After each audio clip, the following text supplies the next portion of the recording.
Right.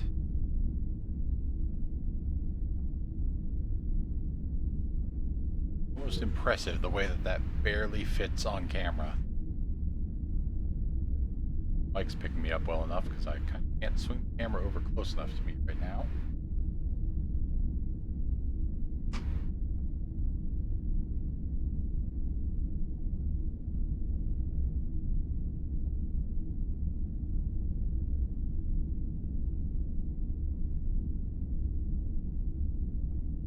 Better background color.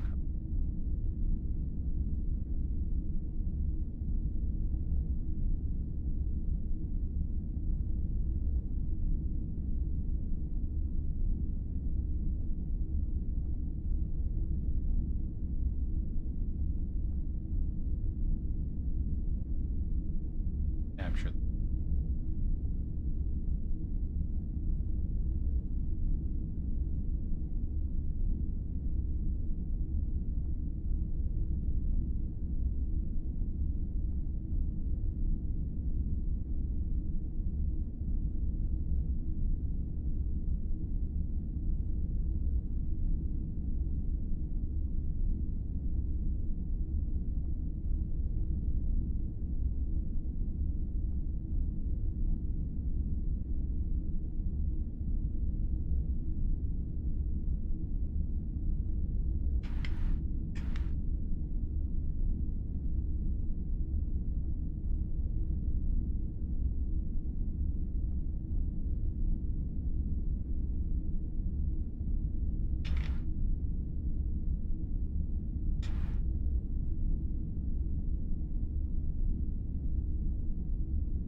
Still gathering a couple tools that I like to use.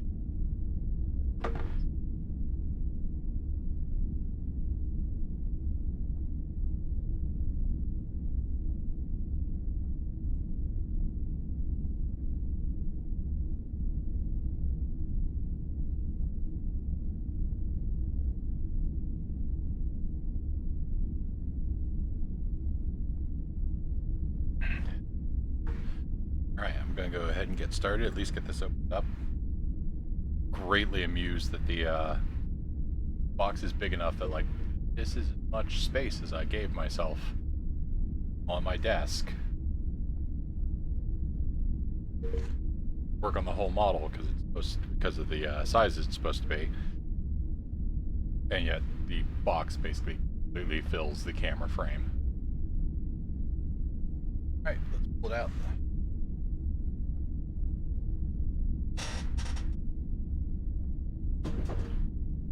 Very first question is going to be, curious how many bags this build is going to be. Okay, please get my microphone closer to me now.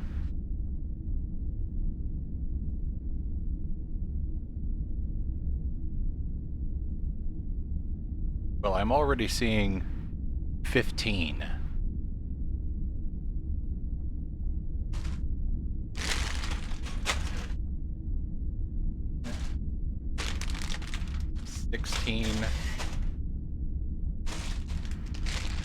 Bag 19. Bag 26. 1. Bag 29. There we go. Bag 30.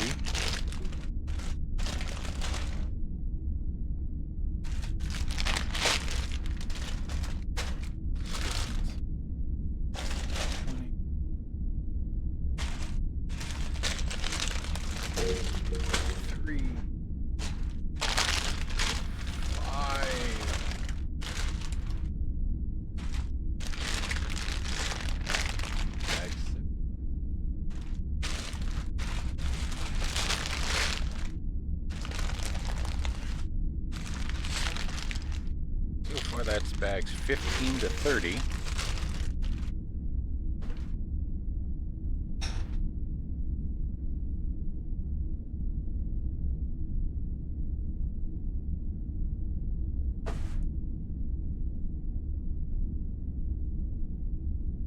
The box subdivides all these back in that box.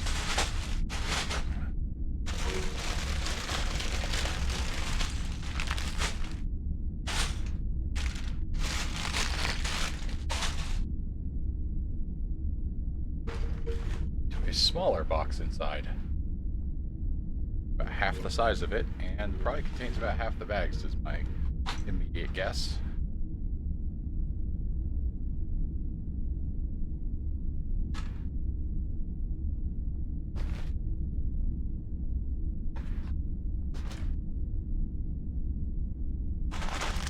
There we go. Bag 1.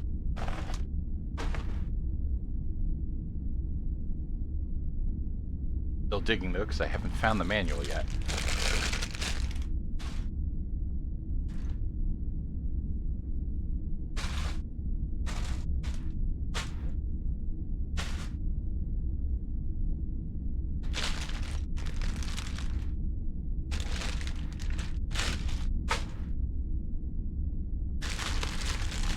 Bag 2, 3.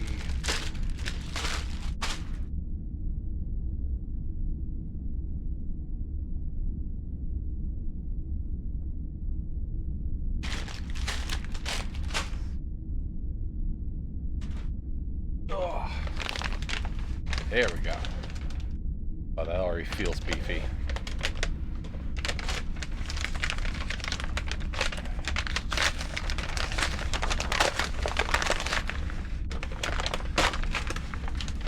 I was a little bit afraid of that on bigger builds. You get the stickers to do things. I was kind of hoping that most of these parts would be pre-printed so I wouldn't have to.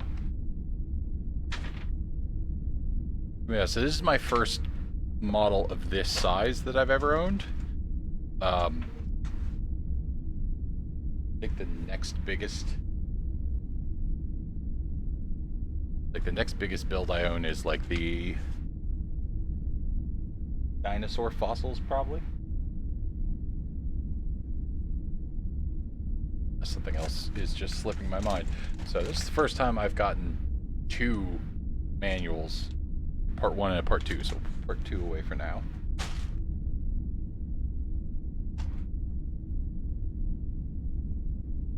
Builder app, which I need to look into, because initially I thought it has a thing in this builder app that you can basically,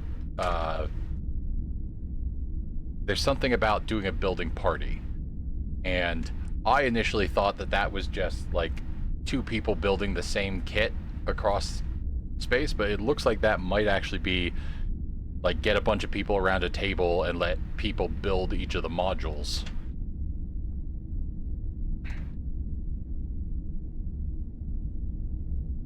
There we go.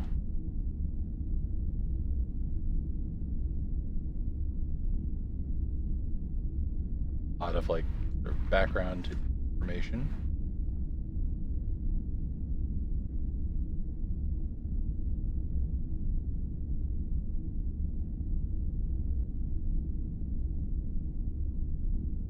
LEGO Icons design team. We wanted a model of substantial size that could just balance on a single display stand arm. The shape of the primary hull, the saucer section, was designed with angled panels that add density to the disc. And to get its oval shape right, we developed 2 new LEGO bow elements.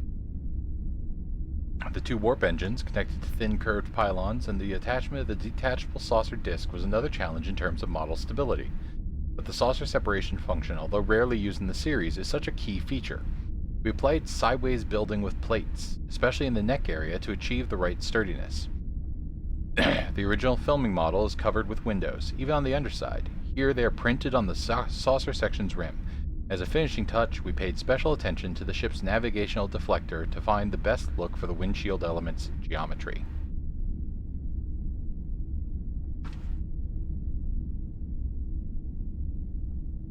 I do appreciate that they give you, like, where to physically hold the model once you've built it. Alright, so we're going to get on with Bag 1 and Chief Medical Officer Beverly Crusher.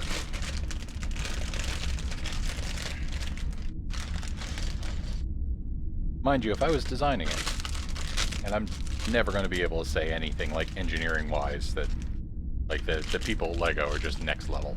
But if I was designing it, I'd have started with Geordi. Useful to have an engineer when you're building a starship. Alright. Oh, that makes some sense, because I know they're like, a lot of their stuff sort of pops up when you buy the thing. It's probably, yeah, we're making our packaging more sustainable. So it's like I've got the plastic outer bags, but got some of these paper inner bags now. I know they've been trying to move away from the plastic bagging. Always afraid with these, and especially when I've got 30 bags of Legos to work with, that I'm going to throw away a part, bag 1, and not find out about it forever.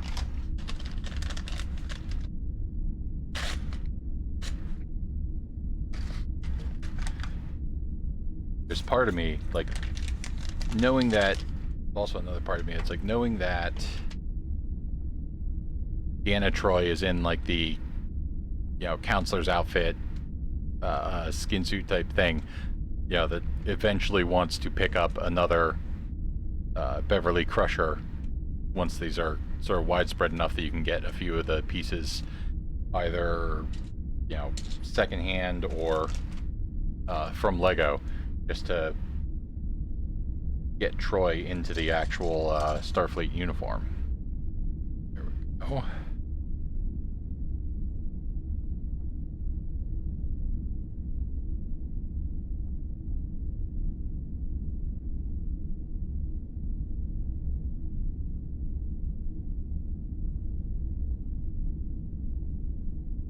Focused.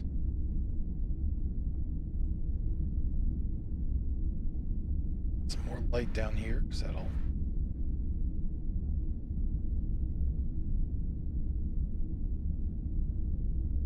mildly disconcerting when you go to move a light fixture and it turns off. But we'll worry about that later. We see the ended tricorder piece. Dr. Crusher, you can sit over here. Here's the separator. And here we go.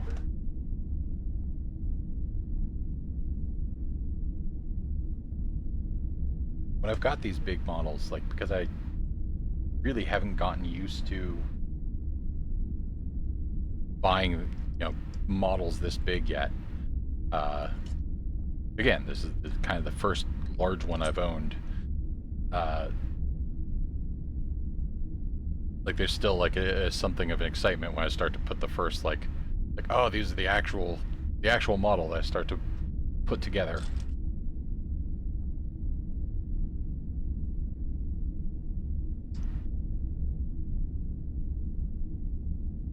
Note though, it did come with, and I built last night, Onizuka, the Type 15 shuttle, with, I believe that's supposed to be Ro Lauren. Didn't label them as such in the instruction manual, but, you know, red uniform Bajoran from, you know, Next Generation series. The only thing that kind of stands out as making a little bit of a question is the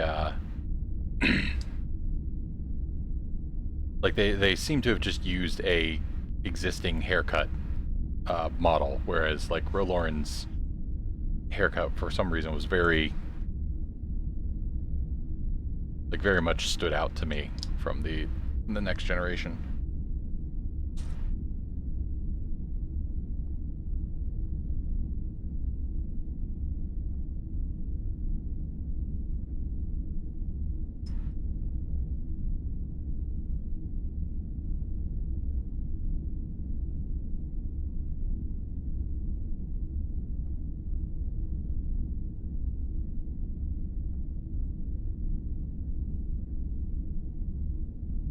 Oh, okay. This is just the, like, stand for all the people.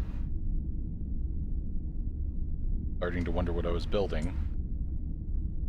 Just from it, like, oh man, I'm not used to this scale of shipbuilding. This, you know, this piece is going on forever. I glance up in the corner, I'm like, oh, okay, this is the...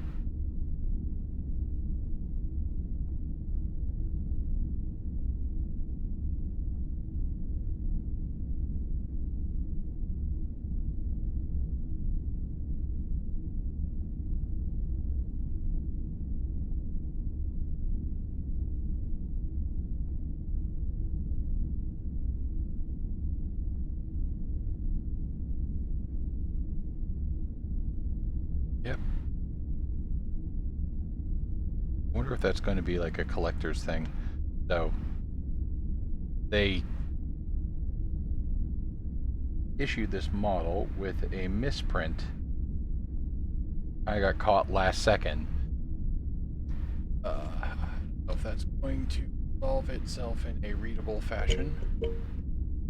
Especially if I can't bill. Go. To Boldy go. The L in boldly. So it's a bit where it's like in the dedication plaque, so it's like, okay.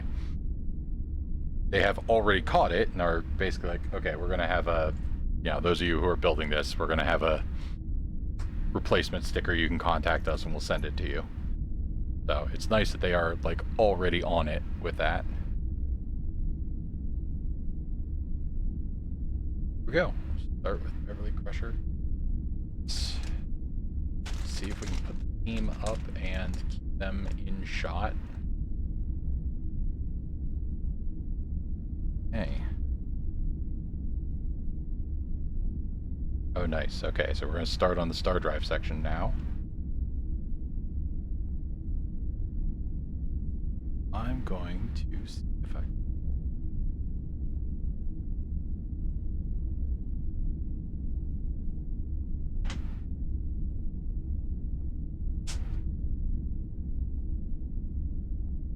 There's some part of me that was very tempted to pull up the build book on like a PDF or on my phone or something like that, but it felt like I was not quite getting the full experience not to be building from the massive tome of a book.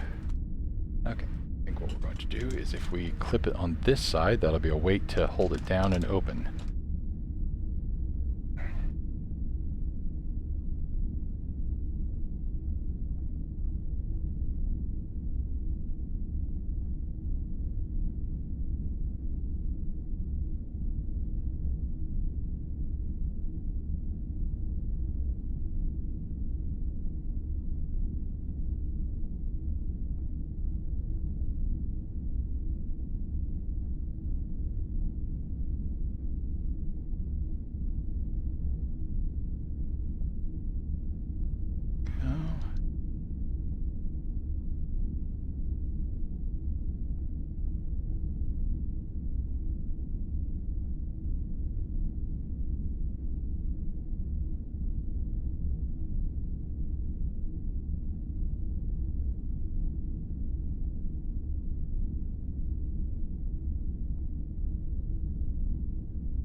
I'm curious if we'll get to any of those sections where it's like, okay, now do this 900 times.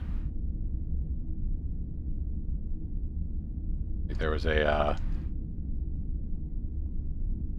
when I built the Cherry Blossom, that's probably the next biggest model I had. when I built the cherry blossom, it was like, okay, now that you've built the container, take however many hundred of these little pegs and put it in here as tiny rocks.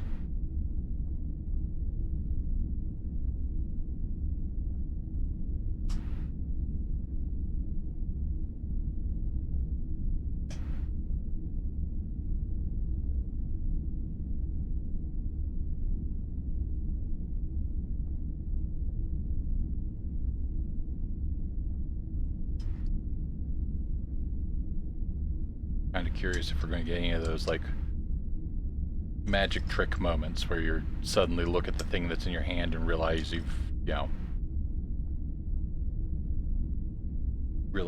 built something without even realizing you were working on like a tiny Picard or something.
This way. A little brown up.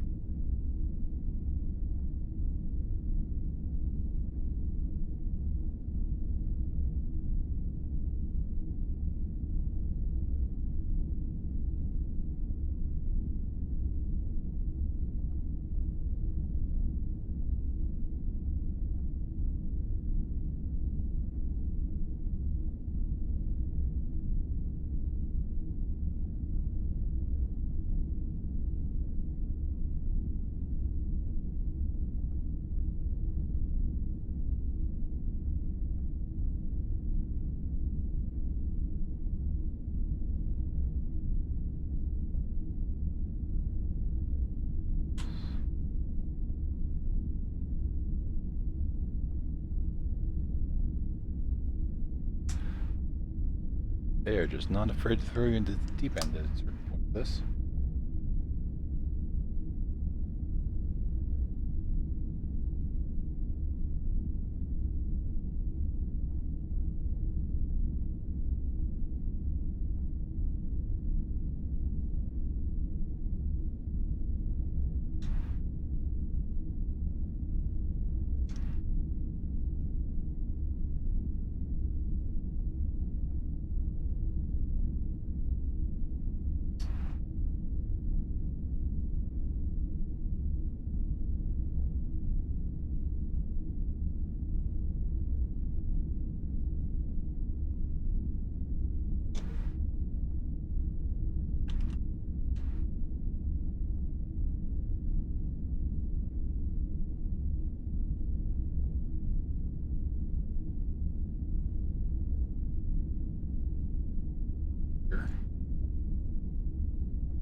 Using a lot of these pieces that I didn't expect.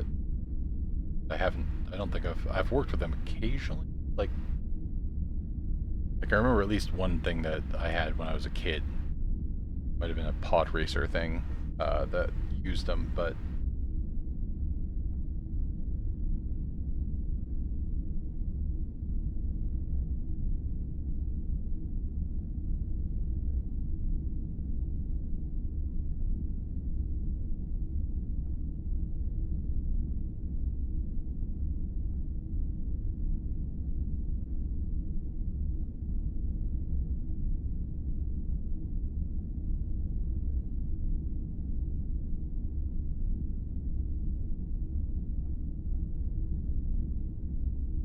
all the outlined red pieces there.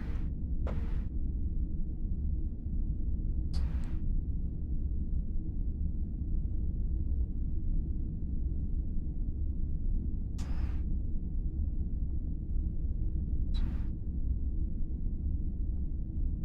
was hoping my giant hands are not a problem later. Okay. Side. Oh.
Fully pinged.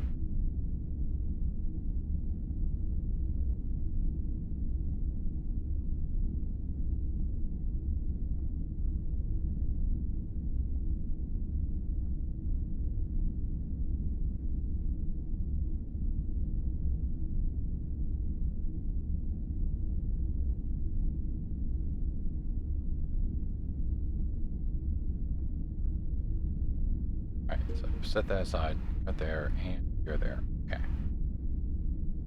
Don't lose track of what you're up to.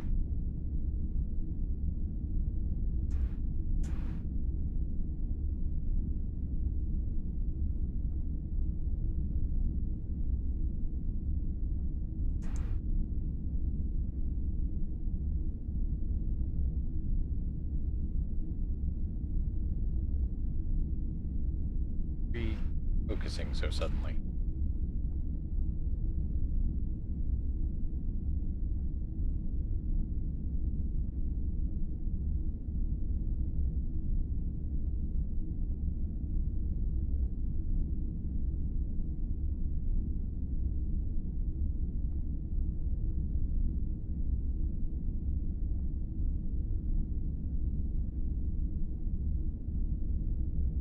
Line and re-white balance and re-annoying itself.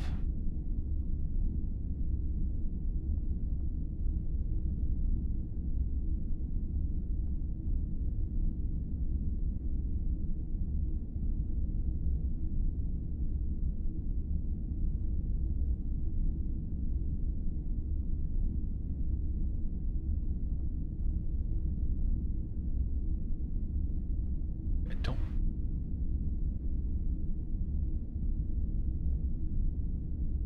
think that goes like that.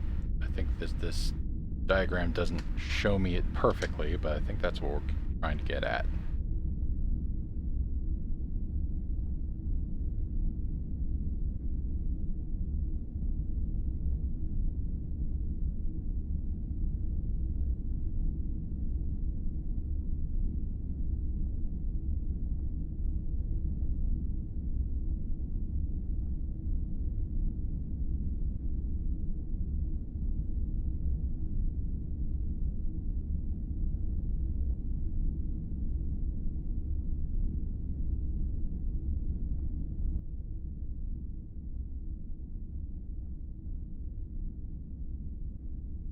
Okay.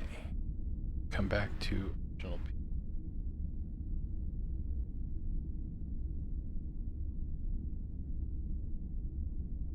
Okay.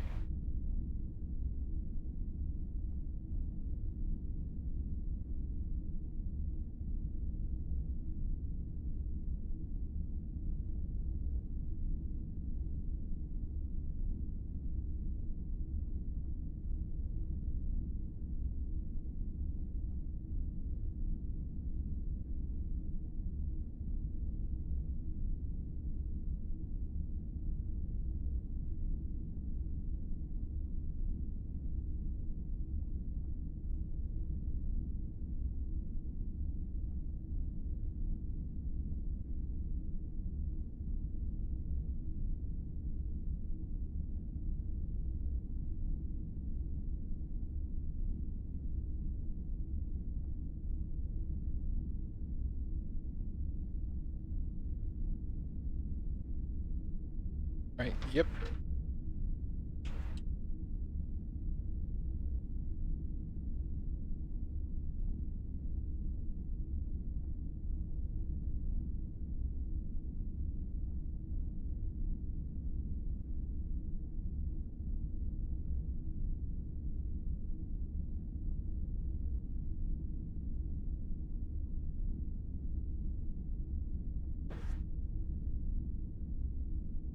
You don't seem like you would be a accidental inclusion. So let's go back and see if I'm supposed to have used like the rest of them.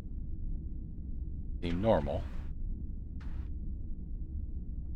I just miss you, or did I?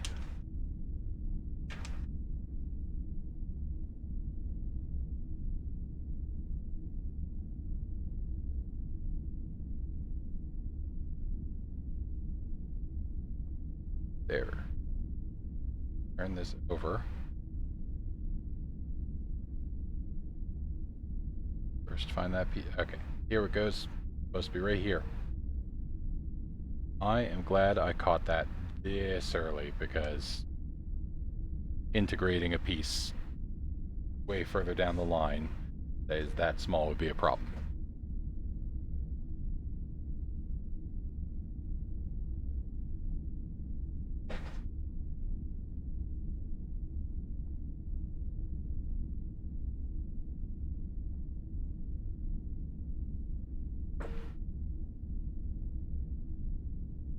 But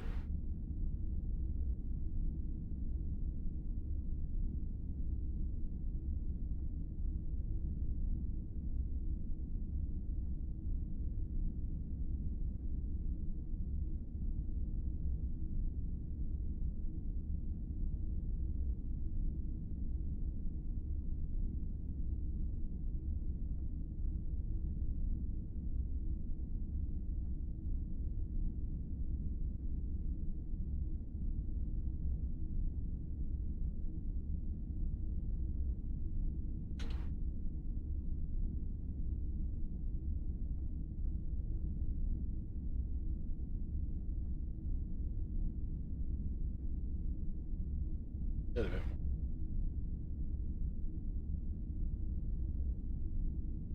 more. Oh, that's small.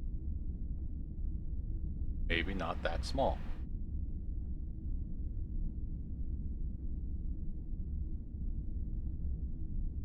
Down here, corner.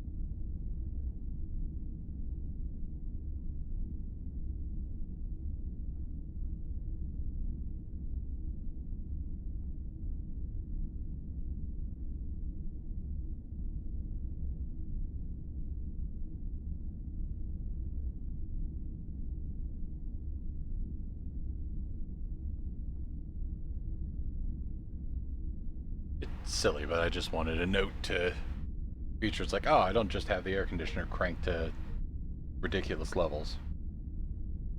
Okay, so back to the excitement of flipping past the step I'm on and flipping back past that step again. Okay, so we got that. Here we go. Bag 2. Auspicious beginning.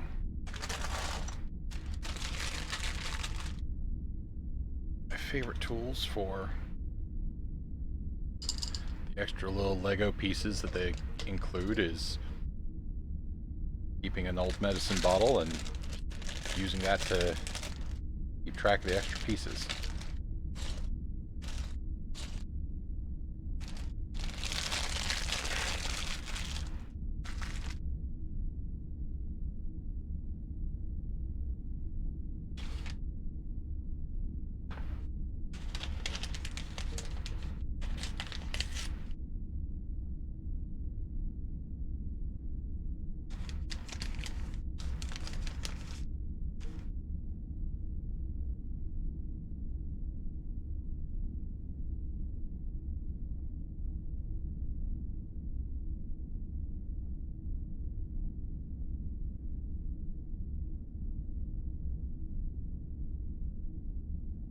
Interesting to me that they're using like the yellow 1x1. I assume it's just to add like a little bit of color so it's not, you know, incredibly boring.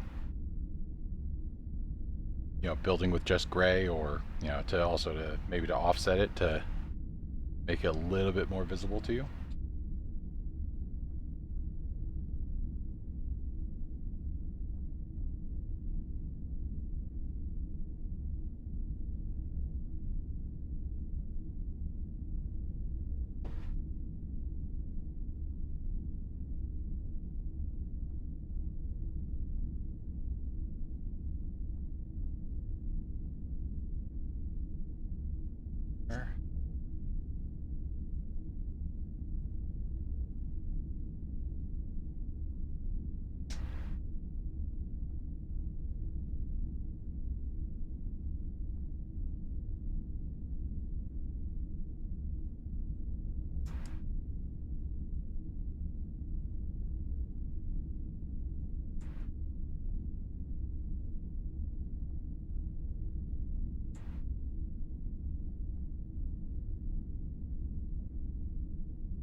Flipping it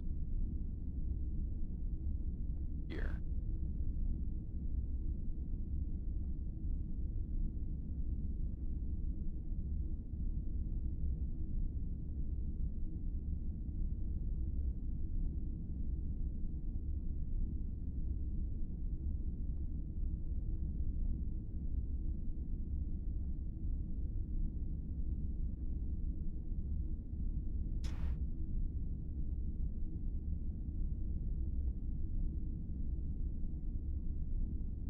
Like, in terms of what I always think of as the magic trick with Legos, where you're like building something and then it suddenly obviously becomes the thing you're building instead of just a collection of bricks.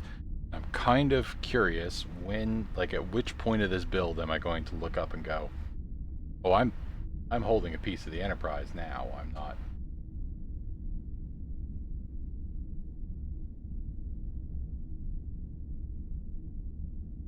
Like, I'm not just holding. You know, I'm not just holding like an amalgamation of bricks.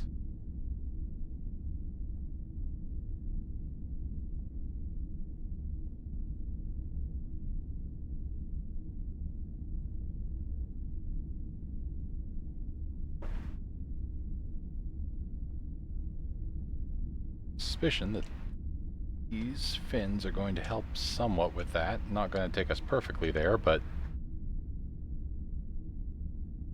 start into the feeling.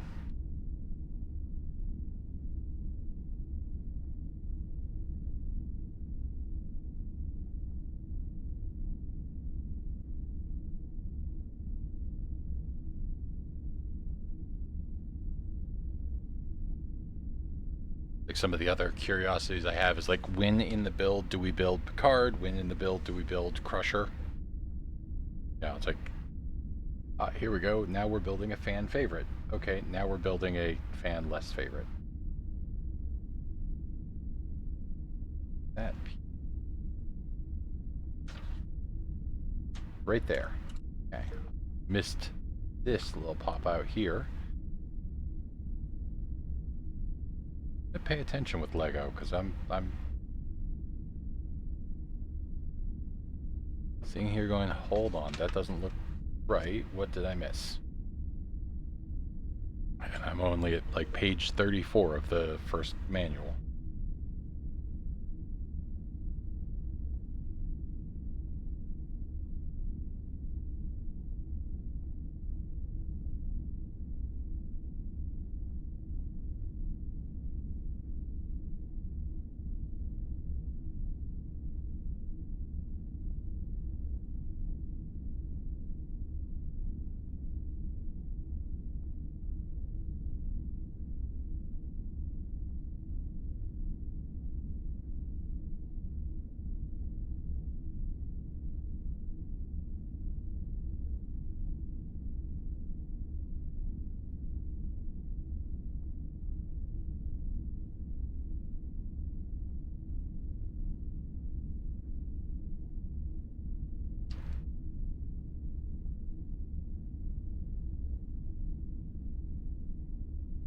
I'm starting to see it.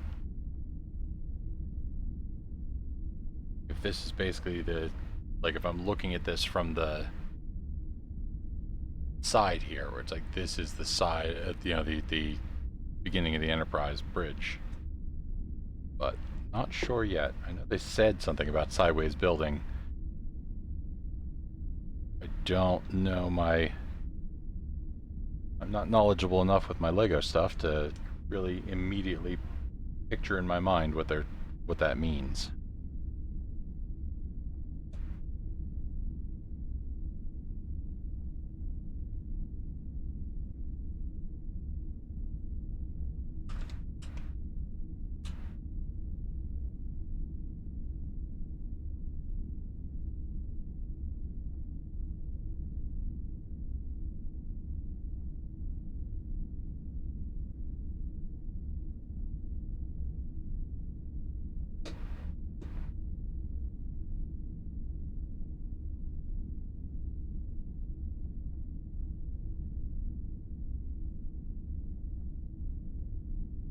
Swoops back the other direction.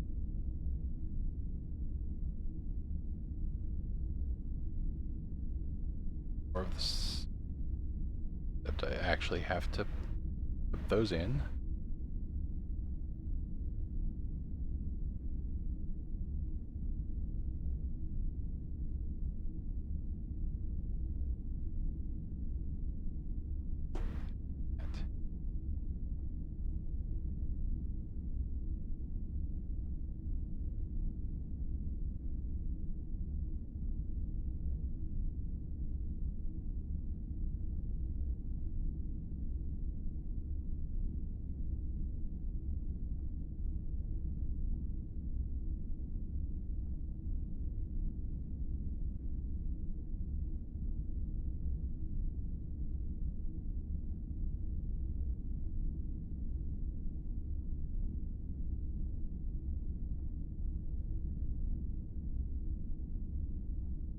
Yeah, that makes sense.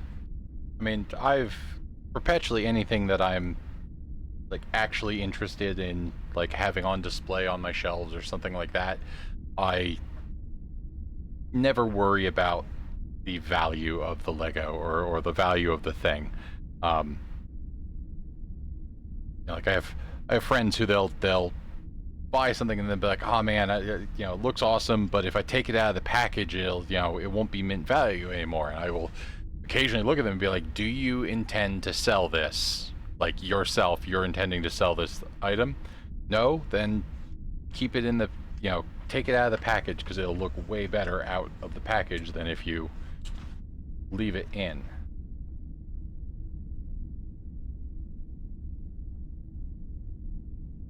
Okay. Piece was supposed to be used right here.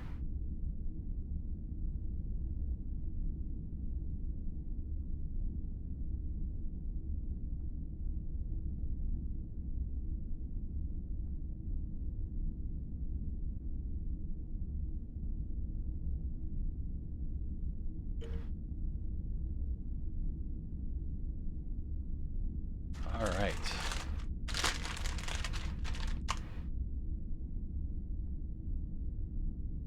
The temptation to like pause for a moment to go look and try and grab the like actual next generation font is there and wrong.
smaller pieces in this bag, so settle in for a moment.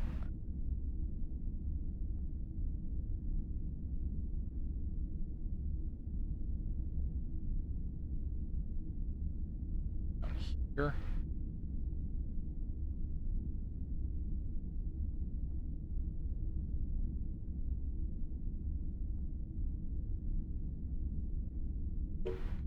Alright, that over there.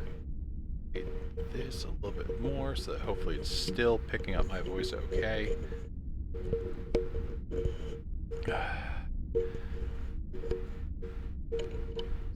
Maybe try to get that out of the line of the camera.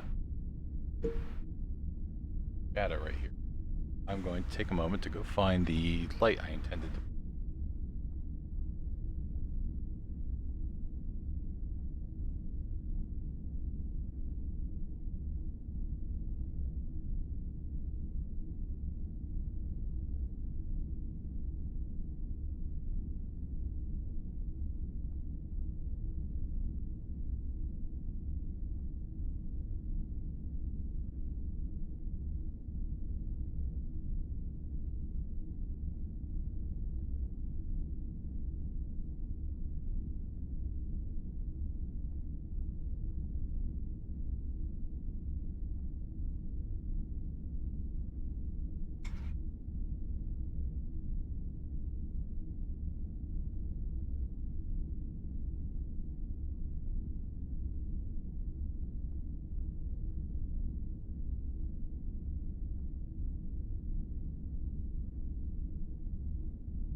Oh, that's terrible. That just looks terrible.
Okay, excellent.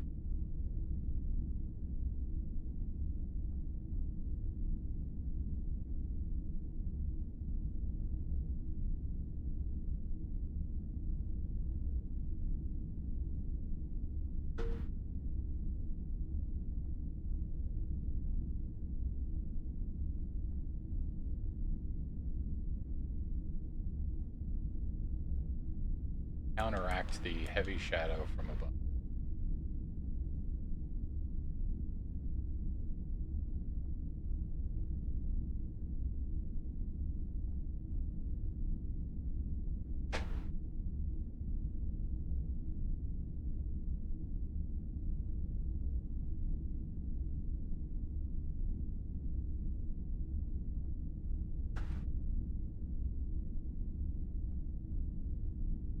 Fire wiggle somewhere behind that.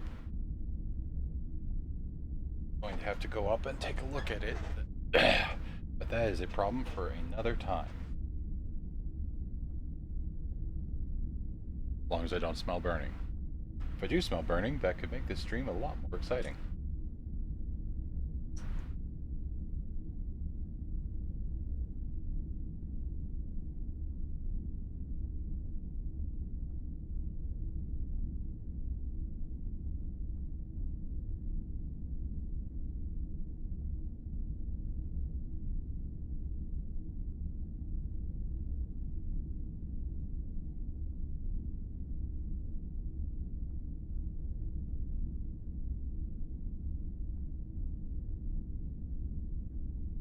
Oh, nice. We have the thing you start to see in some of these bigger builds where it's like when I helped a friend build the space shuttle, where they have like little, fun facts, if you will. 2 secondary shuttle bays are located in the ship's neck, which is part of the secondary hull. The starboard bay is larger.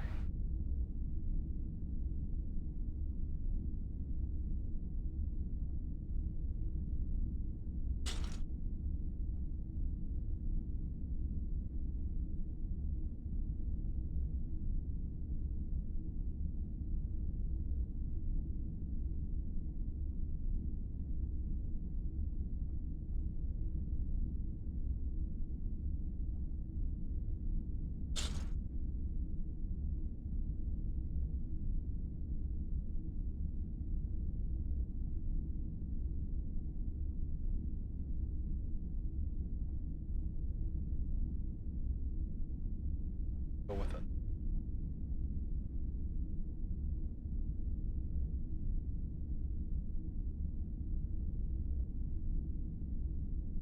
Flat piece.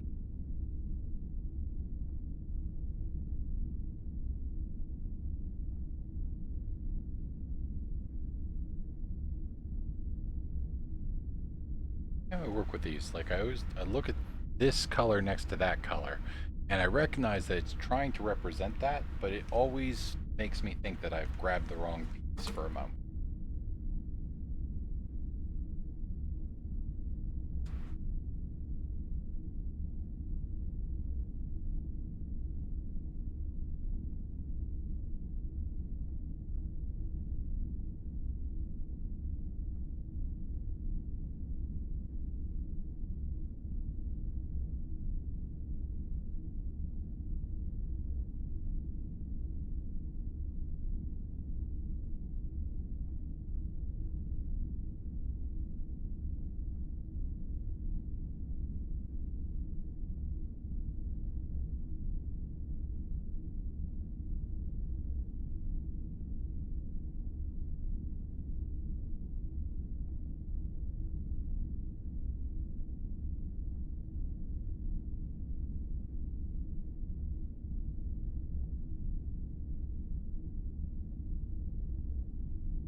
I said it was the wrong direction, but just needed to go here.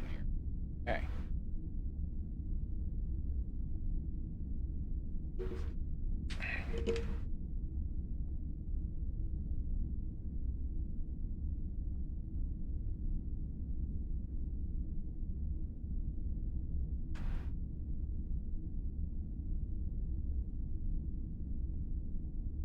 Our first bit of the kind of fun engineering of building Lego, where you click something like it's going to be a mobile door, and it's just to get the right angle on a piece.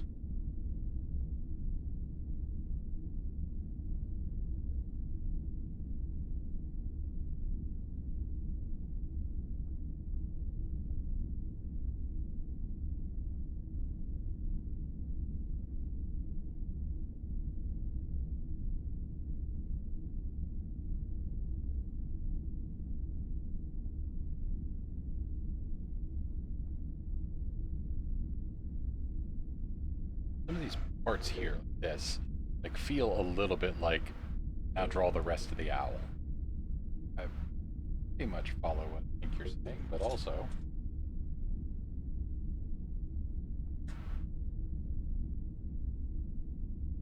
track of what you're talking about very quick.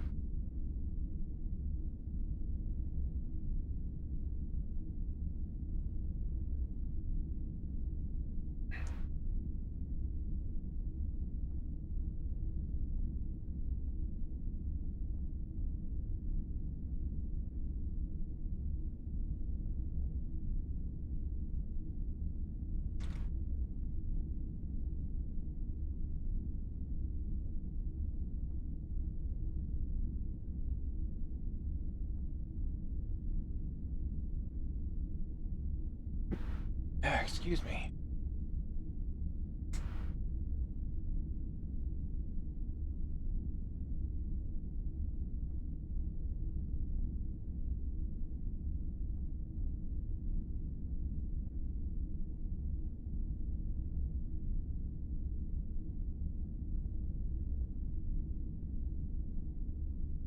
I missed a piece and I keep.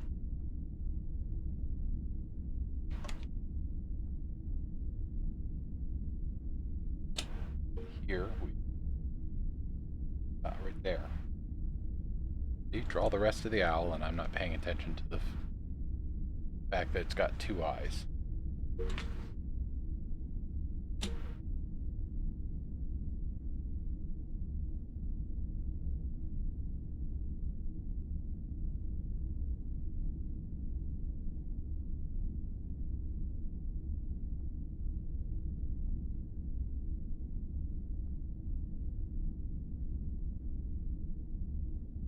Well, where I was first going to put the clamp up here to kind of hold it open, but like over here, it's just giving weight to that section. So it's not like squeezing or deforming the book, I think. I think we're good in terms of whether it's sacrilege or not.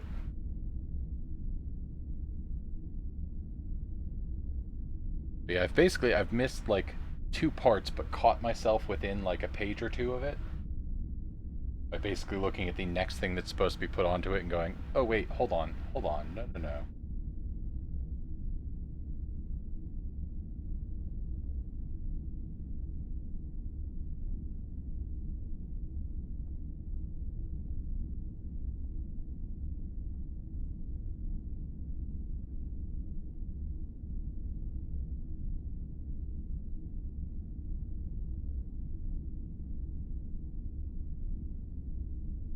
Yeah, that was the one here.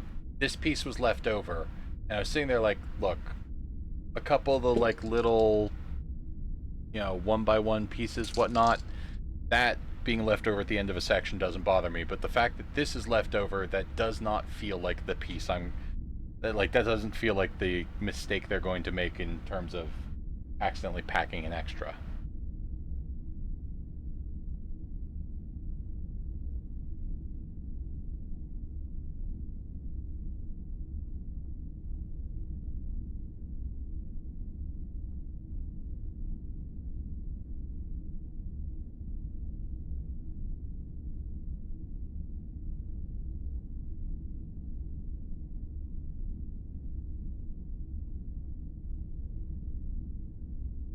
Did you pull over or pull out and start up the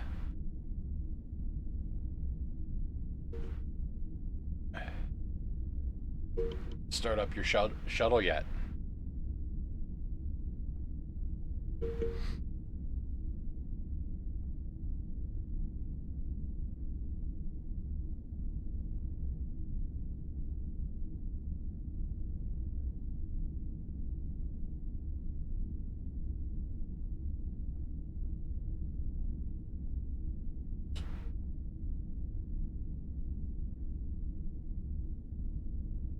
part that did feel like it would be not quite sacrilege, but it wouldn't be the experience I wanted out of it. I did have the temptation of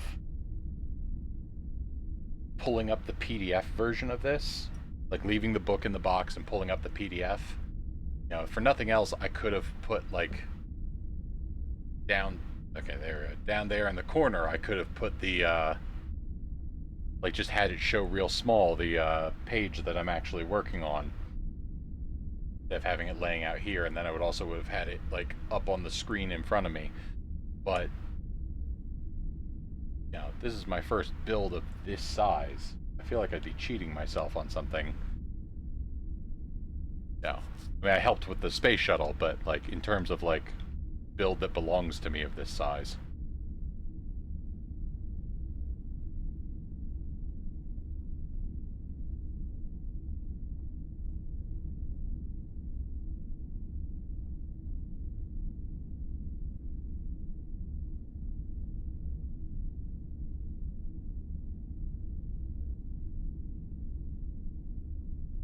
Yeah, like I said, I felt I'd be cheating myself of the experience if I like maybe if I ever get to the point of like you or Jim, where I'm on like my 17th, you know, multi-$100 Lego model.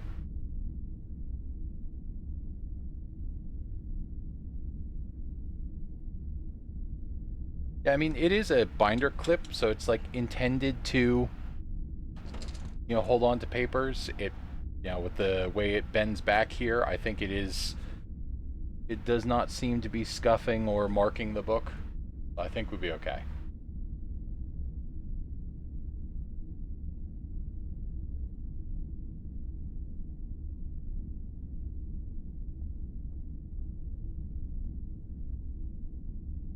Did set that aside on purpose.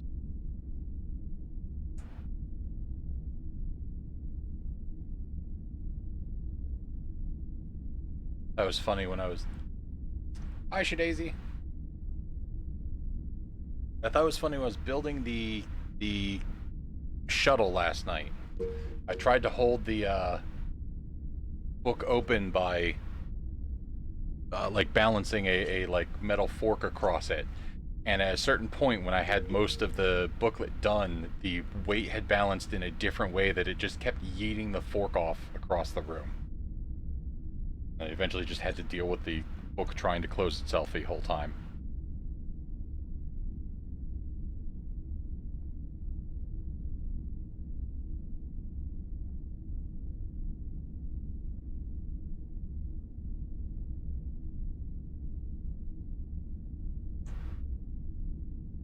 Mildly floppy nature of the book is why I'm not just like I've got over there. I have a either a plate holder or like a book holder type thing, so it like could potentially hold it open, but it also might just flop to the side, take the whole thing off the desk. So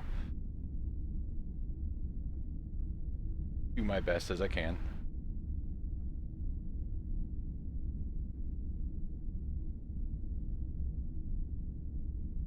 This is not a great illustrate, like this bit here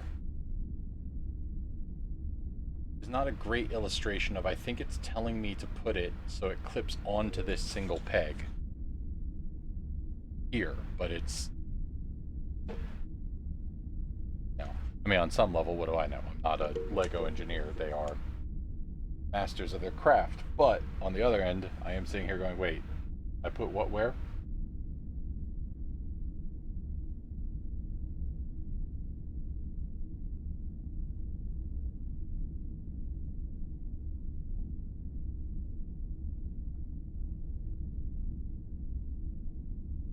Yeah, or something. It's like they actually break them up. So like this is book 1 for the giant set.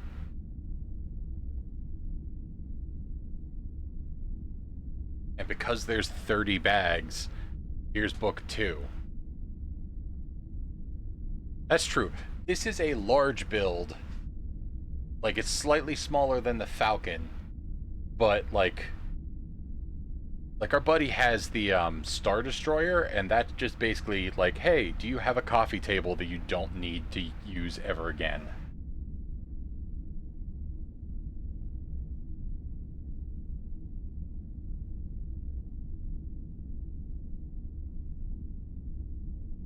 Oh, Mubot got another one.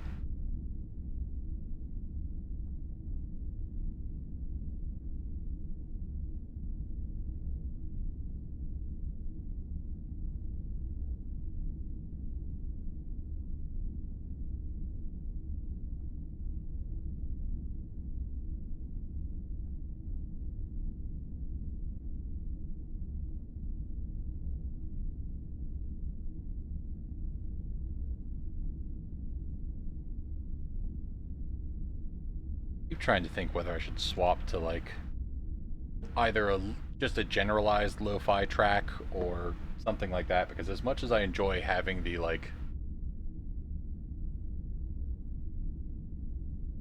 it's like as much as I enjoy the ambient engine noise of the Enterprise, it is, you know, soothing, but not a you know, exciting soundtrack. But like, I also feel like it'd be difficult to talk over if I just put on like the Voyager theme could, but like any of the thing, or like Next Generation or Deep Space Nine, anything that like kind of relies on brass would probably throw off my ability. It's not going to throw off my ability to yap, but it's going to throw off other people's ability to hear me yap.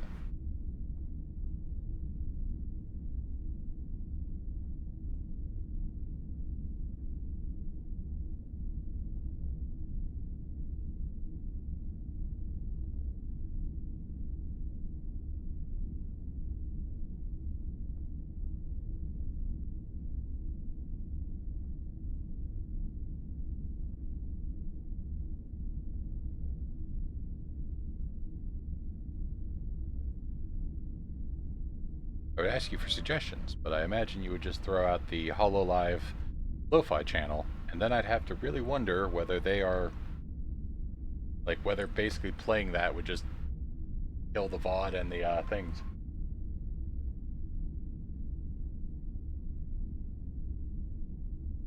Yeah, this was my first like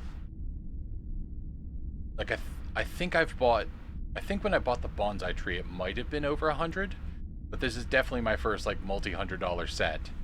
And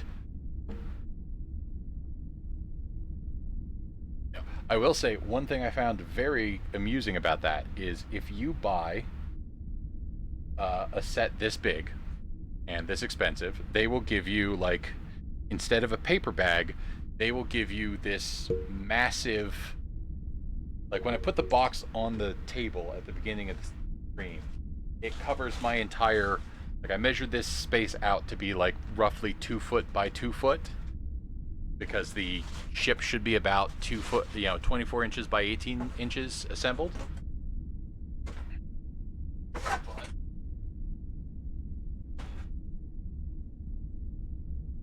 The box is this big. Anyway, I bring that up because they give you like this, actually, like, you know, reusable bag type thing that is big enough to fit that whole thing laying down plus more. And if you buy something big enough like that from the Lego store, like I was at King of Prussia Mall, so it's like I bought it and was carrying it around while I walked around with my daughter a little bit, and any Lego nerd you come across is going to step out, flag you down, stop you, and be like, "Hey, look, I have to know. What'd you buy? What's in the bag?" Which, you know, considering like I'd managed to scratch together the money to get this and was very excited. You know, some of it was birthday gift from, for example, my good friend, the TI guy here. So I was excited to be able to afford this thing, you know, in this year, if not this. Like when they announced it, I was like, oh no, there's no way I can scrape together that money, and managed to get it together at the last moment.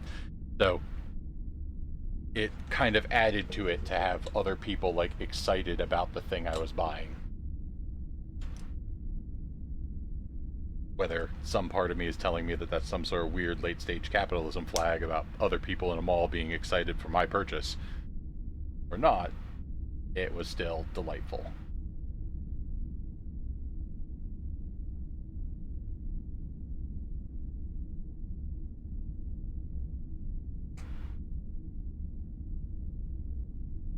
I mean, it's nice. It's I mean, it's nice that they ship them to you. I was slightly curious if shipping delays or anything like that were going to mean that, like, by buying it at a physical store, I had gotten a hold of mine before you and Josh did. But that turned out to not be a thing, so.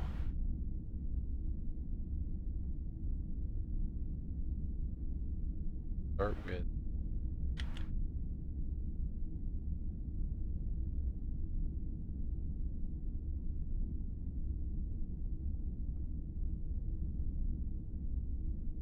Fun things about this set, without being too deep into the lore of like knowing what all the building techniques are, I was somewhat amused as I was flipping through the book at the beginning of the stream and reading off the comment, like the notes from the Lego designers, and they mentioned that this, in order to get it the strength it needed in certain places, engages in sideways building.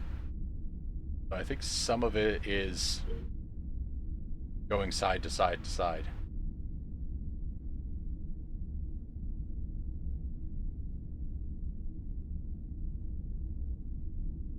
Yeah, I was like, I checked it the next day and very much did not have the money to like pick it up as it launched. Like, I had at that point about $100 set aside for it in the form of a Lego gift card.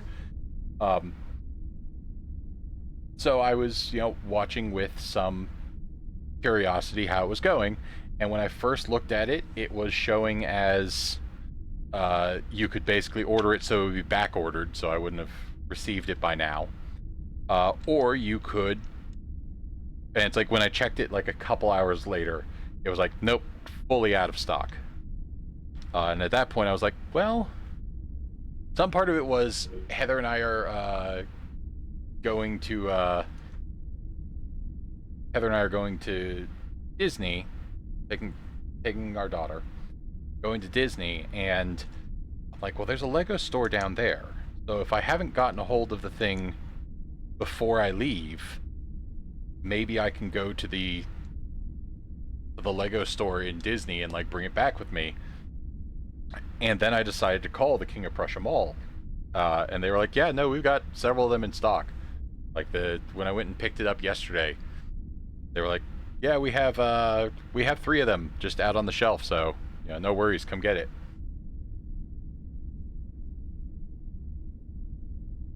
Mind you, I spent half the drive there being fully convinced that I was going to show up, and they're going to be like, yeah, somebody walked in, 2 people walked in and bought the last 3, so sorry.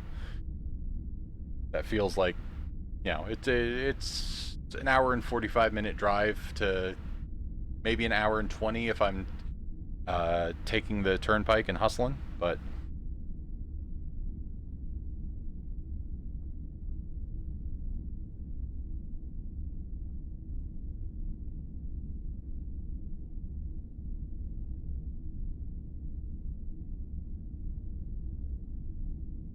over on this piece.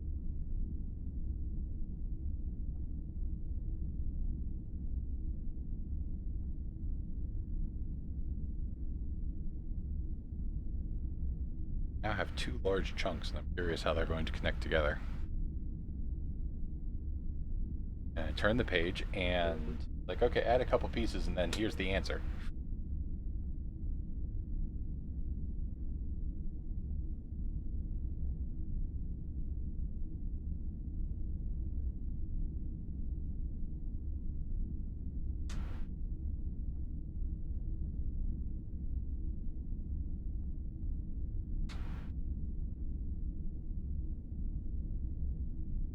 The weird theme stuck in my head at this point. For some reason my head has started playing the Star Trek Enterprise theme, which is... Nope, I'm wrong. Not the Enterprise, it's Star Trek Enterprise theme. It's the, I definitely have Voyager in my head right now.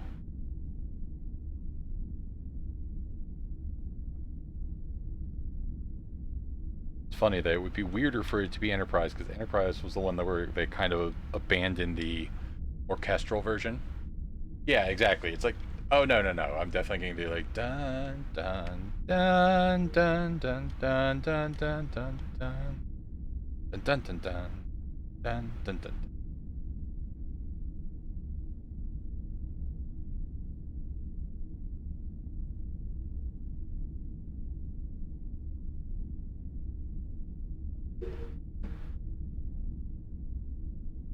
There are some pegs to grab. Okay, there we go. I was kind of wondering when I would first see the, like, what I always think of as the magic trick in Lego, where it's like the thing you're holding was a set of blocks, and then you rotate it and go, oh no, that's the Enterprise. That's a chunk of the Enterprise I'm holding here.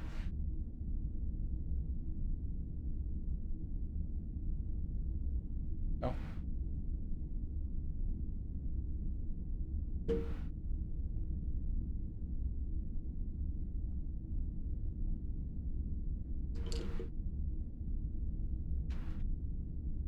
Yeah, definitely a Voyager theme stuck in my head right now, and yeah, it's like I think my favorite example is I was watching somebody on Twitch build the Lego the question block, like Mario question block, and the person was assembling the things and turned it up, and then suddenly realized that he had just built Lakitu, but the way they have you assemble it is kind of upside down and backwards. So as you rotate it, and his immediate reaction was, "Oh, holy shit! How does Lego do that? Surprising you with your own goddamn hands." All right, we're on to bag 4.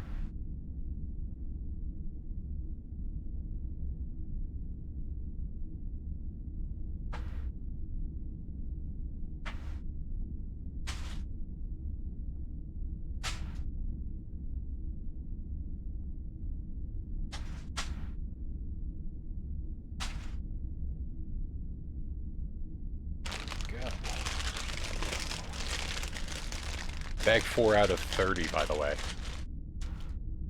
I never owned a Lego model that I was like, oh, we've got 25. That's a lot of bags. And then I turned over bag 30 and was like, oh, shit.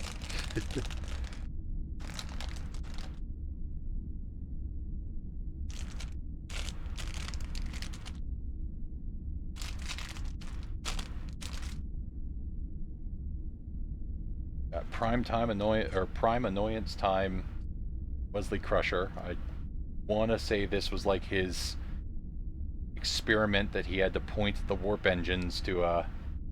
Yeah, that's a good one. I might go with smiles on almost every face, but I think we're gonna stick with. All right, come on, Dave. With that Wesley Crusher.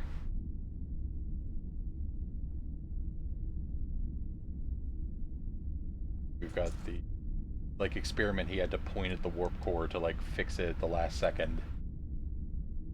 Kind of the height of the worst parts of like making him an uberkind character. It's like, oh, that could be fine. It can be fun. There are ways to do that without it being annoying. And just early on, they didn't quite do that with Wesley Crusher.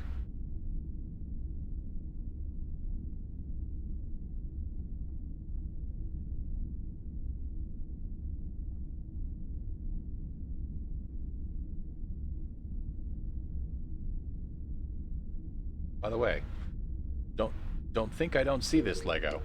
Don't think I don't see you sneaking a lightsaber blade into our build of our Star Trek ship. I see what you're doing.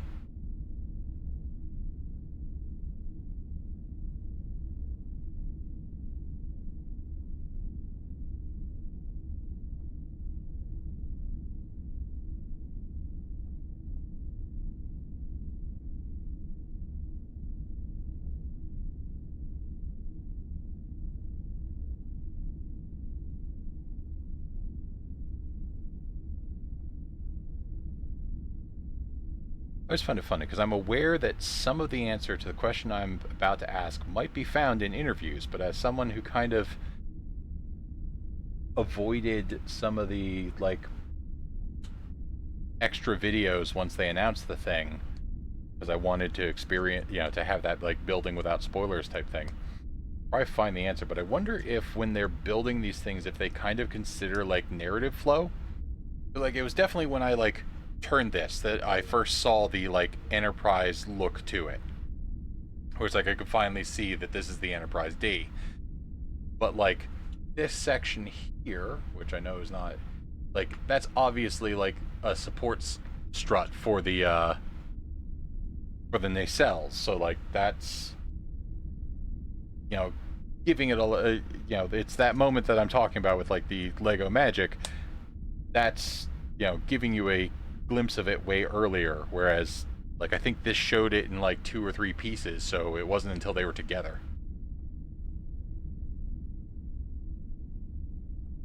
I don't think this was the Ferengi. I want to say that this piece is from like an earlier like season 1 episode.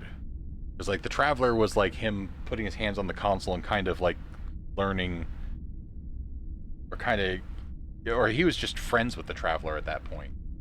But it is important to note that like early in the show, like when they first started out, Gene Roddenberry was like, okay, well this is Wesley Crusher. He is my self-insert character. That's just young Gene Roddenberry on the set.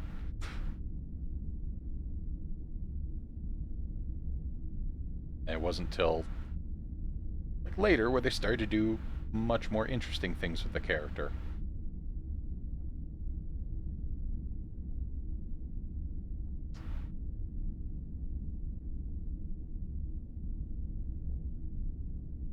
I feel like they should have basically said like, oh, while you're Wesley Crusher, an avid young science prodigy, created the portable tractor beam generator as a silent science project. Look up the portable tractor beam generator. We can figure out what the episode actually was.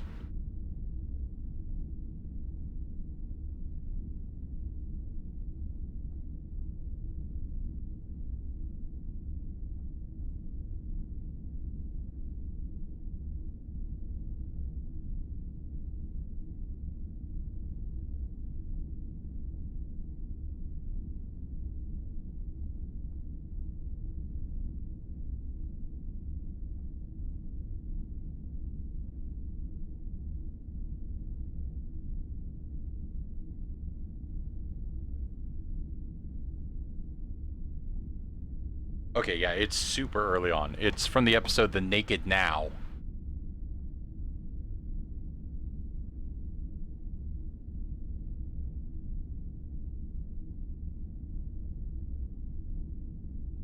I don't know if that.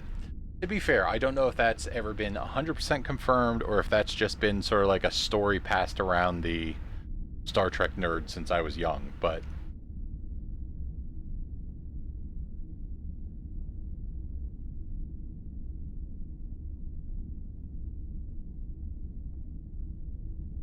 that was also at the point in time where we're like some of the writers were having problems with like Roddenberry had a rule that was basically, oh hey, yeah, the crew come from this perfect utopian society.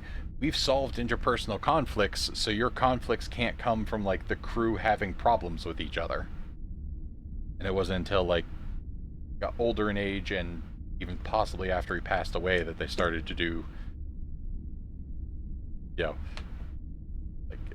like a good example is that Ro Lauren is a much later in the series character, whereas her showing up and like butting heads with Riker, I don't think would have happened in the early seasons.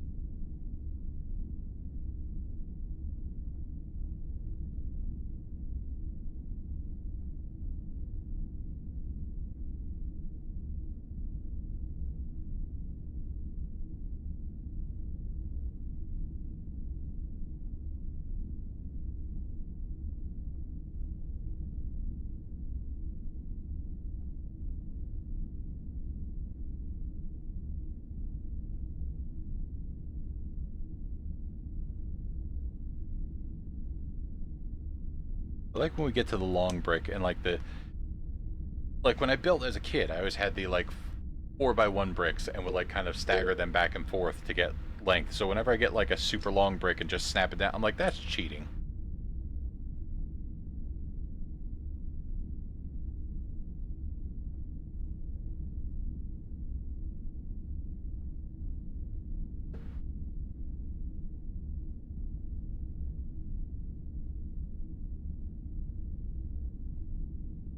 Yeah, that portable generators like that looking it up and finding out it's the Naked Now, it's like, okay, that's the episode where they redid the Naked Time, which was like the second episode of the original series, and it's the one where everybody catches the weird disease that makes everybody act bizarrely. Uh, and Data Fox.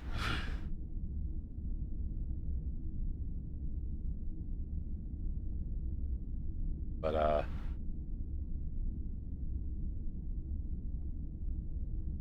that's where like Wesley has decided he's a genius and locked everybody out of engineering and sort of destabilized the warp engine and all that sort of stuff. And then I think that's him at the end of the. I want to say that's him at the end of the episode being like, "Oh wait, hold on, I have a science project in my room. If I go and use that, we can use that to immediately fix the problem. I'm sorry, I pretended to be the captain."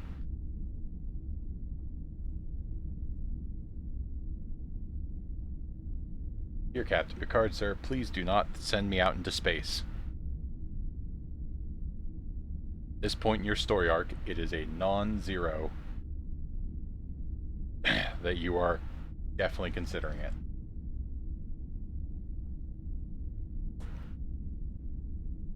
Yeah, like in terms of, like I was saying earlier, like I wonder if they take narrative development into the build order of like, okay, we built Beverly Crusher first, now we built Wesley Crusher. You know, are they going to save Picard for like bag number 30? Are they going to get Picard in whenever we build the actual like bridge?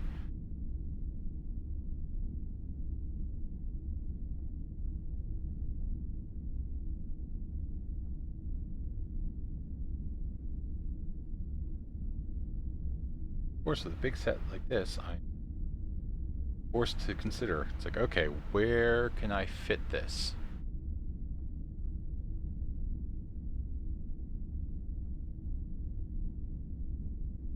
He was one of those characters that like started off annoying and was getting more and more interesting towards the end. Like when his storylines were about, hey, I know you were some crazy prodigy, but this is Starfleet. This is the best of the best. Everybody's a crazy prodigy, so you need to, maybe learn some other lessons. Or like falling in with the wrong crowd in school and, getting in trouble.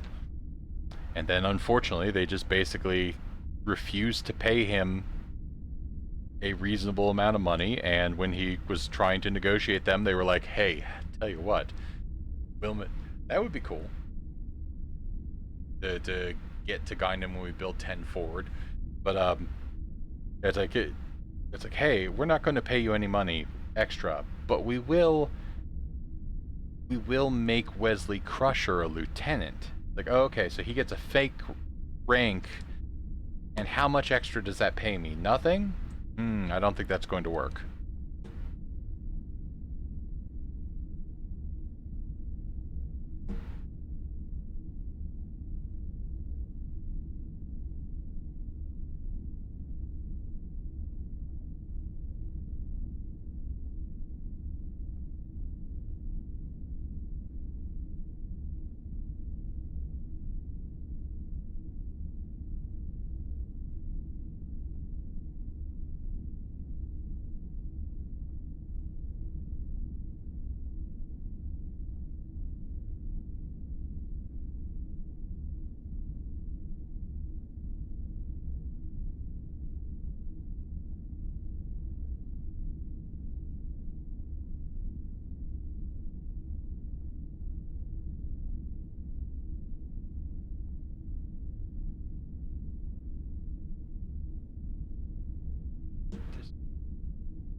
remember I was mentioning or in person with you, Charlie, that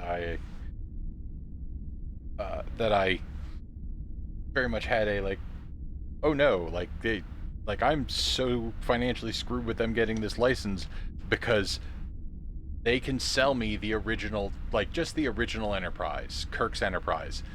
They'll be able to sell that to me 3 times. All they have to do is release the original series version, the Strange New Worlds version, and the 2009 movie version.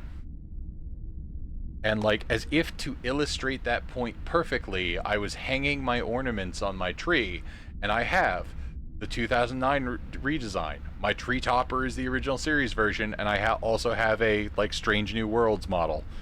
And I'm like, oh god, I've already fallen for this once. Honestly, if we take a tack wing into consideration, take a tack wing and the Eaglemoss, like Eaglemoss does a collection of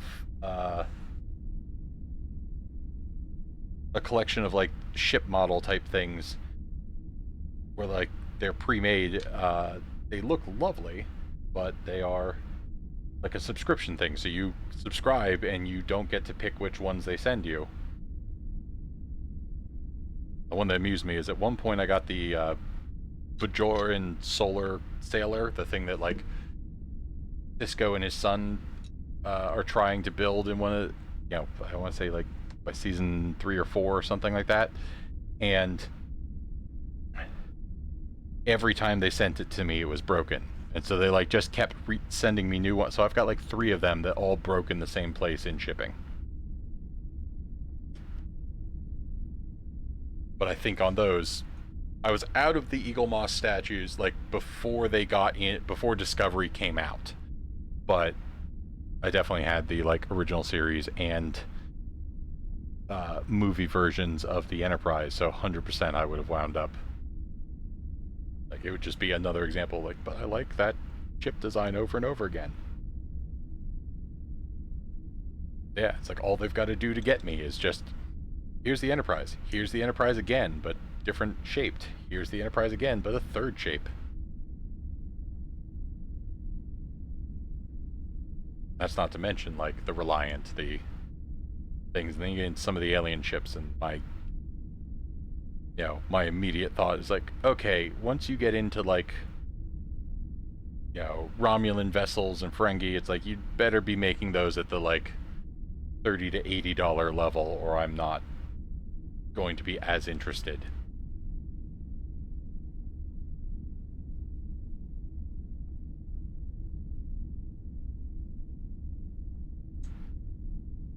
Love Deep Space Nine, but I'm not paying $400 for a Jem'Hadar warship.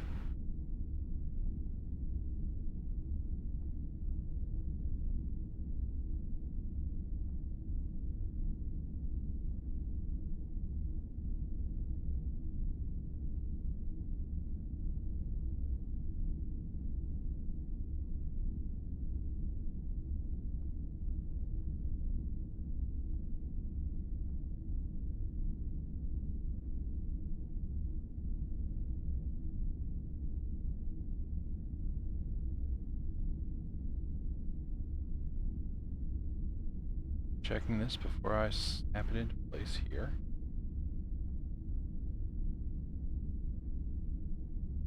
Go. Put it into place and it works.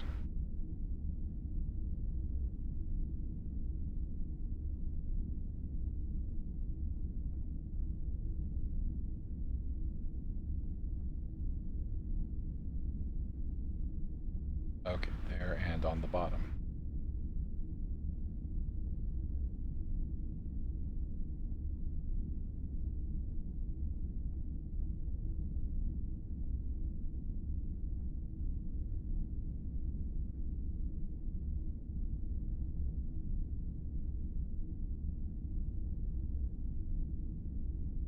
Okay, there we go.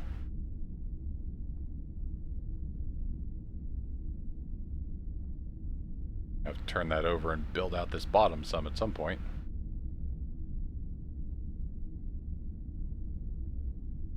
I slide this whole thing out of my... Nope, we're going to top of it.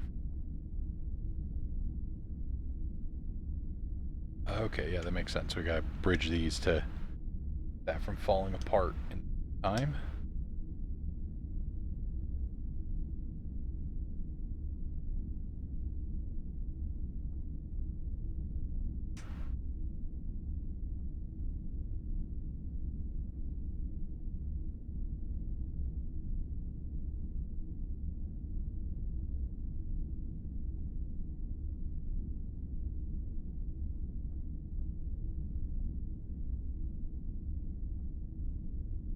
At the moments where I'm like squinting at side pieces in the, like squinting at places in here to be like, okay, did I miss something yet?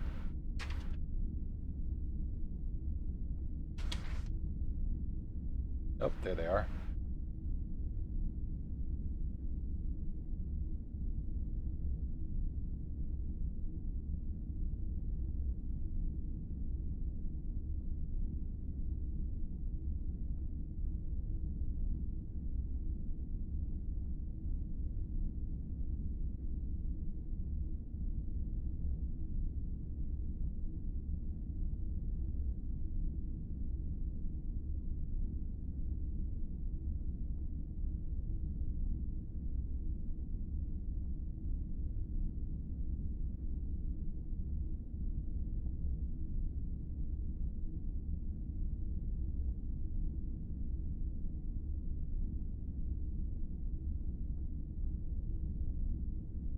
Okay, apparently they gave me a second control panel for Wesley's device.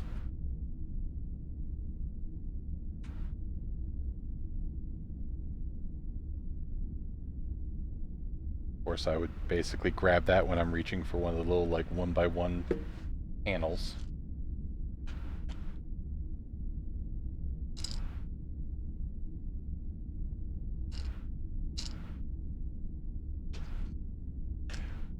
Now you're just making me wonder, because like both Beverly, Wesley, and Bro Lauren have done the bit where it's like one face on one side, one face on the other. So like, are we going to get Smiley and Stern Picard, or are we going to get like Smiley Picard and then, you know, dazed Picard so you can put him in the shuttlecraft?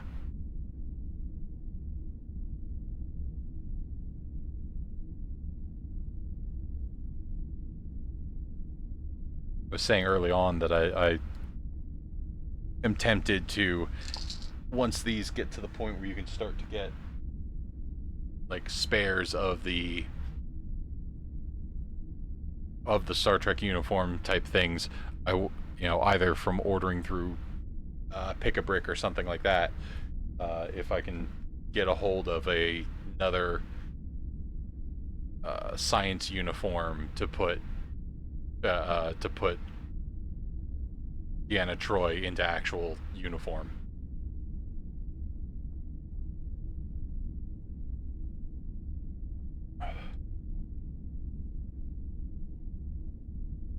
Okay.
Slowly fanning out the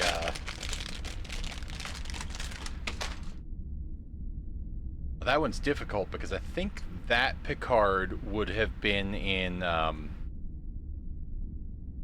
like That was when he was young. I want to say they actually filmed that in like the Wrath of Khan uniform.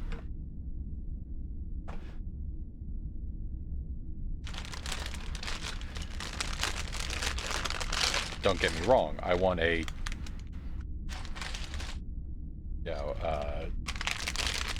that's another goddamn original Enterprise I'm going to have, Kirk's Enterprise I'm going to have to buy is, unless they release the original series version with like the different nacelles so that they can make the refit version from the movies. They're definitely going to release like a Wrath of Khan, like here's Reliant, and then here's a Wrath of Khan era, Enterprise to go with it, so you can play Khan versus Kirk. That'd be fun, where they give you like the whole cast of, like, oh, okay, here's the Bridge 7 from the original series in the Wrath of Khan uniforms. That's going to be awesome. Here's Khan, the black captain, and like 17 nameless people from Khan's crew. Like, oh, okay, here's a bunch of minifigures I don't care about.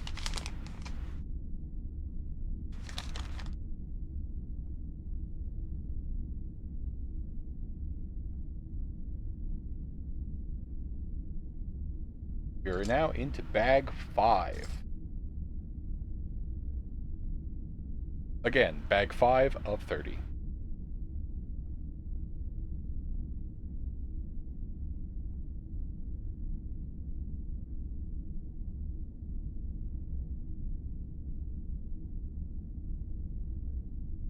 I could see that, but like there is,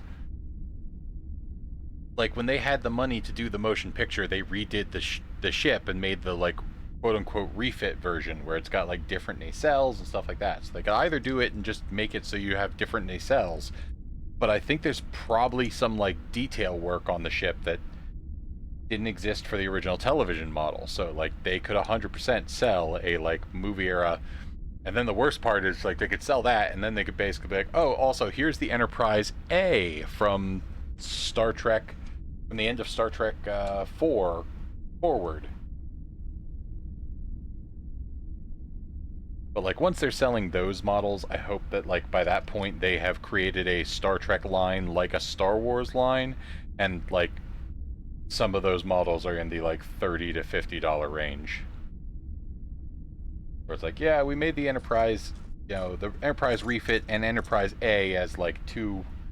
That's the one where you could get away with making the same model and having parts to swap out very easily. And it's like, that's the one where it's like, okay, that would be the one where I'd hope that is like almost a Creator 3-in-1.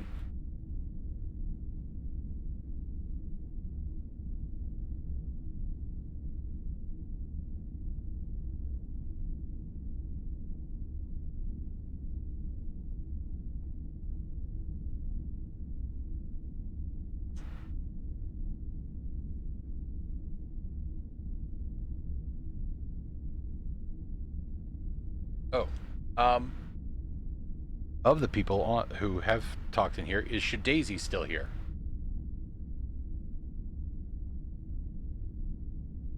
Because there's an experience out near you that you would that, like, I think of all the people on this call, you might actually be or all the people watching might be the one to actually go check out.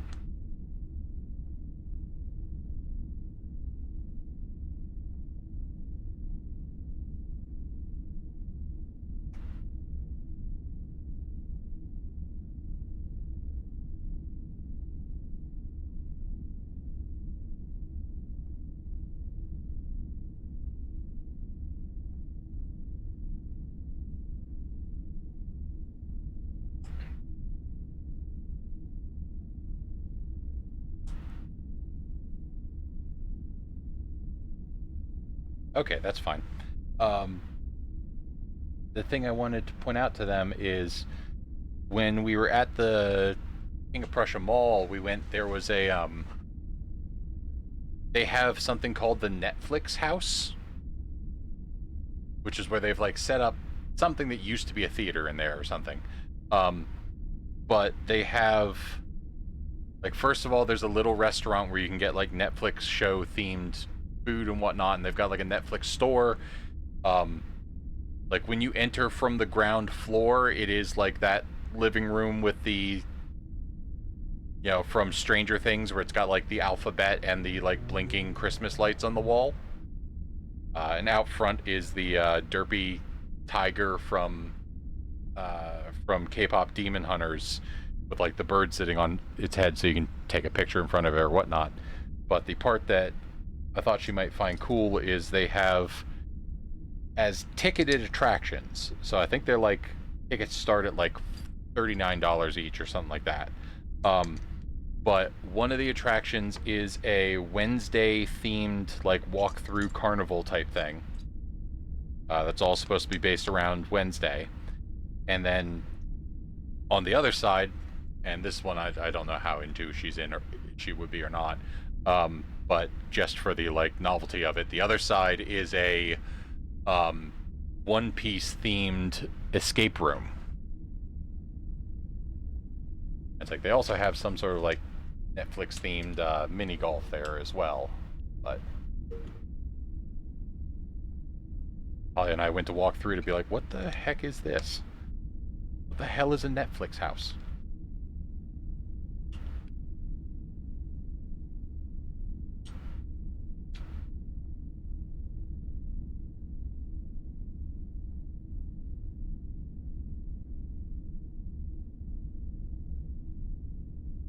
Yeah, but I think I threw a... Yeah, it seems like it could be fun. Like, I'm... Like, unfortunately for me, like, One Piece is too big to get into for me.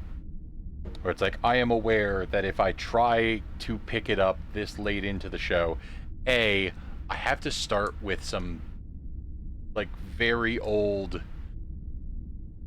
Not very old anime. I mean, I'm talking like the... I'm talking, I don't think I'm even talking back to the 90s, but like, I went back to try to watch Bleach at one point, and like, the audio quality and the like, 4:3 ratio, like, made it a little bit of a rough watch to like go back that early. So I'm aware that I have to go that early with One Piece. I think I might be able to watch like some summary movies that'll, maybe catch me up, but I don't know if that's as good of a way to get into it. But it's like, even if I wanted to read the manga, we're talking 1,000 chapters or something like that. So it's just, it's one of those like, oh yeah, that's kind of too big for me to dedicate the time to get caught up on that.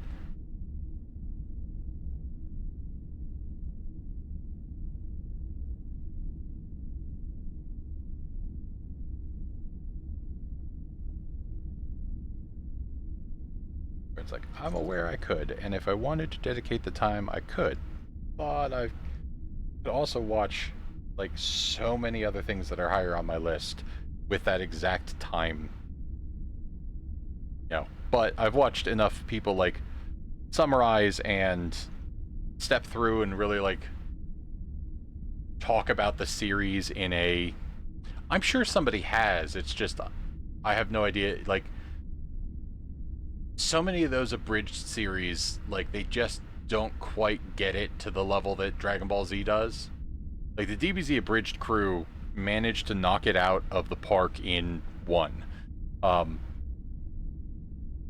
Like, one of the classic ones that is viewed as, like, a really good abridged series and really fun and all that sort of stuff. And, to be fair, I loved it as well in the time, when I first watched it. Was the, like, Yu-Gi-Oh! Abridged. But Yu-Gi-Oh! Abridged still has, like, an introduction where they, like, at some point have to go, it's like, I'm the dumb one, I'm the Brooklyn one, I'm the girl one. To, like, establish that. Whereas, even though their character, like, they fall into a better characterization later in the series, Dragon Ball Z Abridged, like, doesn't need to take time to introduce who the characters are, because they get them, like, 100%. If you go and, like, watch the commentaries from it, they would, the people who made the show would be arguing with me that they had no idea what they were doing. They were not, But I'm like, no, they, from like step one, they had a pretty good handle on who the characters were at their simplest, and then built from there, instead of having to like kind of just like jump into it. Yeah, it's like if you got somebody who really knew the source material of One Piece and really could put the time in, but then you'd probably also wind up with a problem of like the biggest reason Dragon Ball Z Abridged stopped was because even with all of the things they were trying to do to, or all the things they were doing to basically be like, this is a fan work, it is fair use, you know, one of the reasons they stopped is like, look, if we get a channel, you know, if we get a copyright claim, not just like a, or it's like a copyright strike, or instead of a copyright claim, it's like the one that like the person submits it on purpose, instead of you just getting dinged by content ID. Like, you only get 3 strikes on that, and then your channel, your livelihood, and everybody's job is gone. But like, I want to say, Totally Not Mark had a whole fight with like the people who owned One Piece based on his like summary and review series based around One Piece. That like, he basically won only because YouTube themselves looked at it and said, okay, we don't actually think they have the standing for this claim outside, you know, to have it taken down entirely outside of, you know, outside of Japan. So we're going to just restore all of this stuff that we, because they had basically like binned, like, they had put in claims and gotten like 60 of his videos taken down or something like that. I was like, it would definitely be the challenge of trying to do a One Piece Abridged, is keeping it up for more than a week. You know, especially if it got any traction.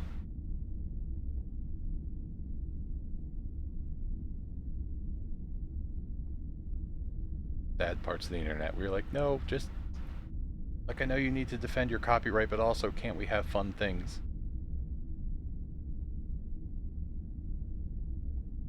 I am indeed. Gotten past the exciting part where we turned it over and went, okay, this is just a random collection of bricks, and oh my god, it's the Enterprise.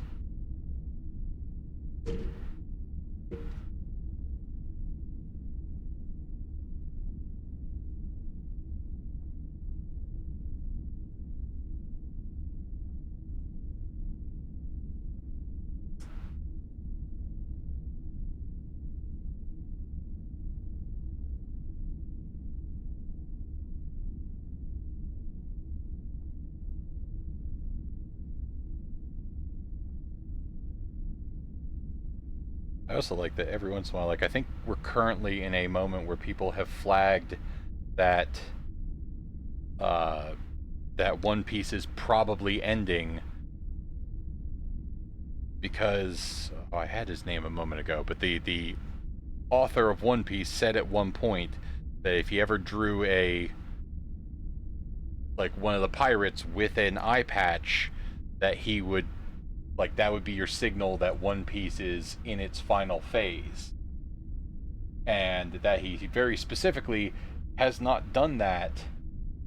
Like, he's never drawn anybody with an eye patch because he is aware that the community will basically be like, wait, but you said. And I think he's now drawn, like, Ace or somebody. Yeah, Oda, that's it. Like, but he's now drawn Ace with an eye patch as, like, I don't know if it's like the chapter introduction art or if it's actually in the manga, but I've at least heard the flag go up of like, oh, One Piece might be actually finally ending.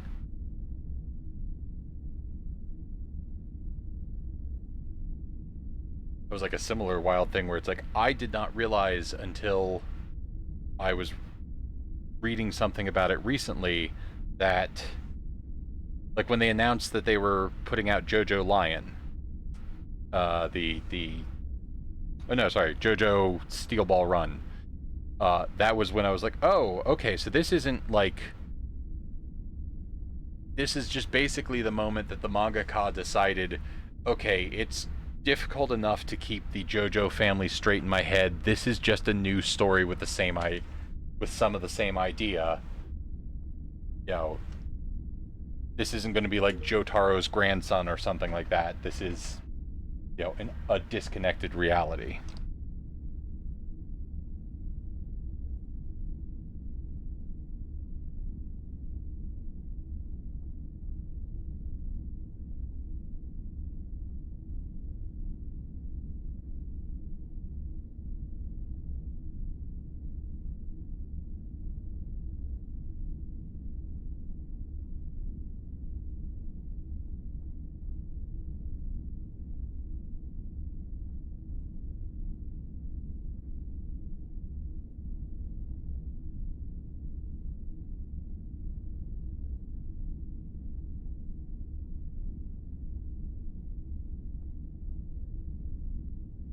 On brain.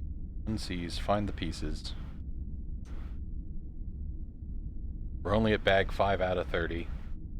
I don't have to work tomorrow. I might actually keep going until this thing is entirely built.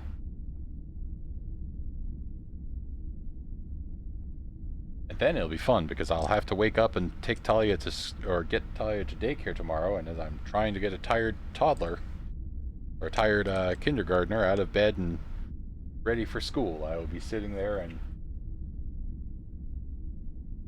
regretting the choices that have brought me to this point.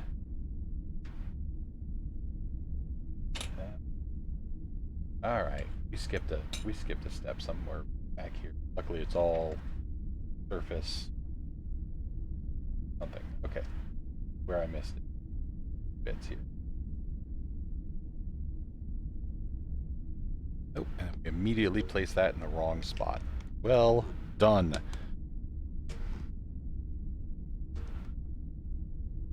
This piece. Exit. There we go. All right.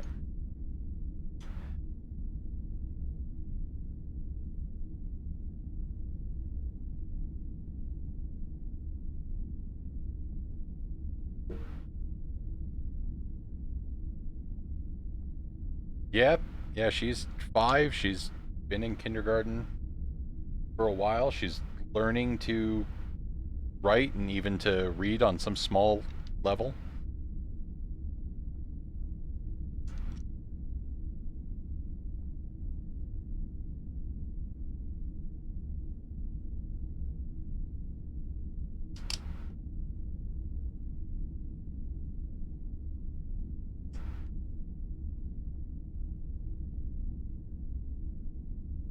Alright. Back to caught up. Back to where we were.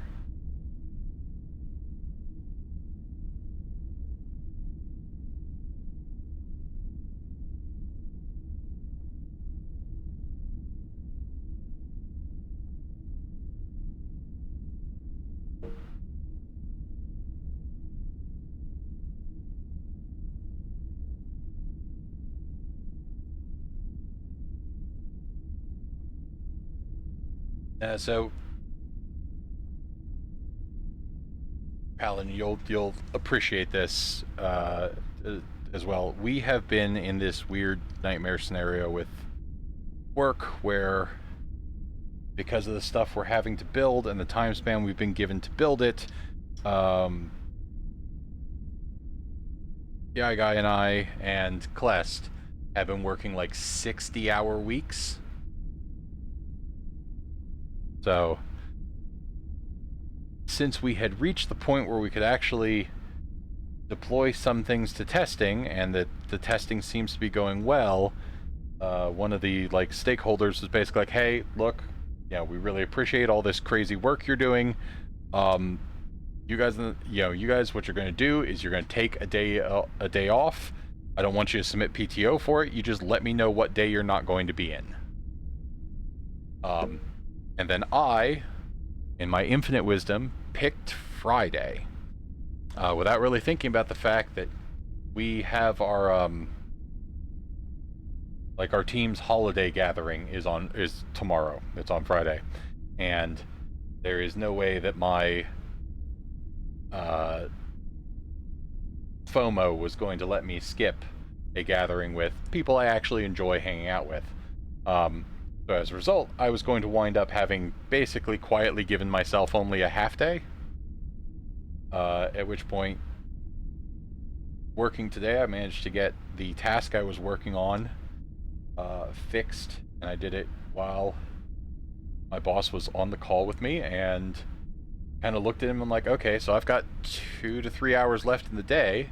Is there a task I should pick up? Or, you kind of, like, during that call, he had said, like, oh yeah, that was a mistake. You should probably just take another half day. I was like, should I just go? Just take that half day, like, right now? At which point, they were like, yeah, sure. And I was like, all right, excellent. Early dismissal. And then, like a clever person, I went over to,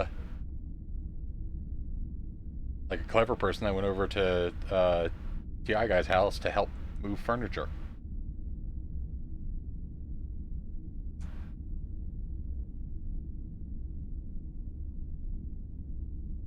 But it means I have off until the holiday party tomorrow, so I can stay up stupid late if I decide I've got a decent head of steam still going and finish the Enterprise tonight.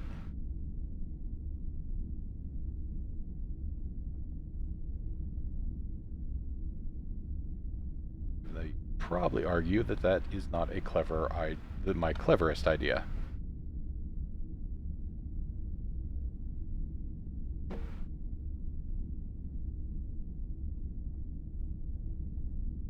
So I'm aware from like this is what the first half building looked like. So I'm aware that I'm basically building the mirror image of this, and then I'm kind of curious how these are going to seal together in a way that in a way that sturdily causes this to be stable. Like I trust Lego, but I also am very curious about that answer. There, still in frame.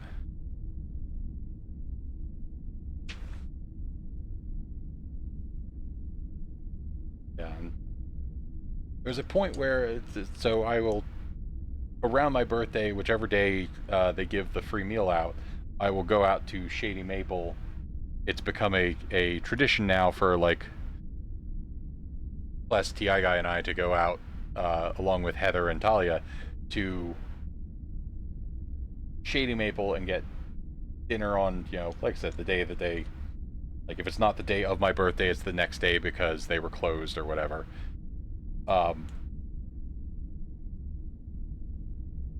And there was definitely a moment where it's like I was like, well, this is my birthday dinner, and it's been a rough week, and was kind of whining about the whining's not the right term. That's not very kind to me, but I was lamenting that I had specifically like pushed through and did 2 days of did the entire weekend. So I aside from a 60-hour week, had also like gone from 1 week straight into the other as far as working went, and that had been a detriment to my mental health and productivity,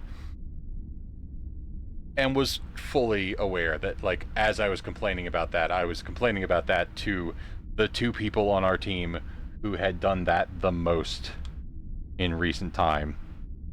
Like, I was doing 60-hour weeks the past month. Charlie's been doing 60-hour weeks since before Halloween.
Okay, yeah. A little bit of a build up there that I almost missed.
No, no, it is not. Quite unhealthy, but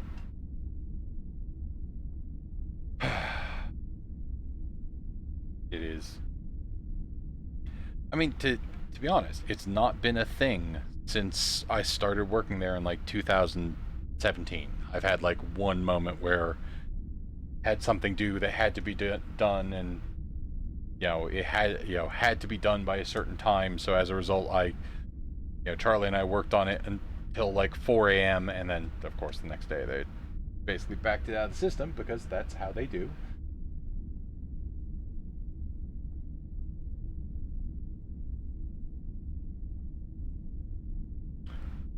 But this is the first time where it's been kind of like we haven't had 60-hour weeks all or 60-hour weeks all year, but we have had a like sustained constant, like it's not slowed down. We have had to skip so much stuff that we all feel we should be doing, like code review.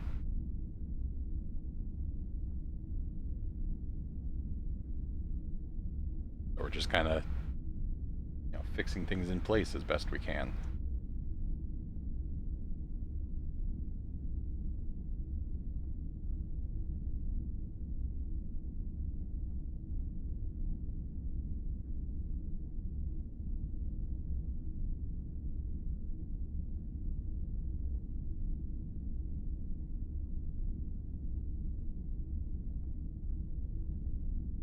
Sometimes in the tech world, that is what comes with the job, and we can only hope that eventually it slows down and stops being part of the job.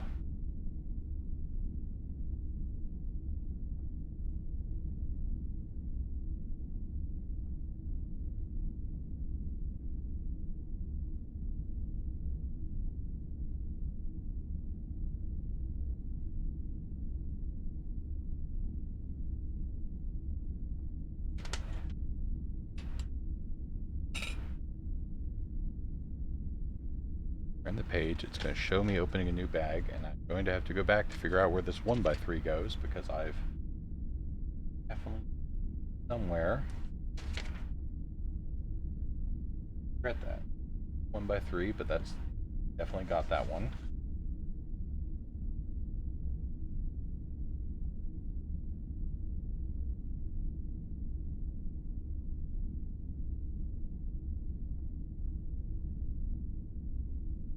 That is where the 1x3 is supposed to be. Okay. That is goodness, and actually, like, not a hard thought to have missed it.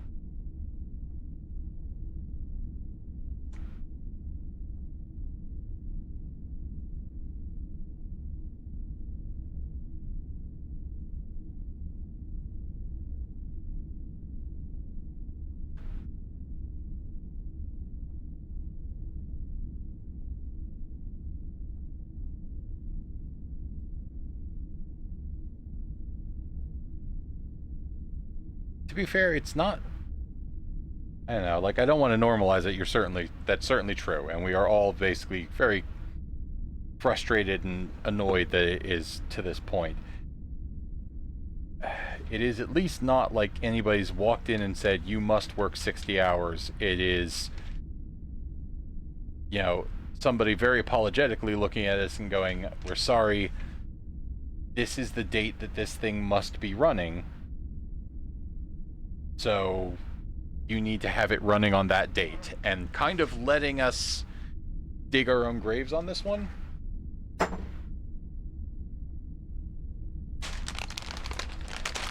You know, and we have done as much pushback as we could to force, you know, to lower the amount of like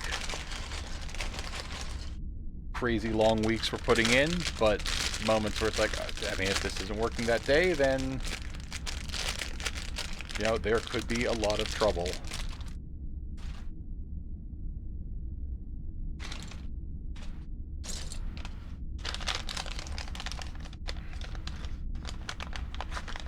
It's not even that, because like we're the ones who are doing the estimating. It's just like, I know we're aware that way further up the chain, like somebody in power up the chain has the opinion that because it takes them 20 minutes to build a report in Excel, it should take us 30 minutes to program that report into the web app that we're making. And I know it's like, from what I understood, as much as like the people above me tried to explain, no, that's not how that works. That's not how any of this works. They were not at all believed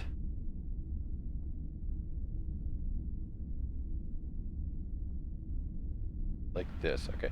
They were not at all believed until like the person in power had a conversation with a friend of theirs who was a developer. And then they believed it. So it's like,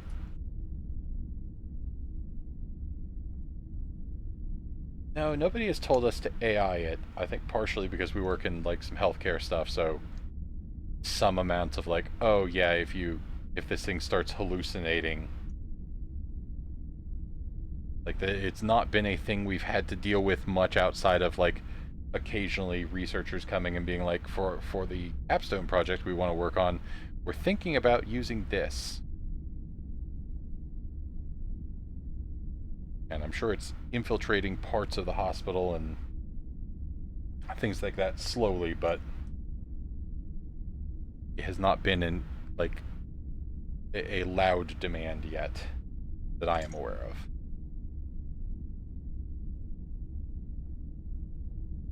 I don't know if that demand is just one that I'm not aware of, and if Lester TI guy want to correct me on that.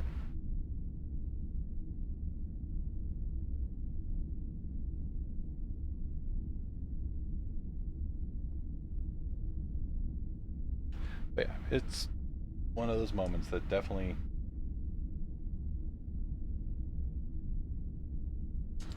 is a painful thing to get through, but also, you know, it would be a lot more painful if the people directly above me were not in total agreement and equal objection to like how much it sucks. Yeah, I knew I had heard it like being brought in or being suggested as part of like some of the capstone stuff that TI guy was working on.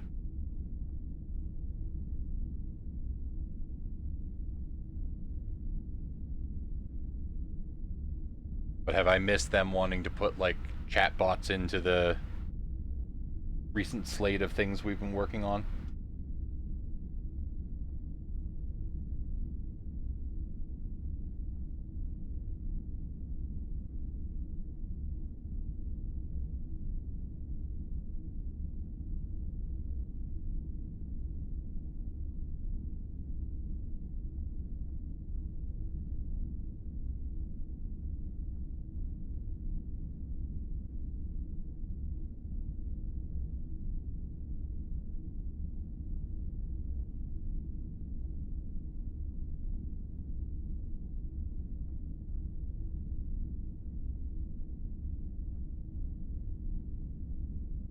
Yeah, luckily nobody's told us we had to use Claude, and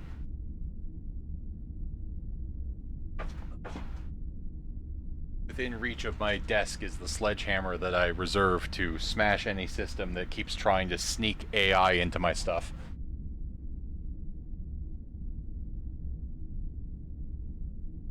Like, I don't know when this started happening. Yeah, I have the potential to build it in. I have over the past year stepped away from Vim into using VS Code, but with a Vim emulation built on top of it, because there's some of the good GitHub stuff. So I'm aware that I could turn on GitHub Copilot, but like, I don't know. Dark Paladin, you are experience-wise, you are on the level of like TI Guy and Klest, and where I am experience level, I distrust any use of AI to help me with programming, because in my head I need to not just like get the thing done, but I need to be able to understand the code I'm writing so that I learn from it. It's not just me like getting rid of, small stuff that I am small busy work that I'm well far beyond. It's like, I had a moment recently where like I looked at what looked to me like an out of order for loop or an out of order like if statement, and had to go to my to the programmer who was younger than me and less had been working on this less, and be like, what is this? What am I looking at? Why is what is this syntax? And that's when I learned what a list comprehension was. And in my absolute confusion over why I had never seen this before, I then went to go look it up and realized that like list comprehensions were added to Python 2 years after I'd had my in-depth Python.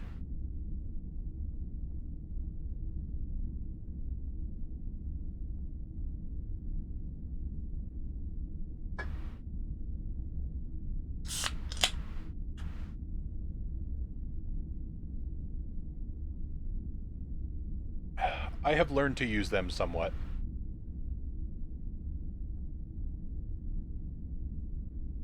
But like, mentally they fall in with like ternary statements, which is basically like when I saw them for the first time was like well after I'd been in a college class and was just confused about what I was looking at.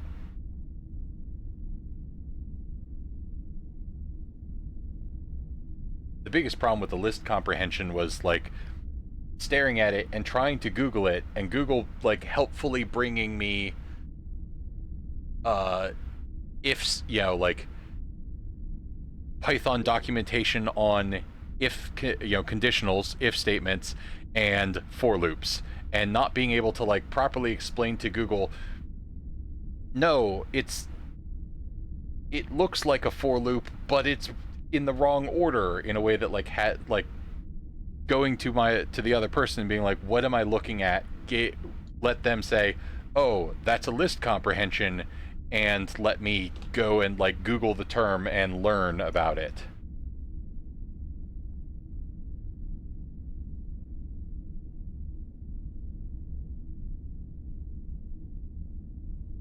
At this point, I like Python just because I was forced to work with JScript for most of my coding career at this point.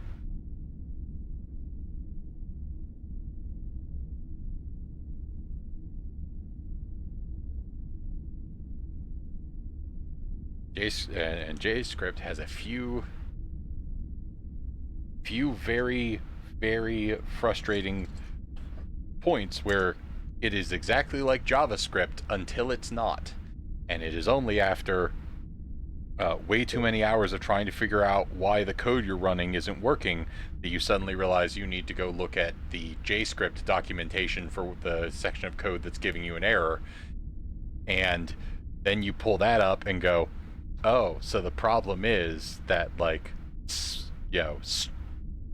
split like string.split is different in these two, and it's just because when Microsoft decided to do their own implementation of JavaScript, they decided to fuck me on one particular thing.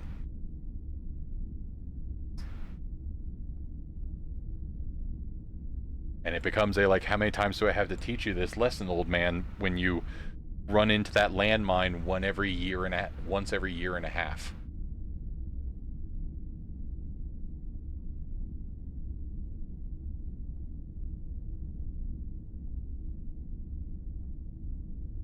Kind of a fun, like, comprehension test that I had recently where I needed a piece of code, like I needed a method that I knew I had seen from another it's like I needed a method that I had seen in another script, and then I went over to look, and it's like, okay, so this script is written on the front end of this Angular thing, and this, the script I'm working in is for the back end of it. So now what I need to go do is rewrite this script that's currently written in JavaScript in Python. And that was like a good comprehension test for me of like, can you understand this well enough to actually do that?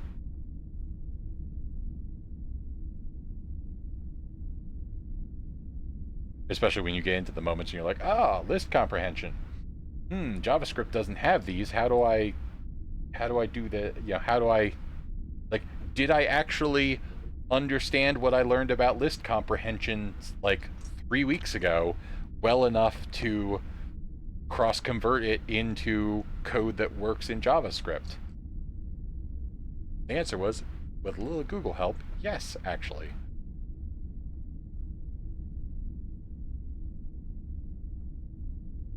Every once in a while, you get, as a little treat, a slight break from the imposter syndrome you've been arguing with during 60-hour work weeks for quite some time. That is the dangerous, dark part about the 60-hour work week, is if you are doing that is because your code is still not working, and then you're going, is my code not working because this is a very difficult problem, or is my code not working because I'm an idiot and a failure and should never have been a programmer, like I told Charlie when he told me to submit my resume for this position? Was I right when I said, oh, Charlie, no, I know I've got my degree, I just got my degree like a couple months ago, but like, I'm not actually good enough to be a professional developer. Charlie beat me with a cudgel until I actually submitted the resume.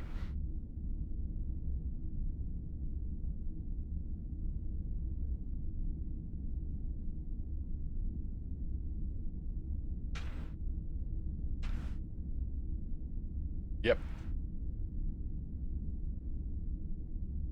It is so weird to be on the other side of Starland, where it's like, I don't have to deal with Star anymore, but also I have to deal with, it's like 7 years into a career, I have to go and learn this other framework, kind of, this other framework and two frameworks talking to each other from scratch.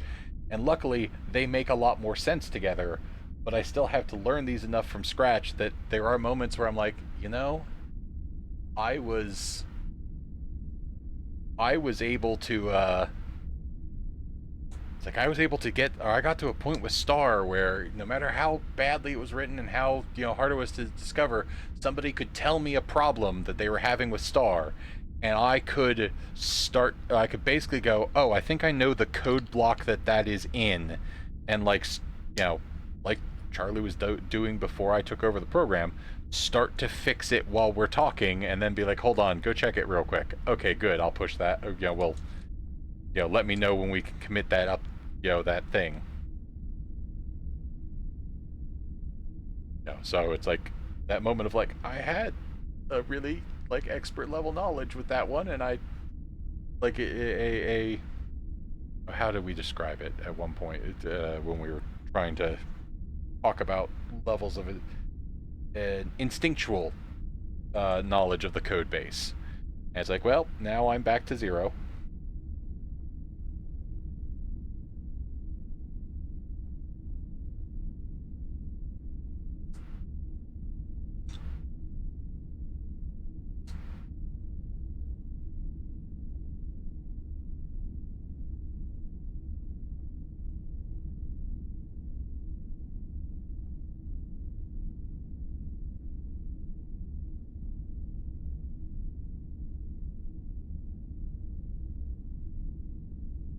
Yeah, there's some of the same things there where it's like I was good enough with Star that they had me, like, because we were at a position where it's like, okay, if you know, if TI Guy and I get hit by a bus, there's nobody who knows what they're doing in Star, and Star is such a pain that it will be like, it's not something we can just throw somebody at to figure out. We are going to need, it will. We had better train some people to make sure that they. So they had me training, the other senior developer, and they had me training the person who is now a senior developer. People whose experience or work level was above my own. I was training them, and it's fun to basically be like, oh yeah, here are the nightmares of how this works. And then somebody stares at you and goes, no, look, it's not funny to joke like that. And you're like, no, that's like they were using VSS for code, so when you're like, oh, okay, what kind of what kind of source control or version control do we have? It's like, no, we have source control, not version control. If you check it out and you check it back in, it is in the next patch. There is no cherry picking. There is no, get whatever. It is just a problem. So it's like, so what we do is we check everything out, keep it checked out, and then we check it all in whenever all the testing's done and we're ready to deploy. Having people just look at you like, no, but for real though, and you're like, yeah, but for real though.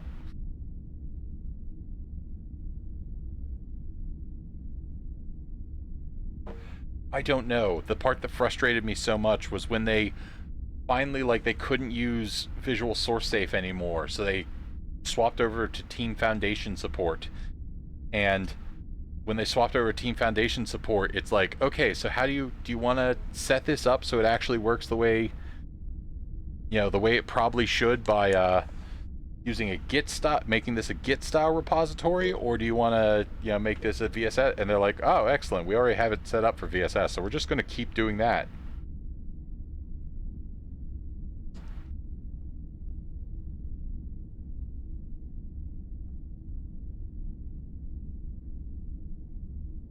Now, the biggest problem is Star stores the code, or stored the code, or more specifically, it was the framework called the,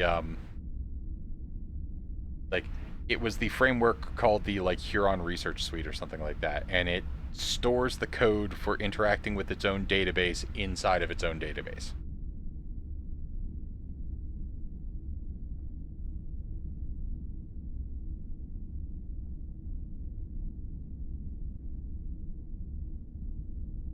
And yes, Charlie and my favorite pastime for quite some time was to sit down and tell other developers what this framework was like, and then watch their faces.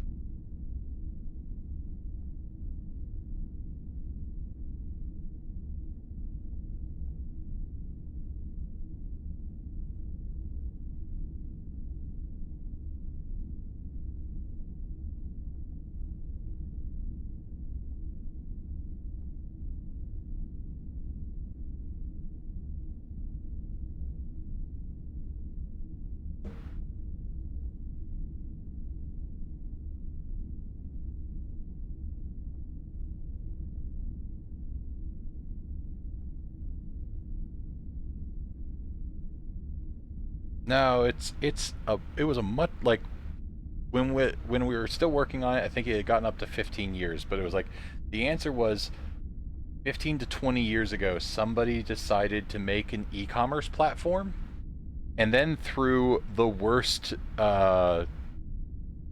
scope creep you'd ever seen, it was a clinical trial management software by the end of it.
Why is...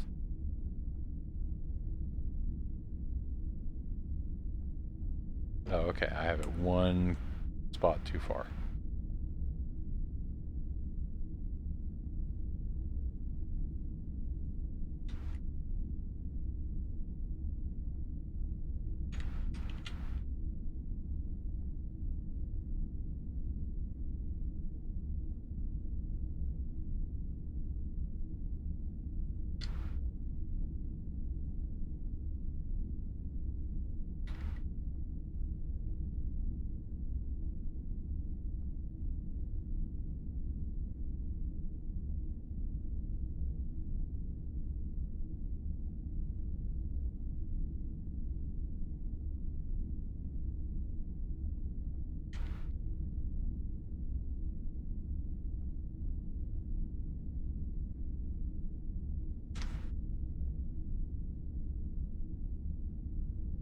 Not to constantly, occasionally come back and poke you, but TI guy, have you started the shuttle yet?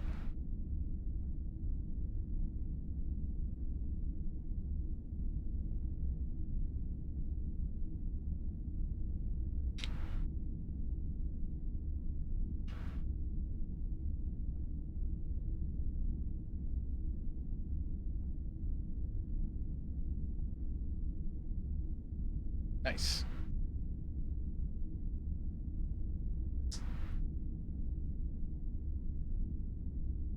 Record, I don't know if I announced it when we swapped over. I think we're on bag 6 now.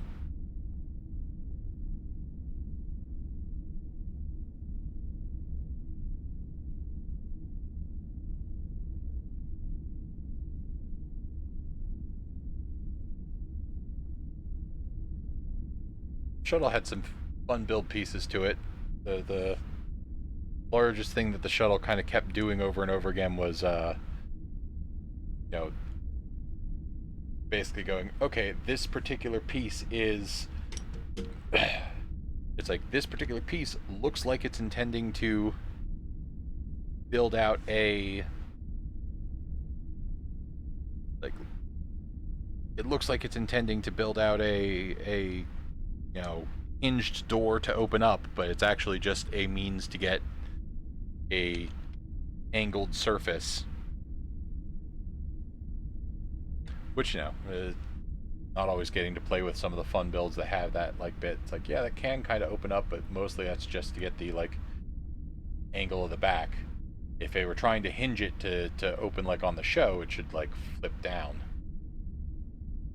Or similarly, like, the front here kind of flipping up. It's like, well, that's, you know, that is not how that works.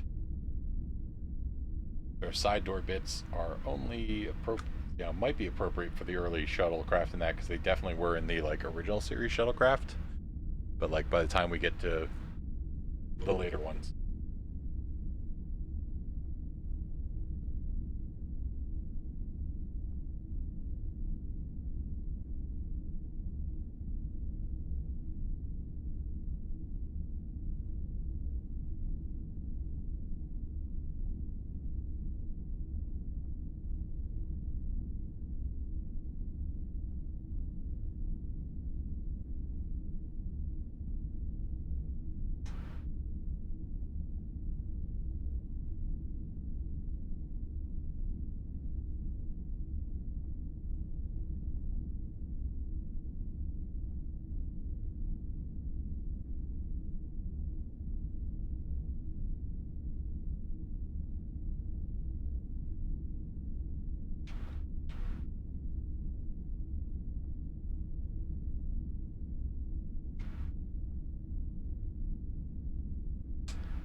back to find a piece.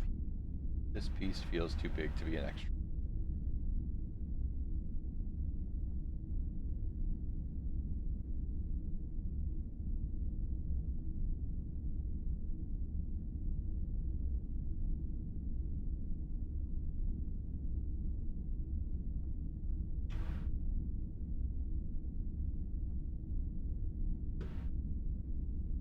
Okay.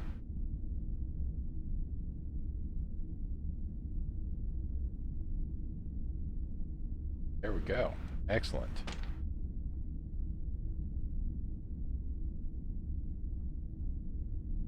This there, part I referred to as the magic part, where it's like I'm seeing it from like this direction, and I rotate it around, and suddenly it looks like the neck of the Enterprise.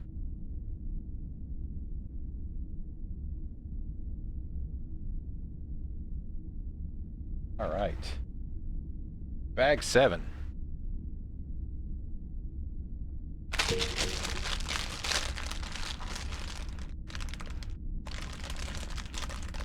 Good night, wolves.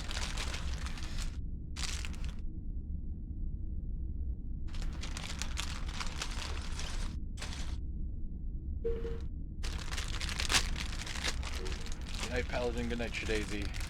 Thank you for joining.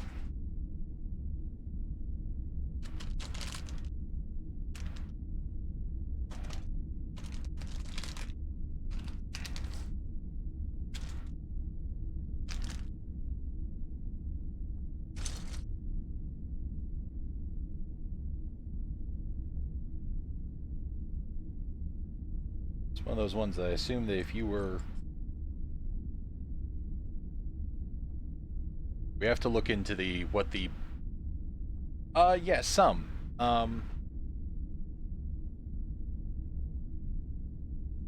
Like, none of the... all of these are plastic, but, like, some of the, like, small internal parts bag, with the exception of that, the bag 7 here, most of them have been this, like, inner paper bag.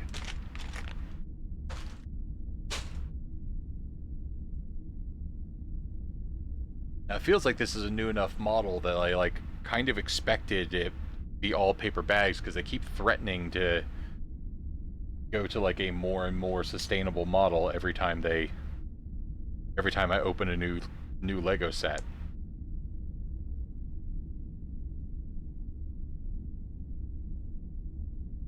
They're like, we're working towards it. And I'm like, look, I get it if you've got to, like, do some work on your older stuff to do it, but when you release a new model, it feels like everything should be in paper bags.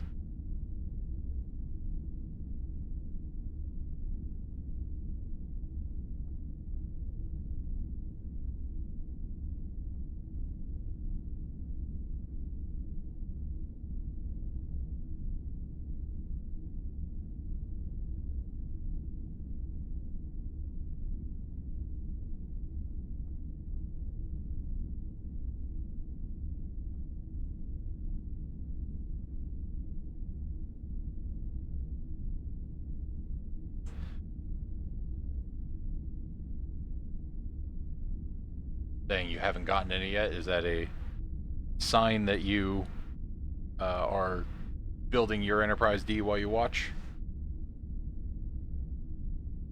Or did you start, earlier this week?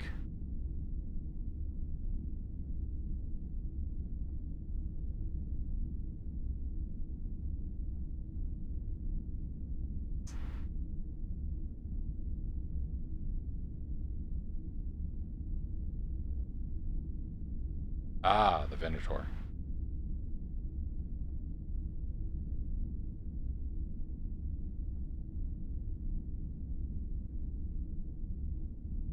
I very don't know Star Wars ships. That a... Ah, okay. For some reason I thought you and Charlie had both bought the Enterprise at the same time, but...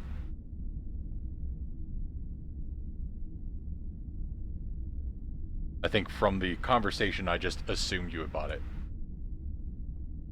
Okay. Is it the same size as the, like, black box Star Destroyer, or is it a smaller scale one?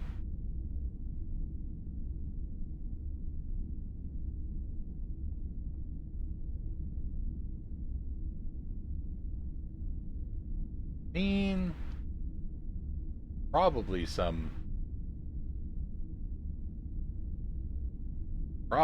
political implications to Star Wars, although I think they're generally painting that side of the political line as the other guys.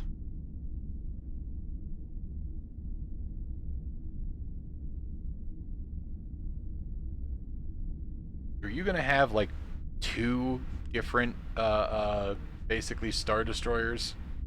The size of a coffee table?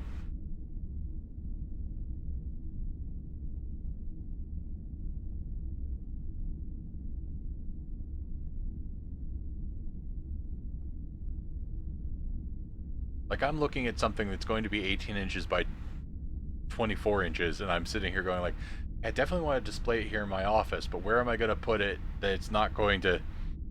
Like, you're lucky that you're at the point where you can basically just commit floor space to it, but eventually you're going to run out of floor space for you and Neko.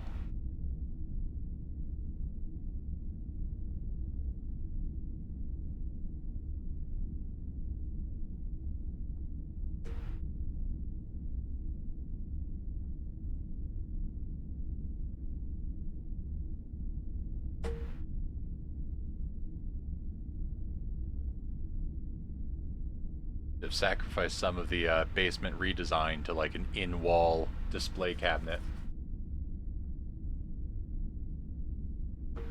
under the stairs or something.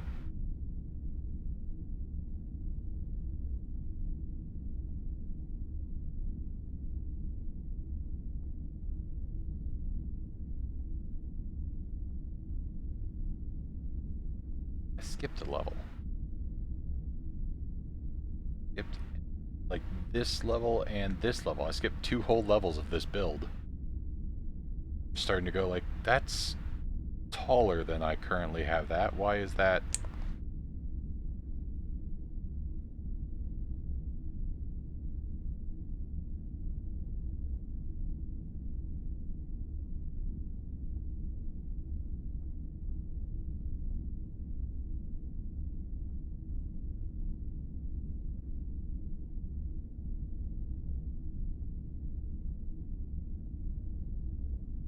At least I'm double checking myself this early in the build instead of like discovering I've made these mistakes significantly earlier. Or sorry, significantly later, like, oh, that's weird, why won't the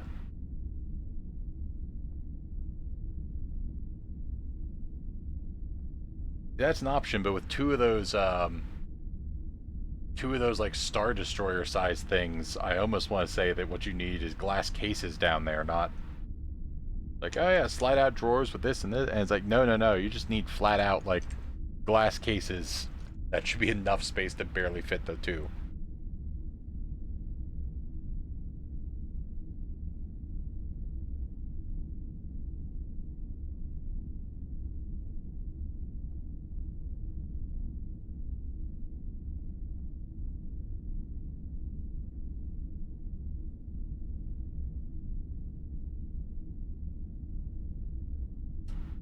But that being said, I have such a love for hidden and useful storage at all points possible that I do like that idea.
I was slightly annoyed that I was going to build this upstairs by myself on stream, but like also like 5 to 7 we were working on trying to build this like 3-in-1 creator, the 3-in-1 creator like unicorn castle, because I have successfully gotten to the point, or gotten her into the phase, or into enjoying like sitting down and she and I will build something out of Lego, with mostly her doing the actual physical building and me just kind of having the offering the support of like following the directions to keep her on task. She and I are actually building Lego sets together now occasionally. And today she did not have the attention span for it, so like 100% like, yeah, that's why this needs to be a thing that I build and not a thing we build together. But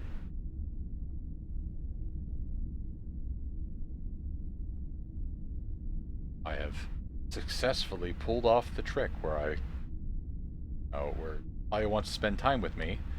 I want to spend the time building, Lego sets that she wants to build.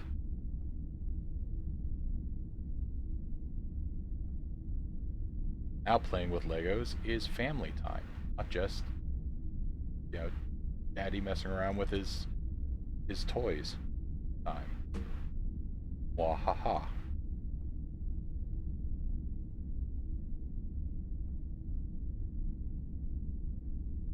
Yeah, like it's like the two of the things that are on her Christmas list this year, especially because like now she and I play Animal Crossing together. Like I deleted my island and built a new island for her, and so we'll just get on to run around and do our daily chores and stuff like that. So she's very into the idea of the like she wants the Bluey house Lego set, and she wants she pretty much wants all of the Animal Crossing Legos. Oh, cool. Yeah, so Charlie and I were very curious about the app because, like, I had seen it when I watched a stream of somebody building the Lego Game Boy, and when he was flipping through the thing, I saw the app, and so I downloaded it when I got some small Lego set to build with Talia, and I've been flipping through it. It's like, okay, cool. I can collect, or I can like track the sets that I have collected and stuff like that. And then I saw the party thing and wasn't quite sure what it is. So, is it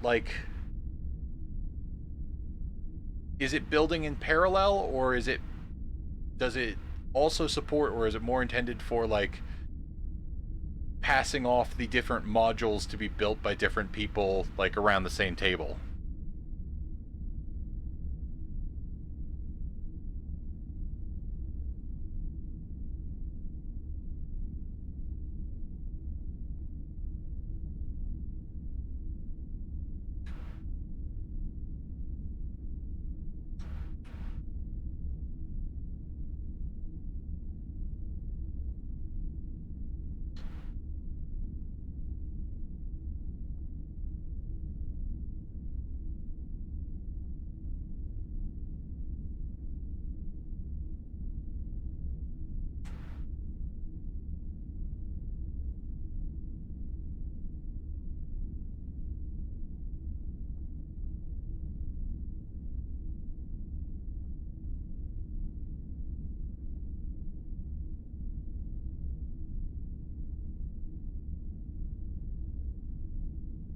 Okay, so it is like, when Charlie and I were talking about it, we weren't sure whether it was like intended for that or intended for, for like combining the builds at some point type thing. So that sounds a little bit more like what we were thinking with the have a group of friends sitting around a table, and it's like 100%. I've currently built you know, where I am in this build feels like I have built 4 quadrants of this thing that can be combined together easily, or can be combined together at certain stages in the process.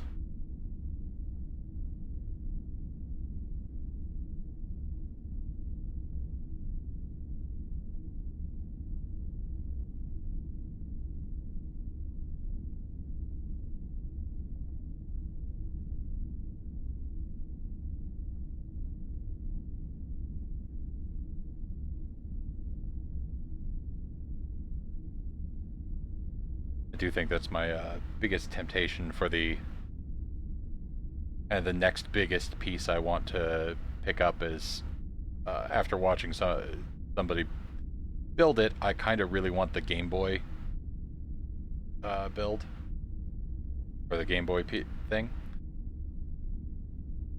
That feels like something you would have picked up. So Charlie, did you ever pick up the Lego Icons Game Boy?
Charlie's either too busy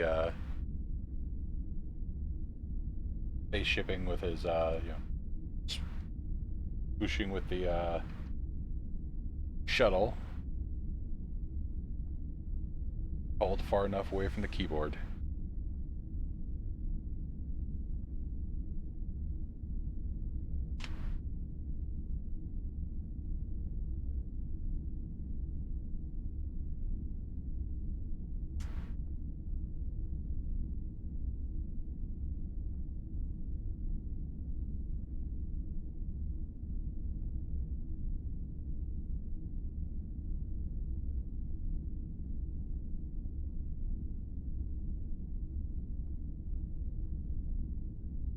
Ah, makes sense. Yeah, I was just asking if you had picked up the Lego Icons Game Boy.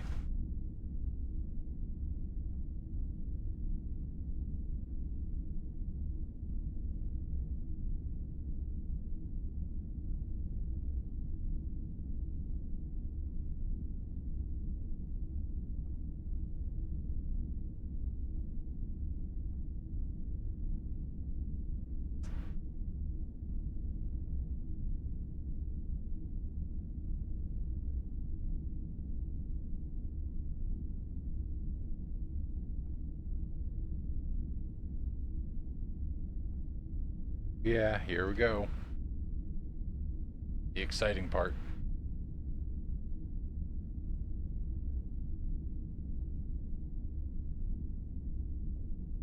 Yeah, I watched Barry built it, and the part where like if you look at the original or the like NES set that I know you have, like the controller's just kind of a flat, solid piece, but some of the clever things they did so that the D-pad and the buttons actually work on the Game Boy, uh, make it kind of the like next set I want to buy on a larger scale for myself. Right. Oh, here we go. Okay, so let's put these boys to lock it in.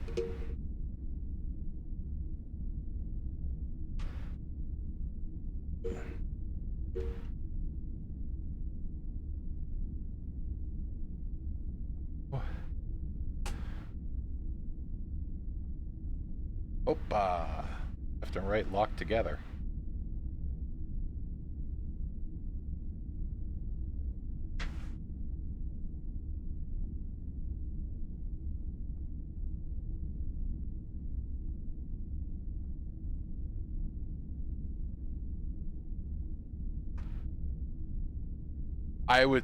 I was kind of waiting for you to mention it, and I was curious if you'd seen the Brick Boy Kickstarter. I expected you had.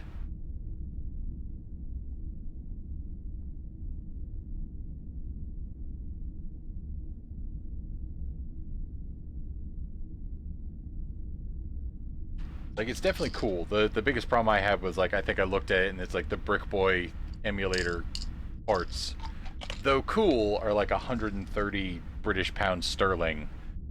And I was like, yeah, no, that was yeah,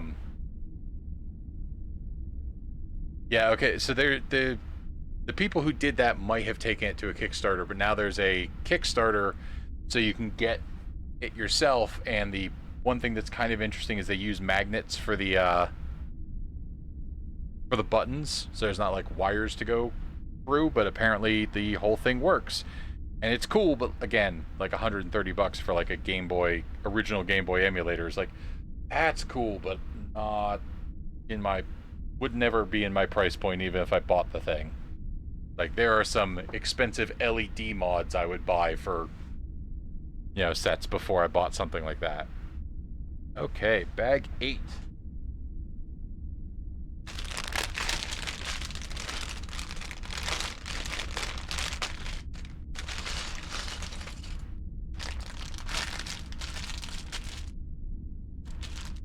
It has been a while since we've opened a bag that has turned out a crew member, which I find interesting. Again, I would have made Geordi the first crew member, because if you're going to be spending this long building a starship, you need an engineer. But I'm curious if that's a little bit like, oh no, you get Geordi and Data, you get them later because they're crew members you're going to be excited to get to. If I went based on excitement level, my guess is either Guinan or Deanna Troi. But I would kind of hope that you would get that, like you suggested earlier, you would get Guinan in the bag that technically builds 10 forward.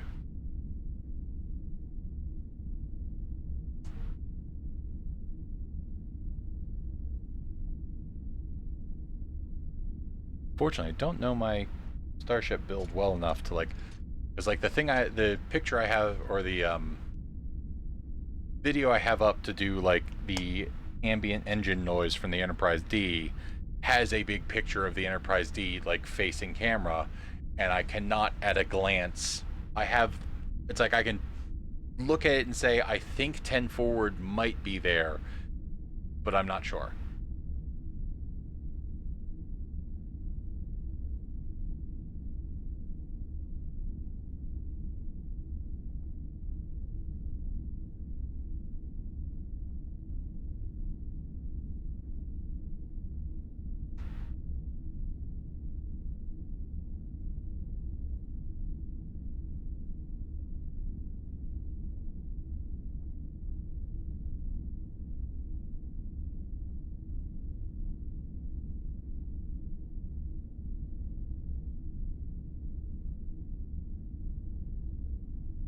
Charlie, a minute or two to get out of ad space.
Oh, you got rid of. Okay, you got rid of it. I was waiting for you to come back to be like, you probably have a Prime subscription that you could use to get rid of this problem. But I think I remember you mentioning that you had like kind of given up your Prime subscription for now.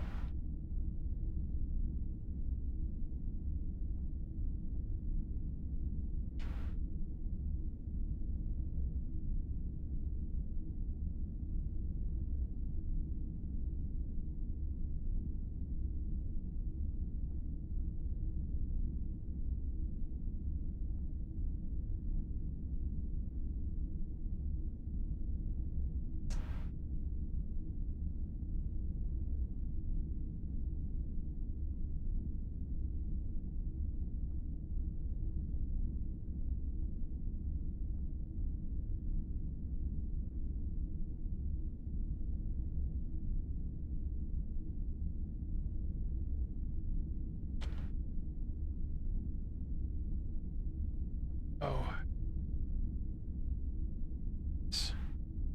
we're about to build the same collection of the exact same thing.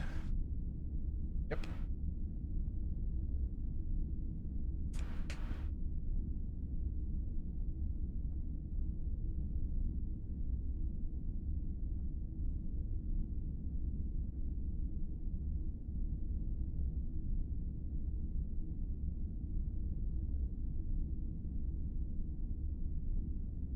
Well, I think I run about 3 minutes of ads an hour. Because if I set it up to automatically run 2 like minute and a half ads during the hour, then it does not do pre-roll ads, the ones where that like run as soon as you connect to the channel, or at least it's supposed to be doing that. So as a result, it makes it a little bit less frustrating when you like first click into the channel.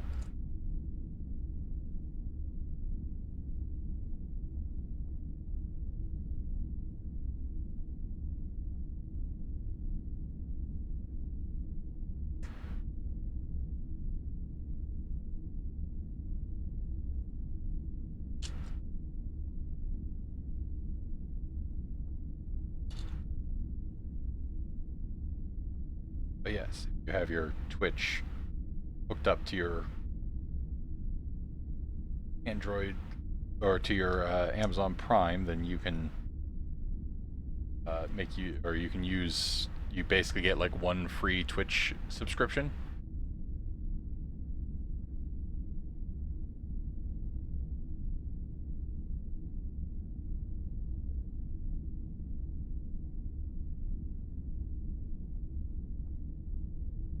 Understandable. I am only speaking of it informatively. I don't have the like I would badger Charlie when Charlie wasn't using his Twitch subscription. I'd be like, "Hey, if you're not using it, throw it at mine." But though I am aware it is an option, I don't think I want to shill in a way where I'm like, "You're a friend of mine. You should pay money to subscribe to my channel."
Oh, feeling more and more real as we go.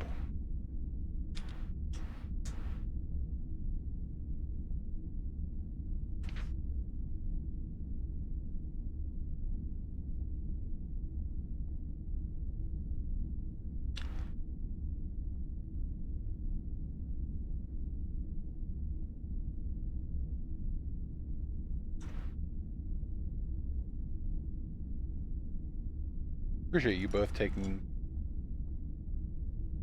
time on a Thursday night to jump in and watch. Although it occurs to me that on some level, you guys are physically or financially invested in it.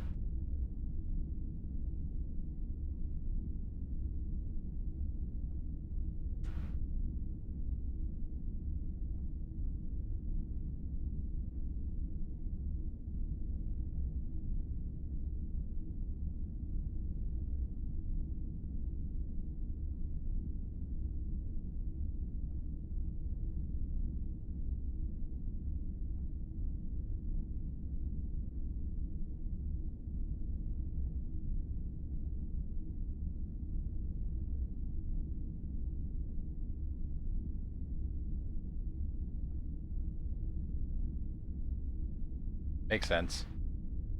And then you've got the other part of it where it's like you're deciding to build it with a friend, so you can't even be like, well, I mean, I'm sitting here. Is the like needing to coordinate it together, which, you know, it sounds delightful. I've definitely enjoyed the like moments where Charlie and I have slowly built like one of his larger models together up at the cabin. But I definitely can feel the moment of like, oh yeah, now okay, I can't. It's like I get that moment when Heather and I decide that, or when it's like, oh wow, this show's really good. I should show it to Heather. And Heather goes, that show's really good. Now you can't watch it without me. I'm like, oh no. I could have burned through this entire season, but instead I have to wait for us to sit down and watch it at the end of the night.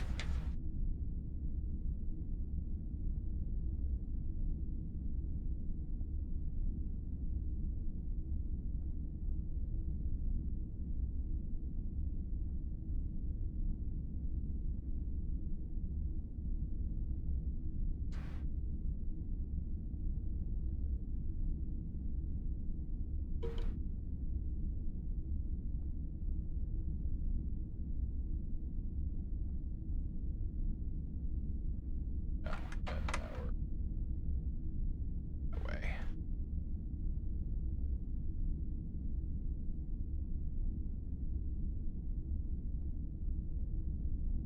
Upside down.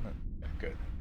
Like, and basically trust that it is okay enough to structurally handle being set upside down.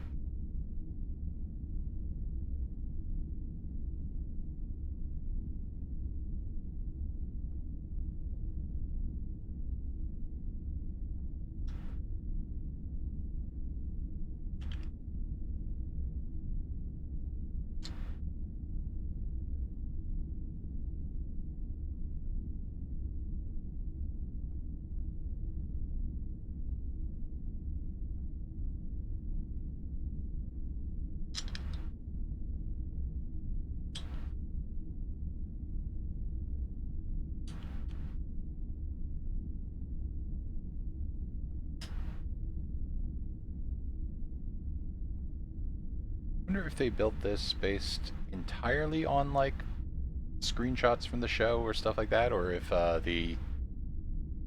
was there a cool moment where the designers of this model actually got to like go see the screen used model of the like filming model of the ship? If it's, I'm not even 100% sure. I don't know whether it's still around. I've gotten to see the original series Enterprise's filming model because it was in the Smithsonian and it was out on display for a while. But I have no clue whether something happened or whether the Enterprise D is still in existence.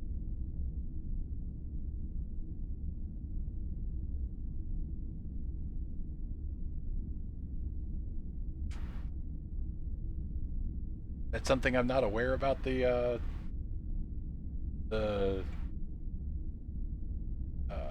designers for Lego, or the Lego designers basically flush.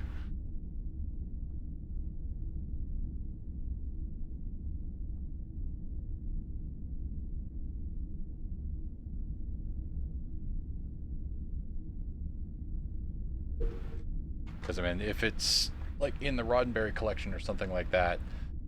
Okay, I was gonna say if it's like in the Roddenberry collection, I wouldn't be surprised if it being like part of the licensing process of like, hey, we're gonna ship the thing over so you can look at and find the little details on the model. But quite frankly, they might also have used one of the like there's a moment where you walk in and it's, I mean, aside from being fully modeled out in the end of Picard, there's like at least a moment where it's like also hanging or hanging from the ceiling in Starfleet. So as a result, I would expect them to have a 3D model, a pretty decent 3D model they could have sent over as well. Oh yeah, we get another crew member. And we don't just get a crew member, we get the trombone.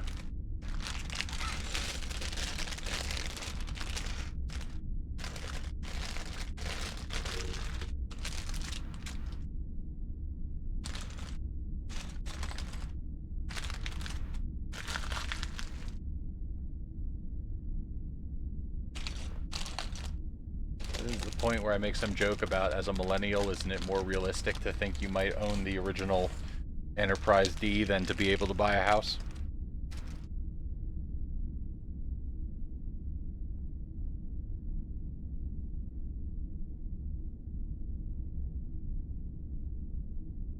Right.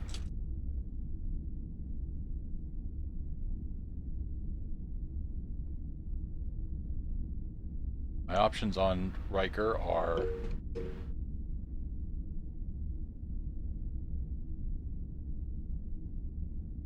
very smiley or sort of a reasonable smile. Definitely have to go with the toothy smirk.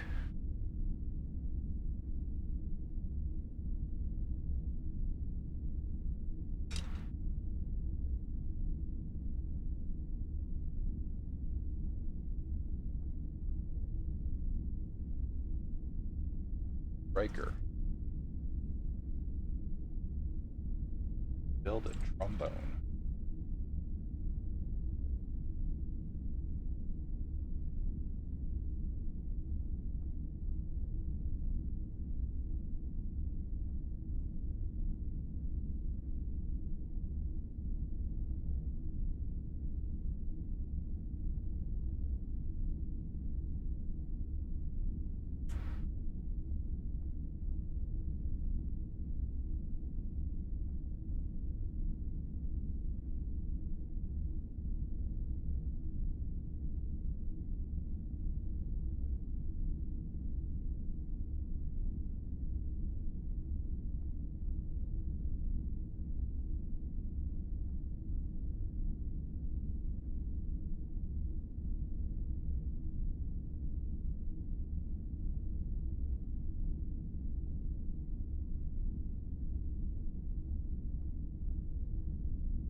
All right, go. You're ready. Focus. Ready for trombone champ.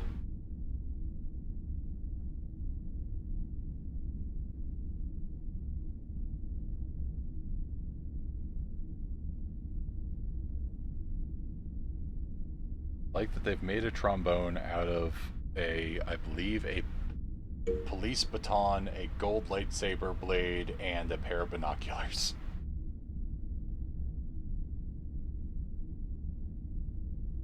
Commander William Riker plays the jazz trombone as a hobby. The instrument can be placed on its stand when not in use. This is the first LEGO set ever to feature this instrument. Nice. On Riker.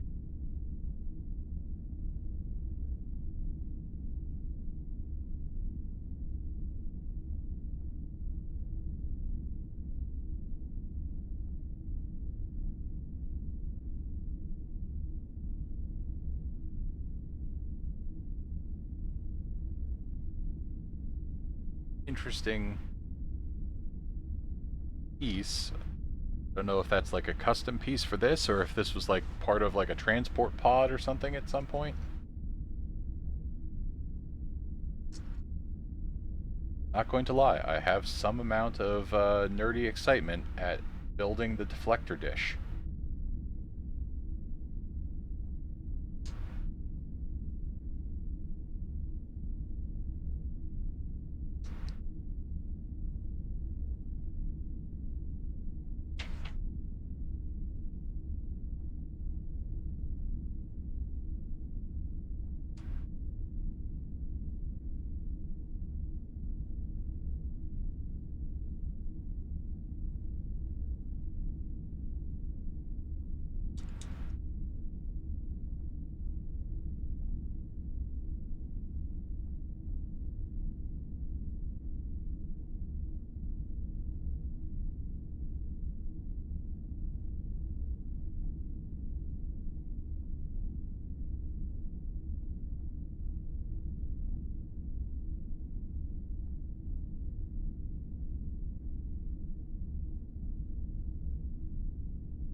Yeah, a lot of use of these uh, ball and receptacle to connect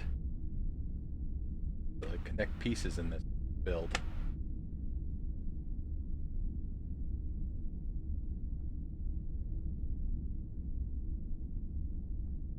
But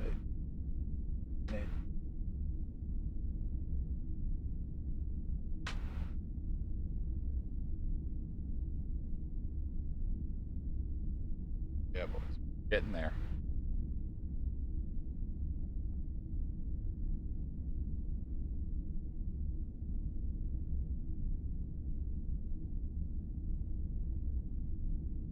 Sense.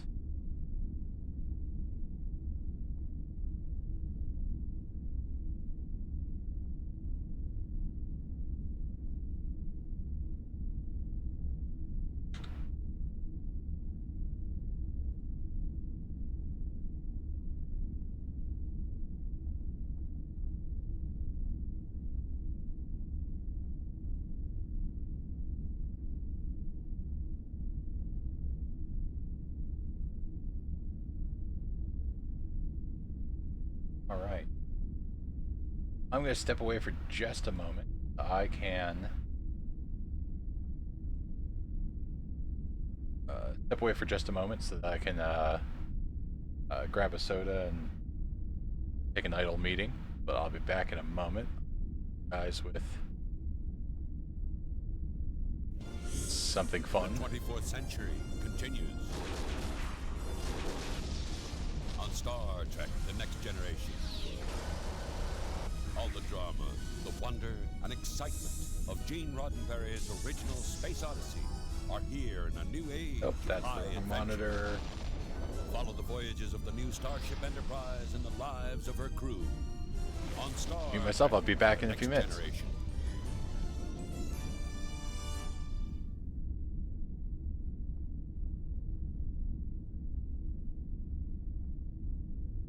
Tonight, the 24th century begins. Welcome to the Enterprise. In a special world premiere movie, Star Trek: The Next Generation.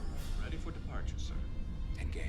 78 years have passed since the days of the original USS Enterprise. Now a new Galaxy starship has been designed with a new team of highly skilled Federation explorers. Starfleet Captain Jean-Luc Picard, Commander Riker, Executive Officer, Chief Medical Officer Crusher, and her brilliant son, Wesley, Lieutenant Commander Data, an android, the telepathic Troy, Geordi, a man with unique vision, Security Officer Yar, and Klingon Officer Worf. Shields and deflectors up, sir. Go to yellow alert. Their first mission, investigate a new star base on planet Deneb 4. Thou art directed to return to thine own solar system immediately. A hostile alien threatens the crew, Now go back, or thou shalt most certainly die. but they're determined to finish their mission. Arm aft photon torpedoes. Place them on ready status. Hostile is now beginning to overtake us, sir. Together, they stand trial before a merciless court. You will now answer to the charge of being a grievously savage race. Now, they have 24 hours to uncover the secrets of a strange world. They're firing on Farpoint, sir. The classic legend begins an all-new adventure. Let's see what's out there. Star Trek: The Next Generation.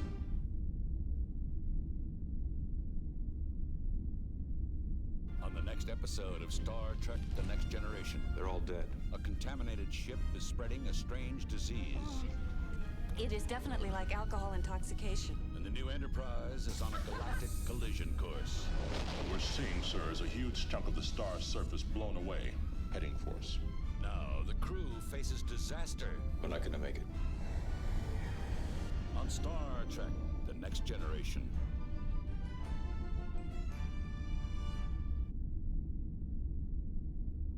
Next time on Star Trek: The Next Generation. You must get the vaccine from the planet, Captain, immediately. On a desperate life-saving mission, Lieutenant Yar falls prey to kidnappers. Photon torpedoes ready, sir. Fire. You shall have no vaccine and no Lieutenant Yar! And the deadly trade-off begins. I challenge you. A struggle to the death. It's a fight for survival on Star Trek: The Next Generation.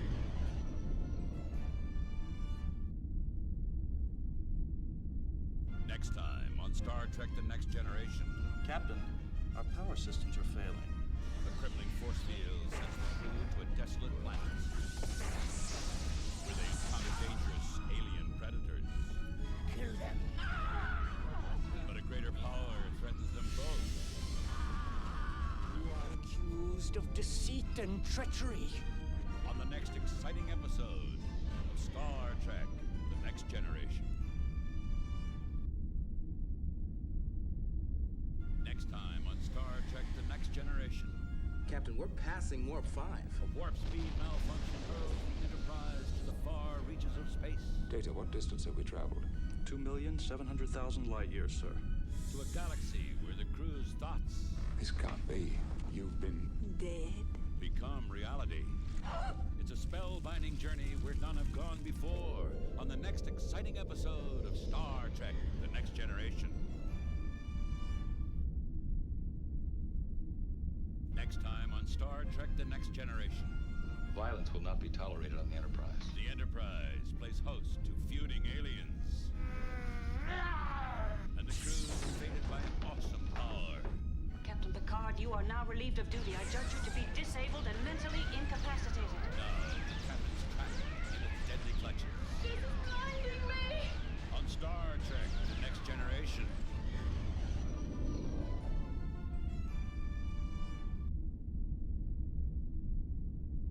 Next time on Star Trek The Next Generation. They certainly are fit. The crew visits a planet of sensual pleasure. Death? By breaking any law. But an innocent violation No, West! puts Wesley's life in jeopardy. Drop it now. And despite everyone's rescue attempts, He's being held safely until sundown. he faces an alien death sentence on Star Trek The Next Generation.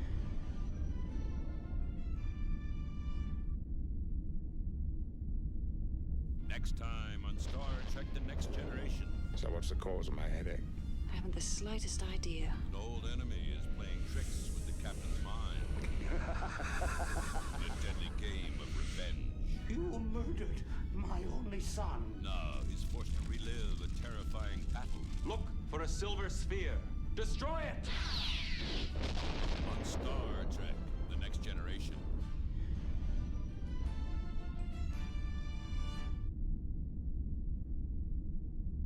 Next time on Star Trek The Next Generation. Can any of you stay alive? The crew's challenged once again by the dreaded Q. We have offered you a gift beyond all other gifts. Tempting Commander Riker with extraordinary power. Are you strong enough to refuse to use that power? In a game Worf! that becomes a deadly confrontation. On Star Trek The Next Generation.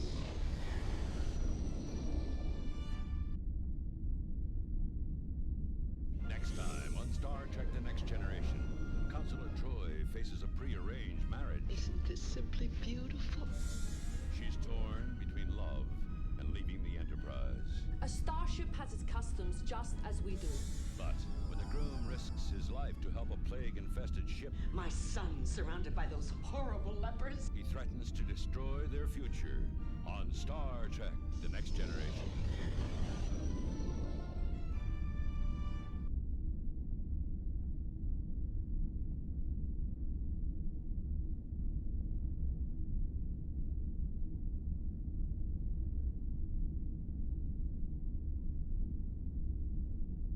All right, I'm back.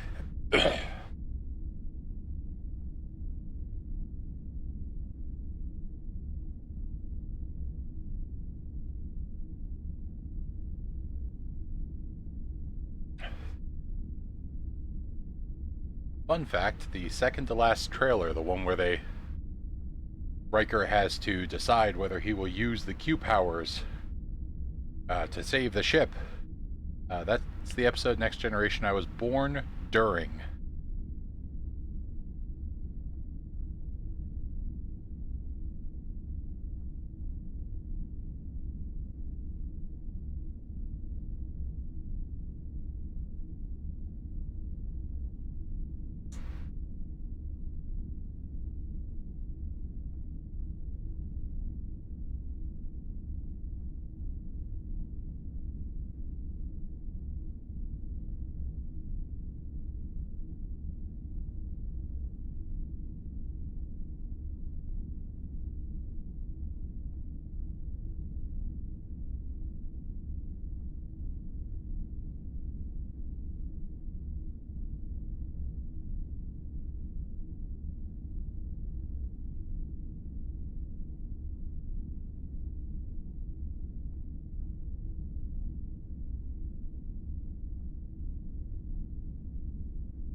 Which is, of course, always a fun thing to inform older nerds of. Like, yeah, you remember that episode. Yeah, it was a good episode. Yeah. Yeah, that's how old I am. Primetime premiere of that episode.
I can understand that. No, that was...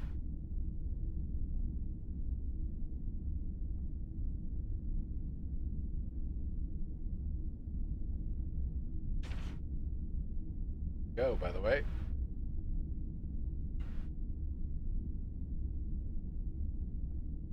Have a deflector dish.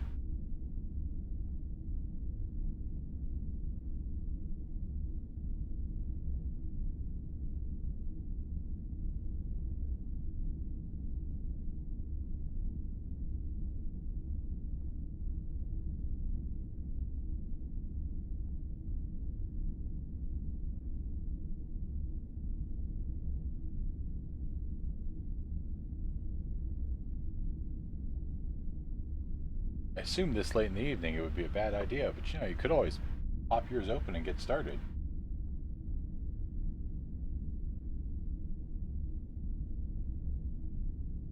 Actually, depending on how much time you have to devote to it, the biggest reason why it would be a bad idea is just from a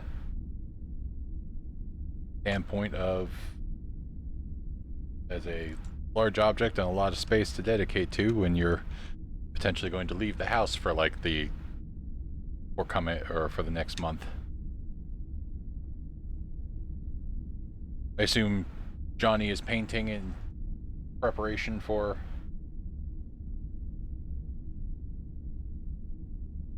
blessed matrimony.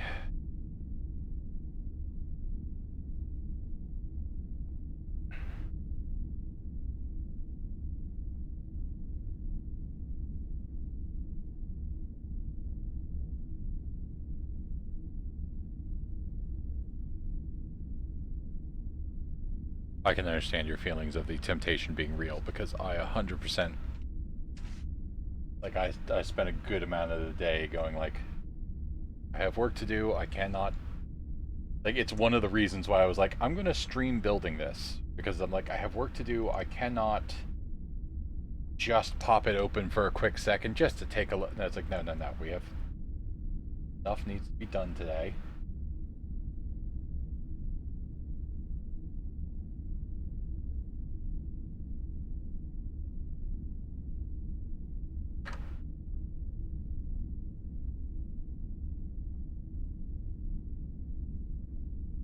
Yeah, I mean, that you might as well start working through.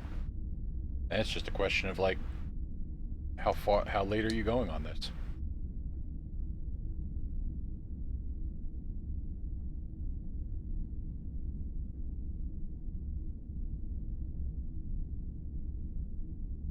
I'm mildly curious. Like, I think I'm making good enough headway that as it currently stands, I'm going to keep going.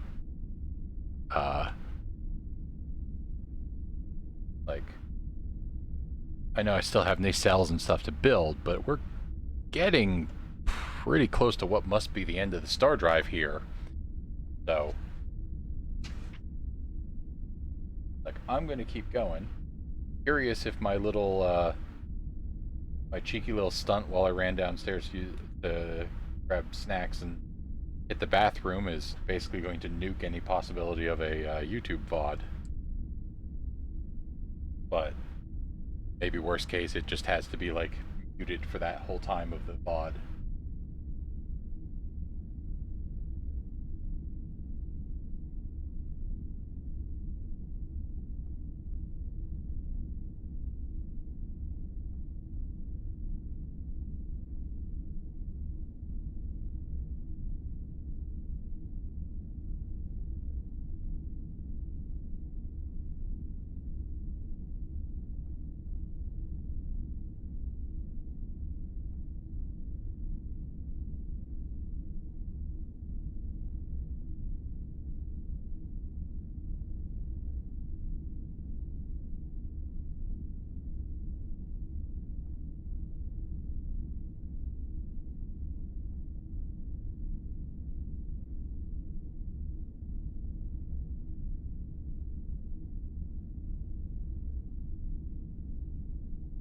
Well, that's, I mean, the key bit is I'd have to like download it, reprocess it, all that sort of stuff.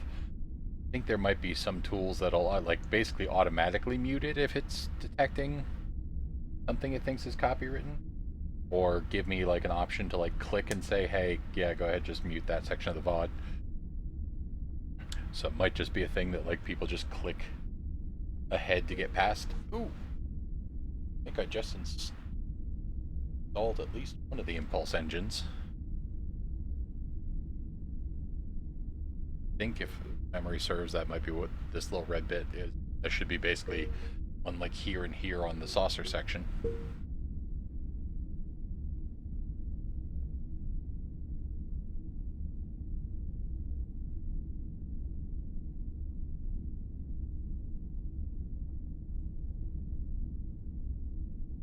Busts his trombone, I guess. All right.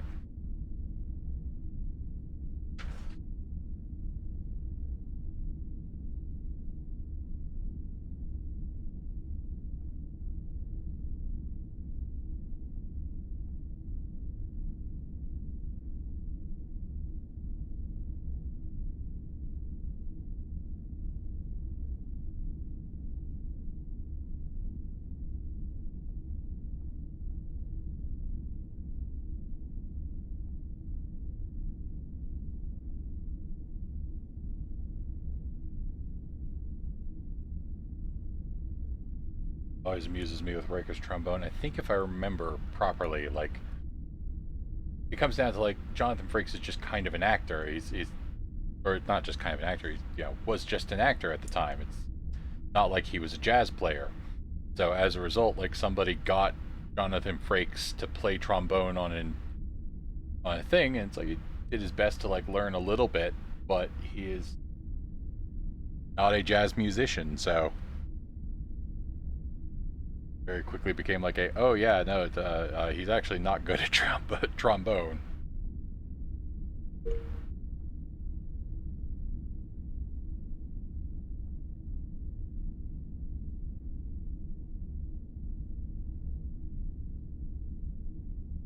Setting it.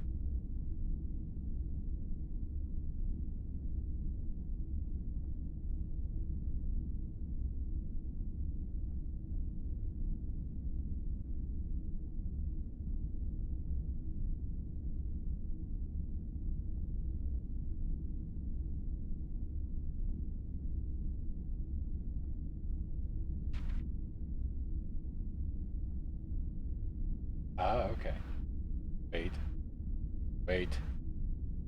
Why do I have two? MS.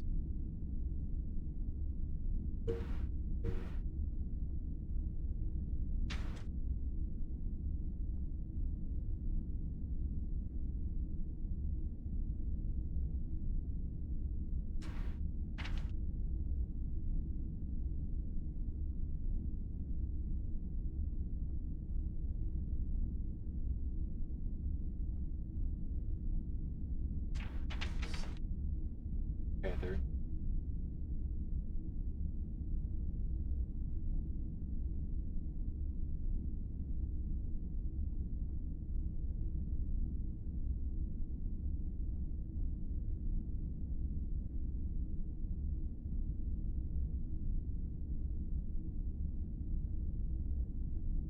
This calls for two of them. Oh, okay, there's another one on the bottom of that. Alright, I see it now.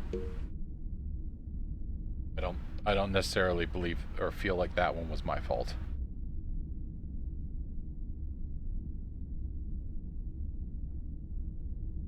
This should detach like that and that. Something loose, but that's okay. We've got to remove the whole assembly.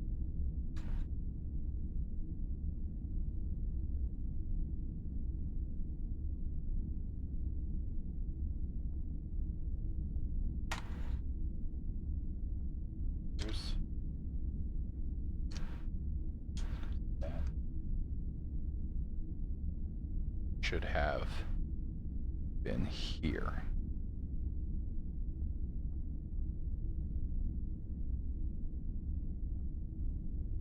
Okay, that's one to keep an eye out for. I don't know if that's as obvious to you, but it's like, okay, this turns and then goes down here. It's like, yeah, it turns, but then it also adds another one of these pieces here.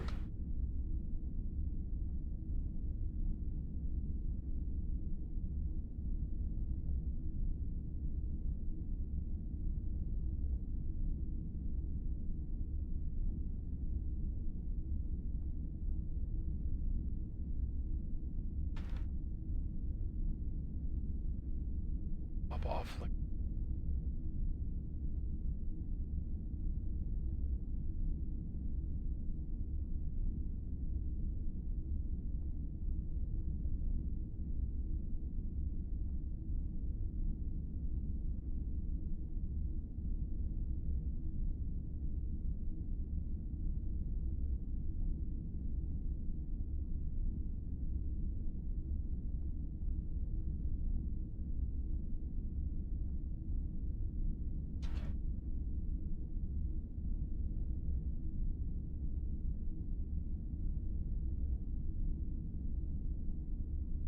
here. That.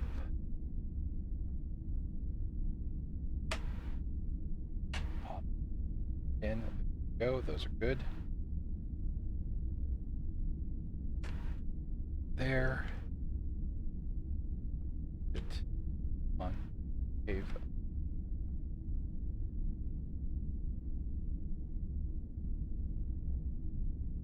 Okay. There we go. Alright.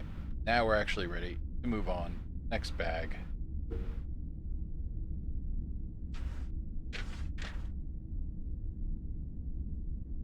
Now we are actually into the exciting part of building the stand. Which I am actually a little excited about because it would be nice to get this thing sitting nicely off the desk a little bit. And also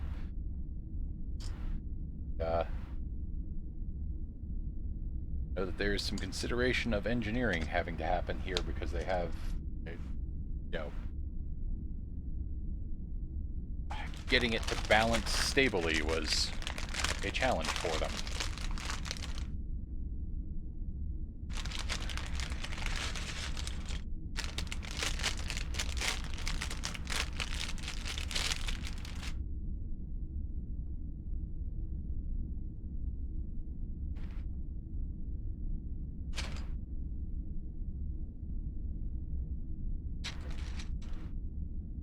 When I need a specialty bag over here.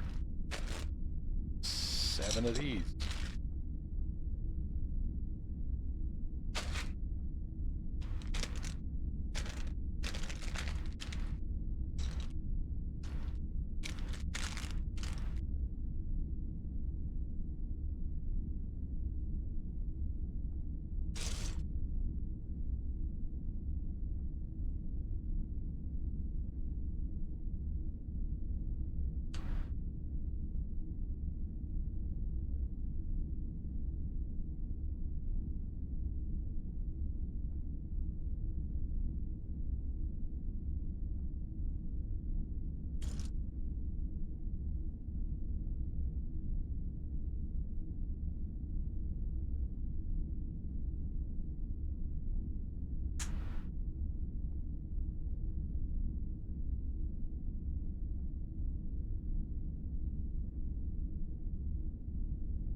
Sure, the answer is stability of the thing, but I am almost surprised that they didn't go the effort to like make the kind of like all the Playmates toys in the 90s where like the stand was always some sort of Star Trek or Starfleet insignia.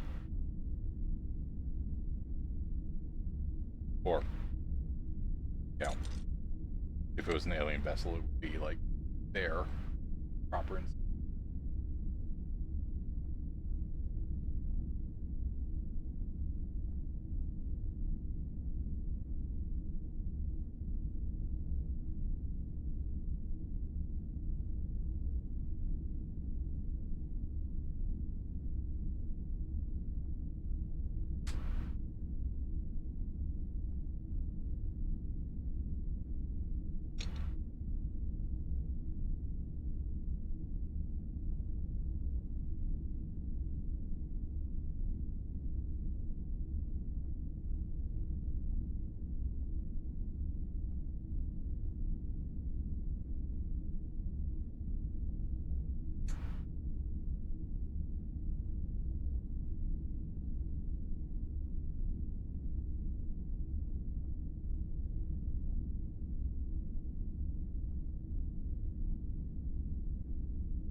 be honest. This,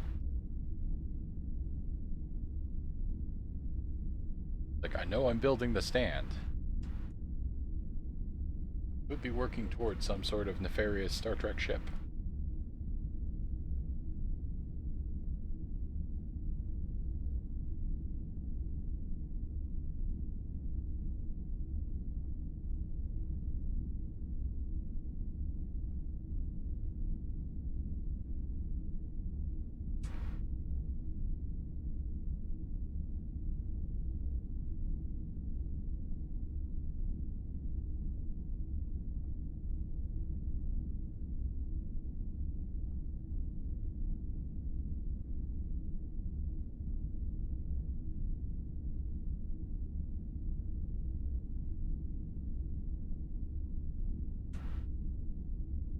Yeah, definitely something section 1-ish.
That amusing side of Lego that's not really my childhood when it comes to, like, anytime I've got to pick up pieces, start putting pegs through, connect them.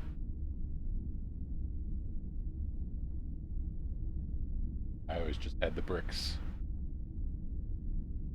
Like some small set included them for a small trick they wanted to pull.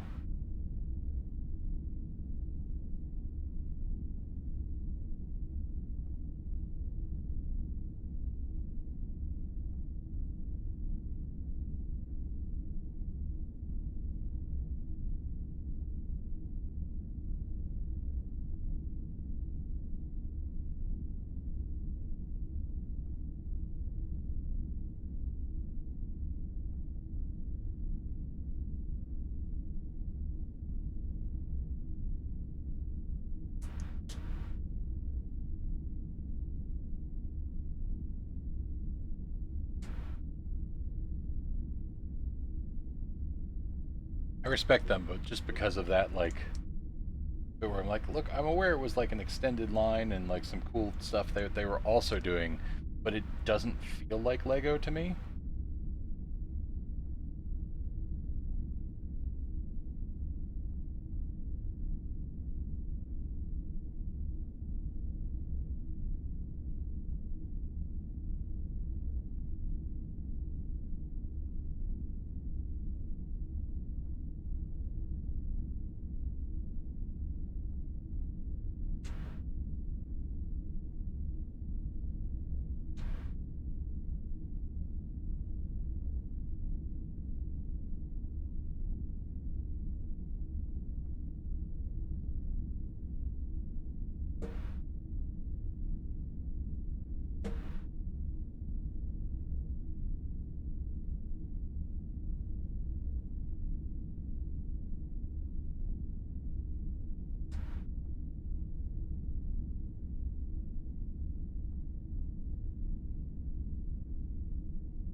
Yeah, no, Gears are definitely fun.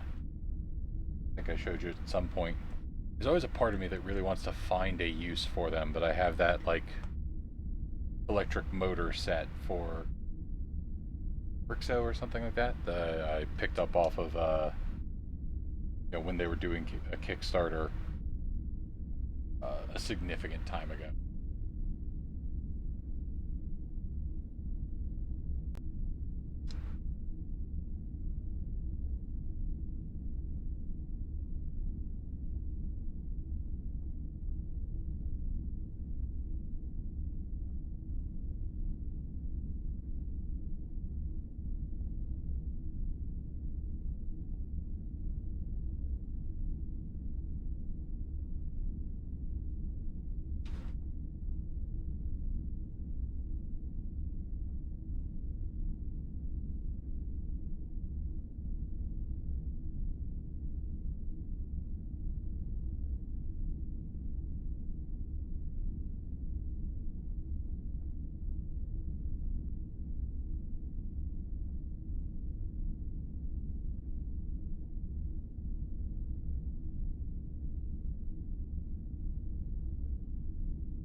Yeah, that makes sense.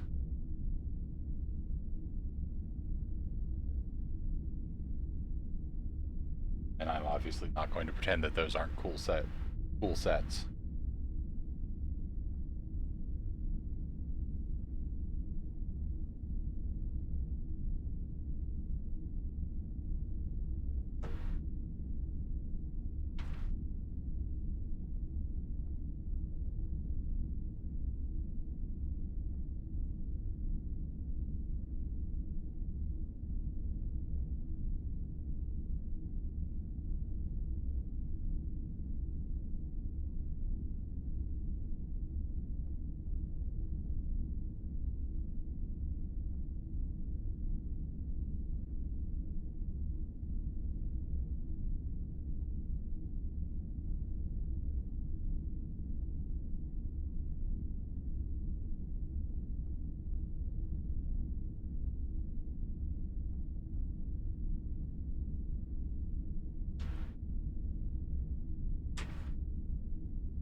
Bag 11.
Charlie or Josh.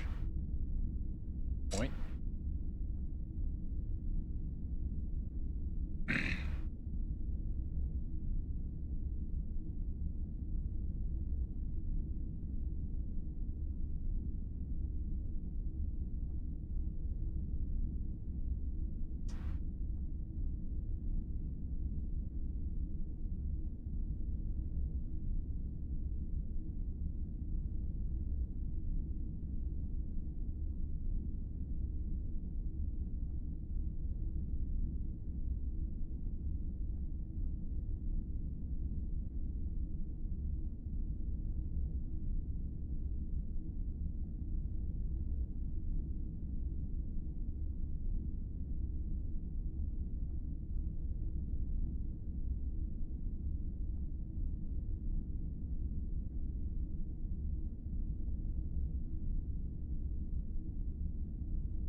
Hockey.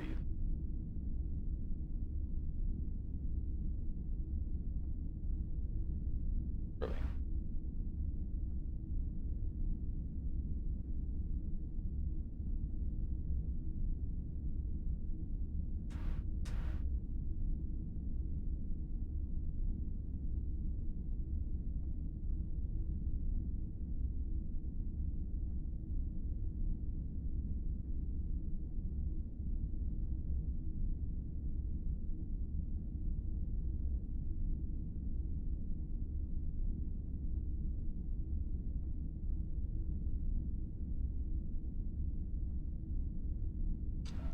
Thanks.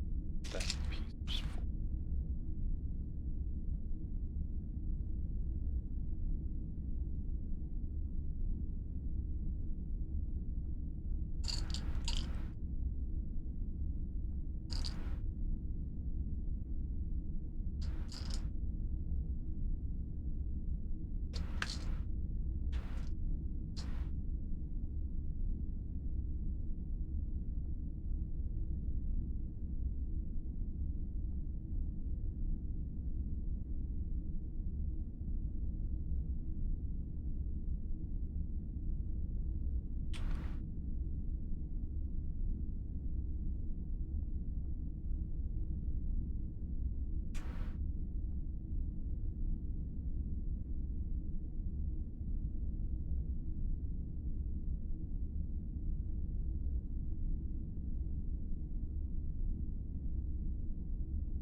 There's the long flat panel. There we go.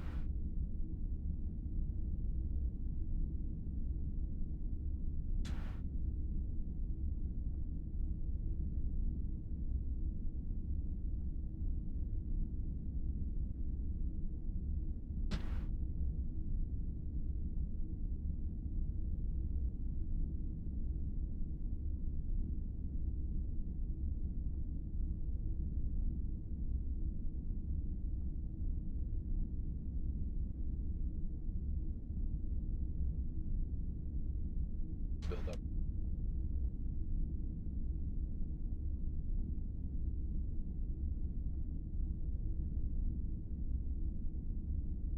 Actually, exactly what.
A little bit of shit. Sweet.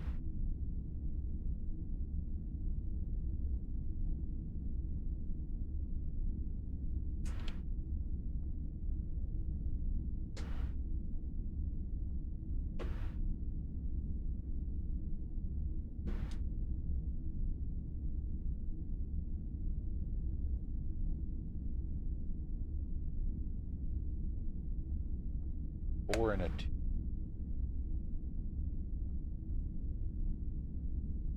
Guess maybe there is. Fascinating. All right. We have the stand.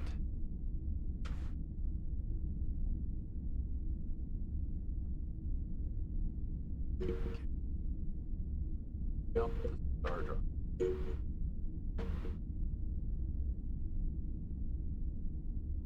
Oh.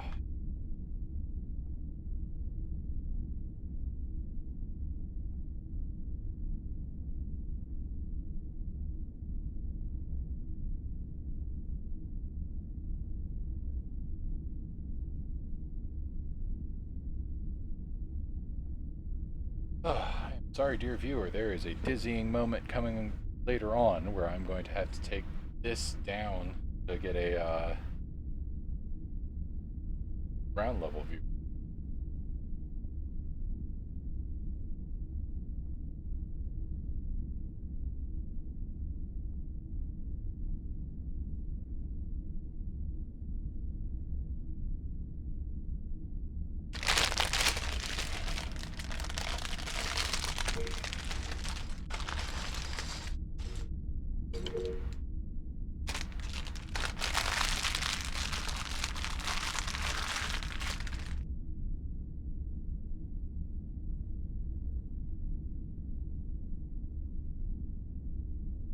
Right back after these scheduled advertisements. Next time on Star Trek The Next Generation. Ready for San Francisco, Mr. Whalen? Captain Picard visits the holodeck for an adventure to the past. Something's gone wrong. Everyone inside could vanish. A mysterious malfunction threatens their journey, This is not a game. Give me the gun. trapping them in a real-life murder mystery. Shall I kill him? No. Kill the woman. On Star Trek The Next Generation.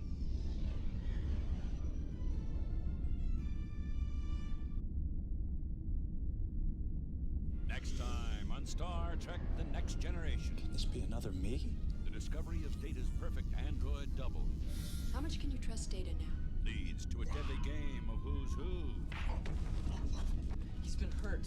This is very serious. Now, Data's evil twin plots to destroy the crew. Back off. Go! With the help of a lethal life force on Star Trek The Next Generation.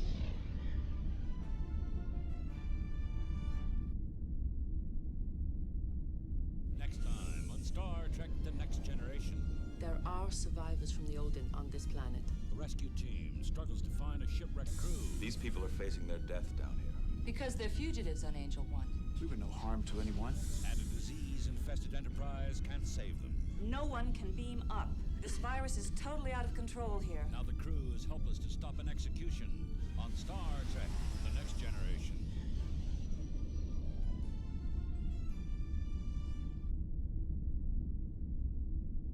Next time on Star Trek The Next Generation, the crew docks at a star base for repairs. I'm getting an indication of possible trouble in main engineering. But kidnappers trick the crew into an emergency evacuation, Abandon ship. stealing the Enterprise and its captain. This vessel must not fall into hostile hands. Set auto-destruct sequence.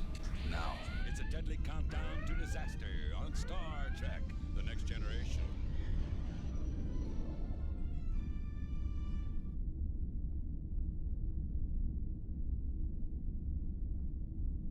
And I am back.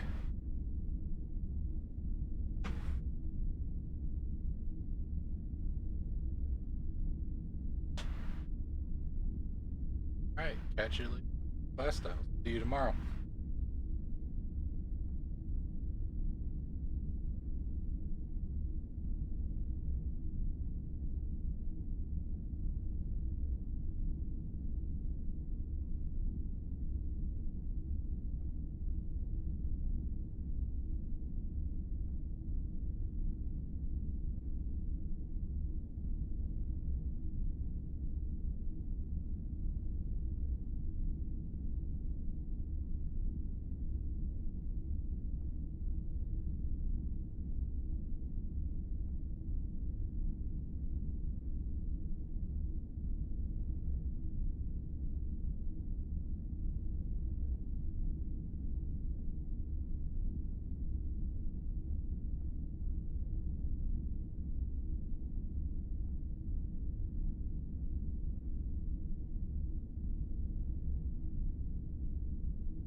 Alright, now we do finally get to build Geordi.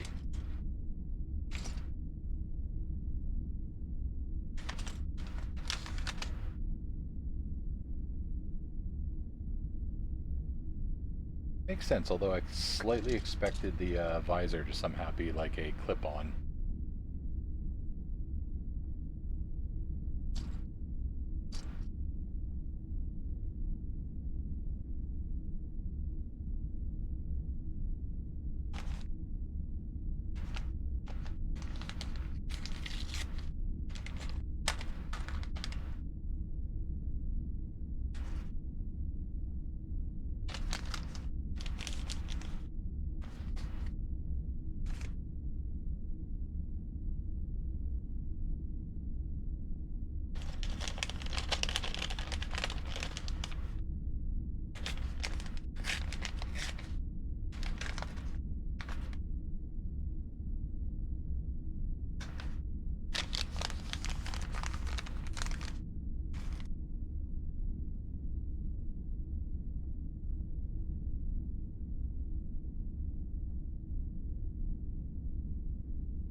Alright. There's the boy.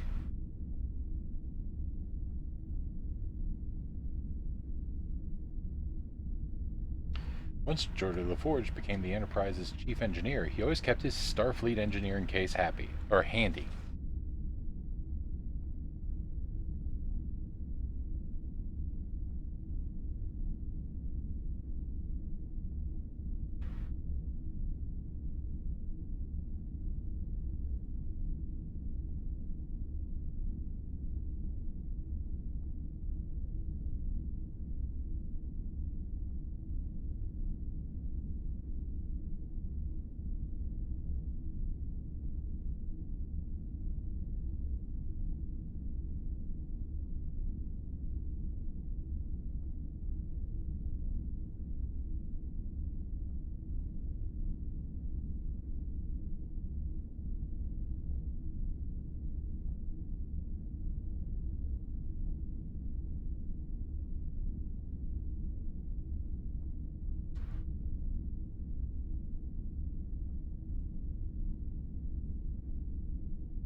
Go.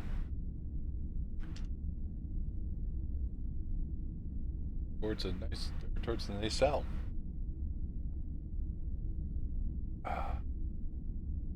Stickers again.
See, we're getting...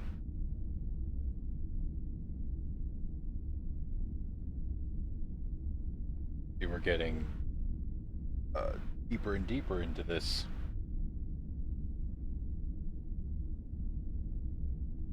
Sticker use.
Wait.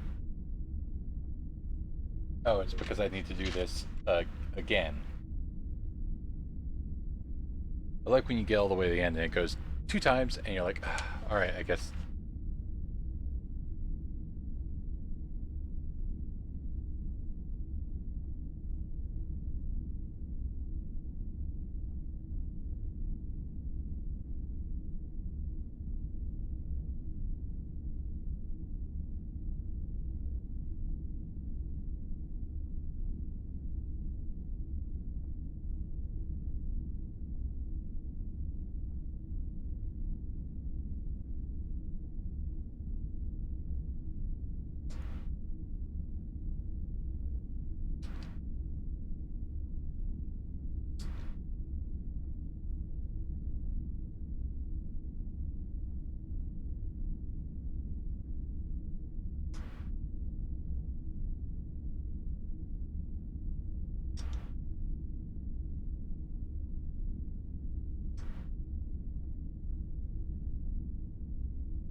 gonna put this one on early. Anything to avoid doing stickers for another 2 minutes.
go.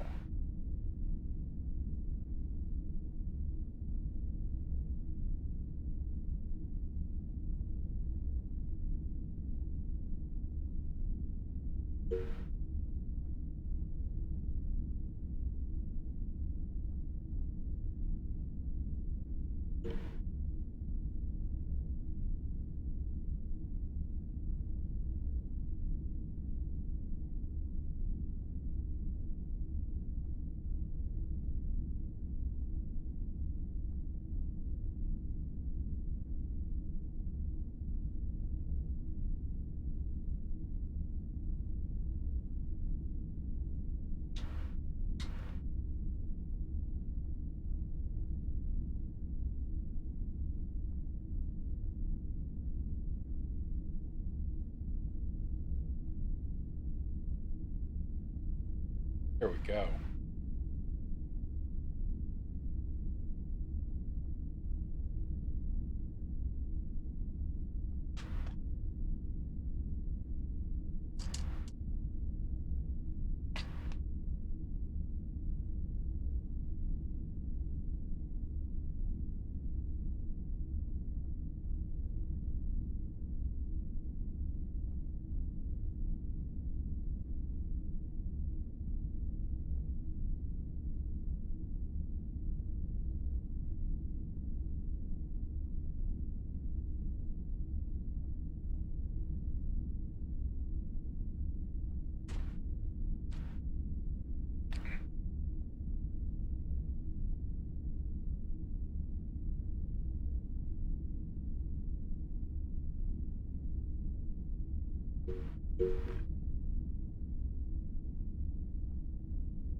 All right.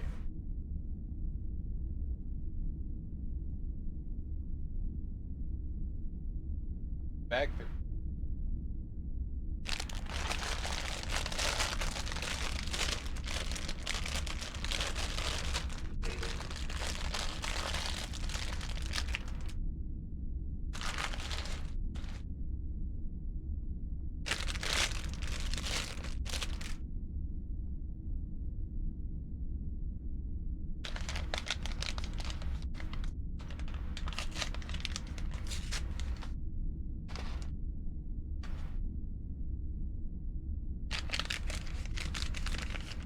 Okay, here we go.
Go.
Okay.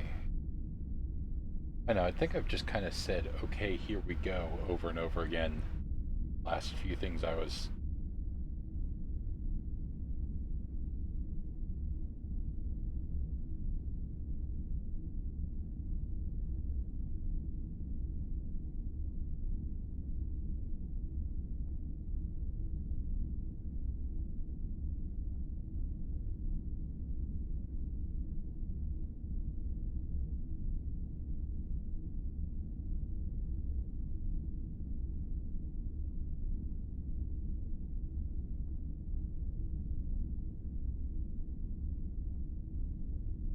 It's like, must just be for like keeping it from flexing or something. Or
Right.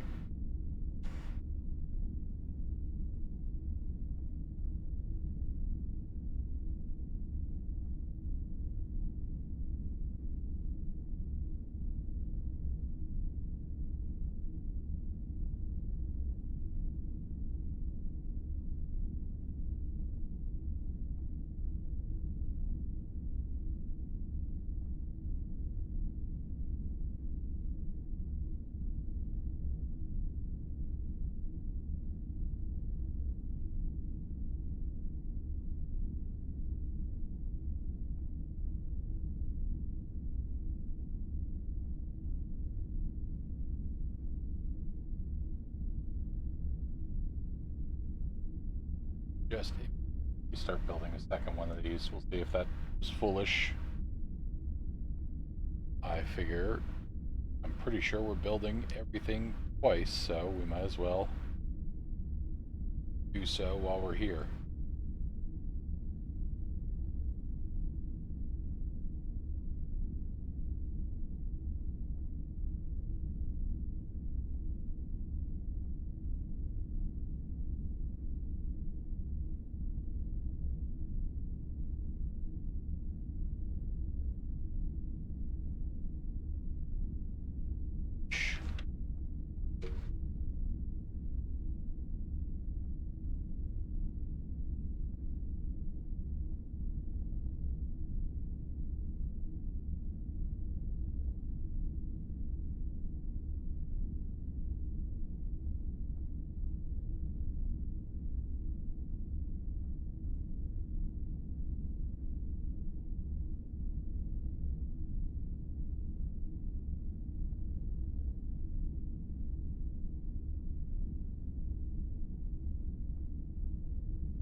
Oh, right. Now this on top of here.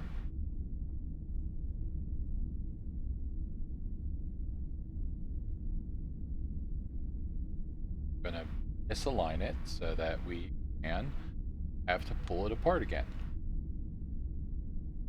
Hopefully it doesn't take anything with it. But unfortunately that's not going to happen.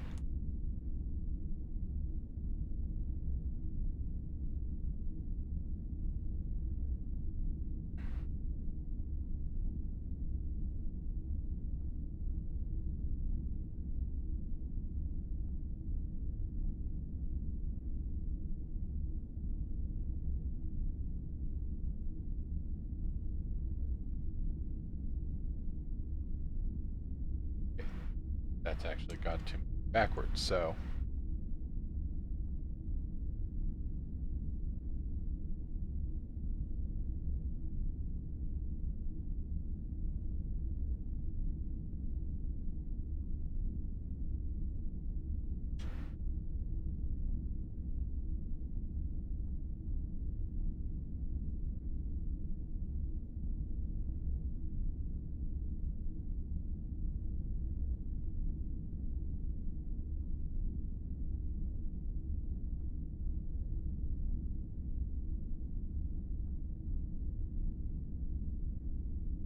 Oh, that's pretty already.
Number 14.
Here we go.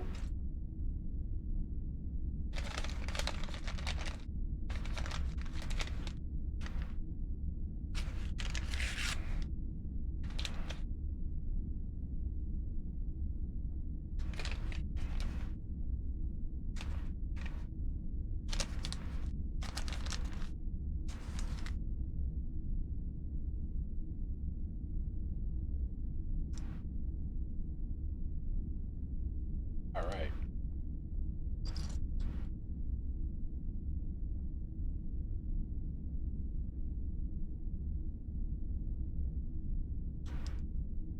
Looks like the colors are slightly different, but yeah, they're just okay. You just flip some colors. Sneaky.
I can see already we're building this in duplicate, so I'll do that from this stage.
Cat, no.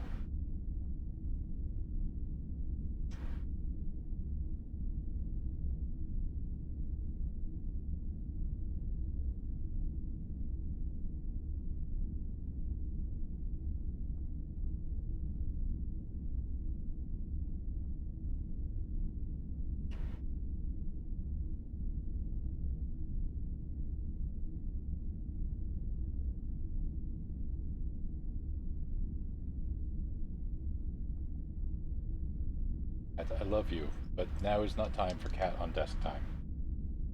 I have too many Legos on desk.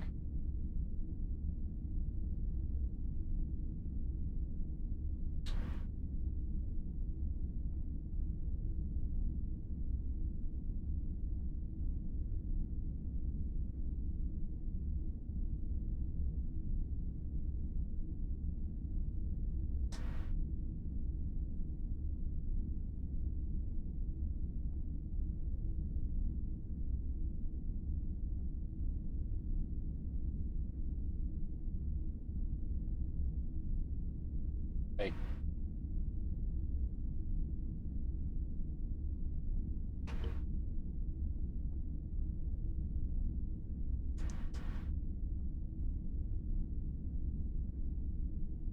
Hey there.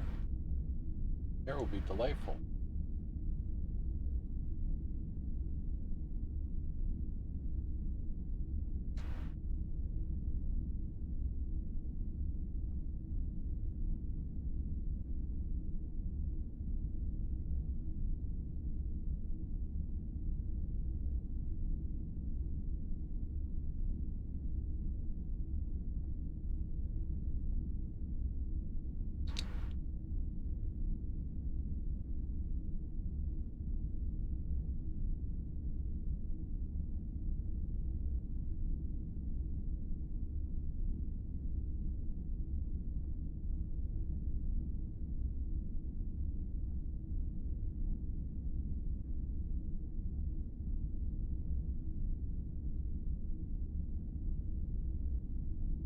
Why are you?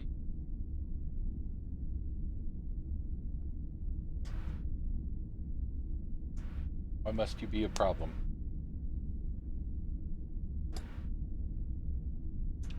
There's no space for you here.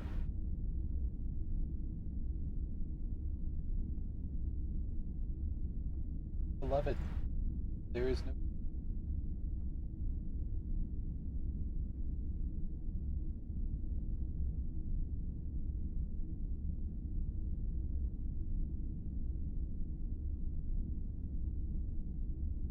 Yes, say, but I could fit there. I can.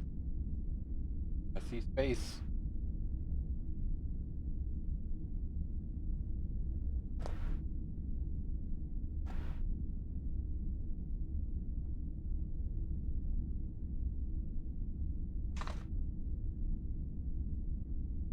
Let's settle down. Cells. Be a bad thing for the Enterprise.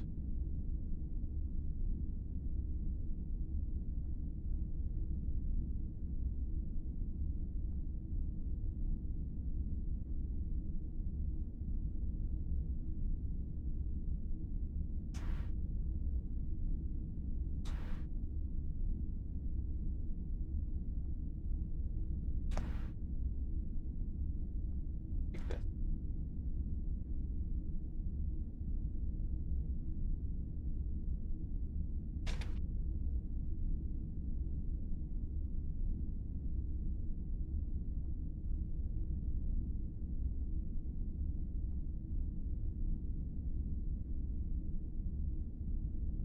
Let's stay back.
Why are you like?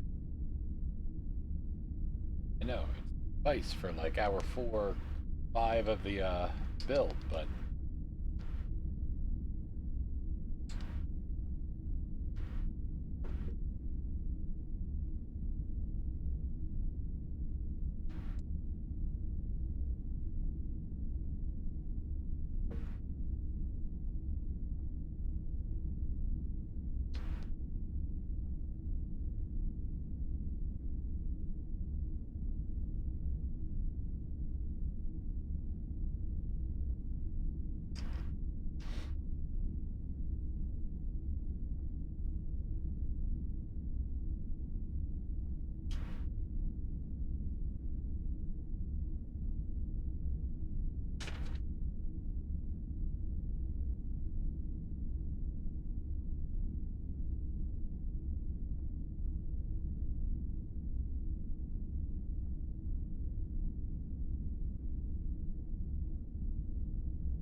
flip you.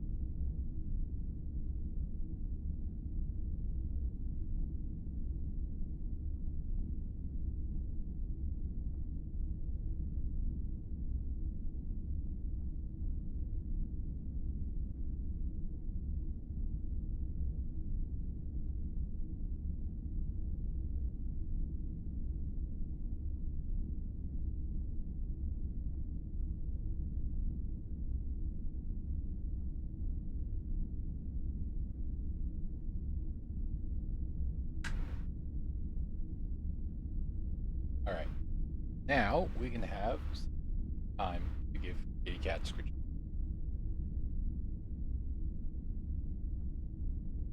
Have to come over here.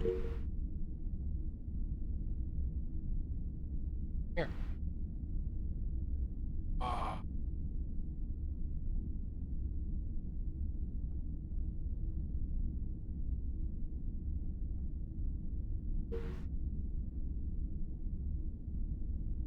But now I had a moment, so I tried to give you some attention. Now you are wandering off.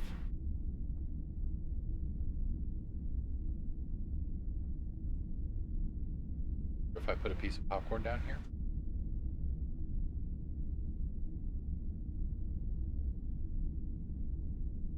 No? No popcorn?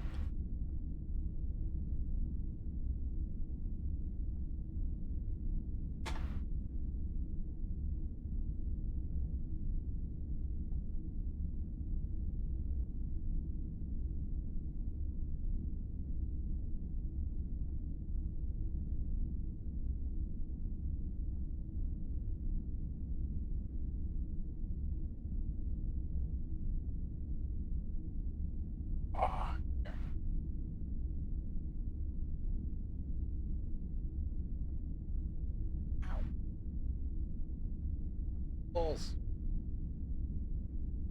Following me.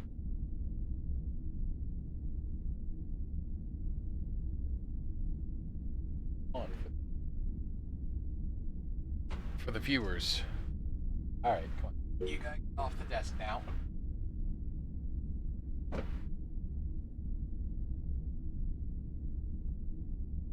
Okay.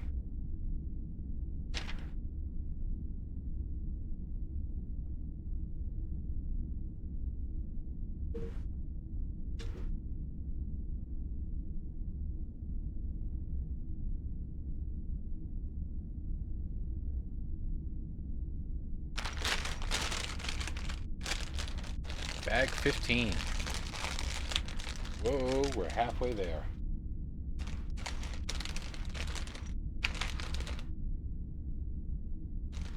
Alright. I've been going since 12:30, and as excited as I am to hit the next part of this, I think I'm going to finish the nacelles, finish the Star Drive book, and then we will move on to the, maybe I will come back tomorrow, and we'll do the saucer section.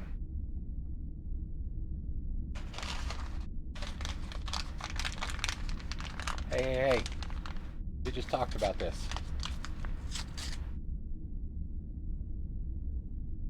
Don't want to be over here that much.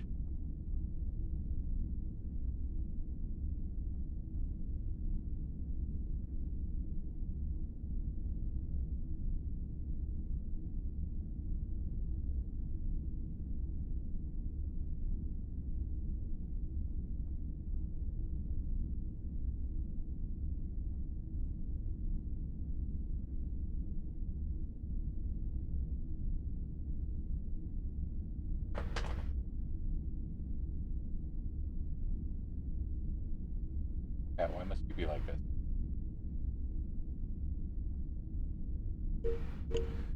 Hello, hello.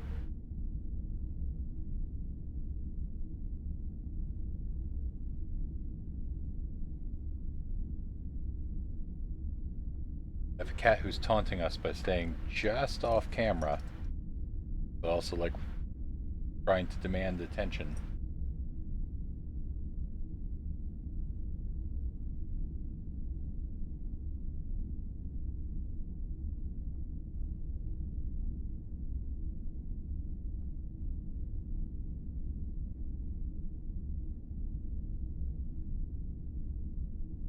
Even.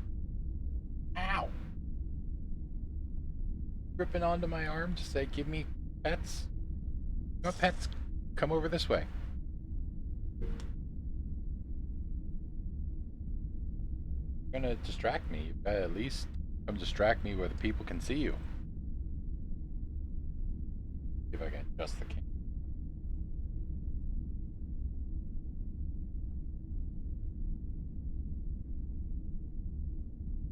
There we go.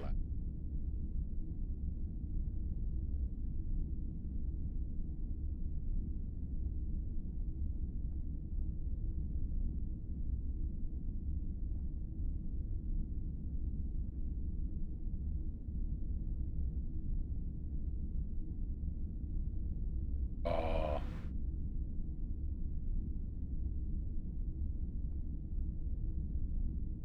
Take the cuddles. Okay, the claw stretching cuddles could I could have less of that.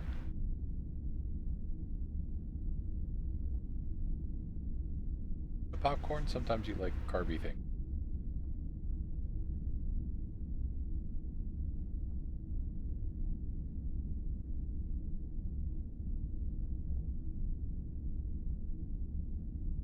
I know, it's not really something that you would normally eat.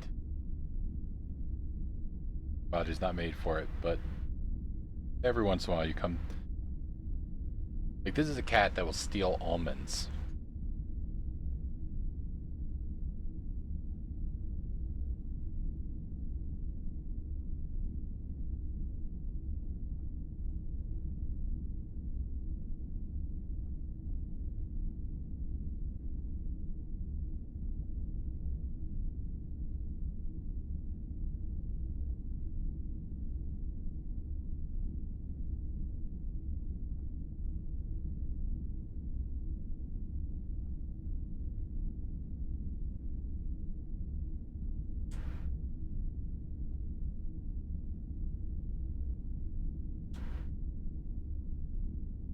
Okay, when you put your hand on me and flex your claws, it actually hurts.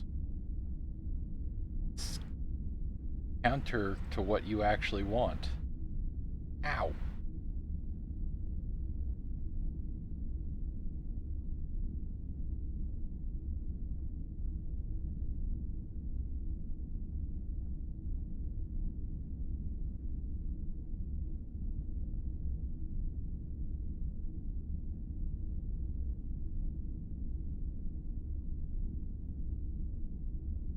Oh, that on the wrong eggs.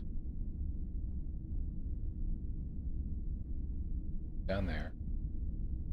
Go.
Cuddle.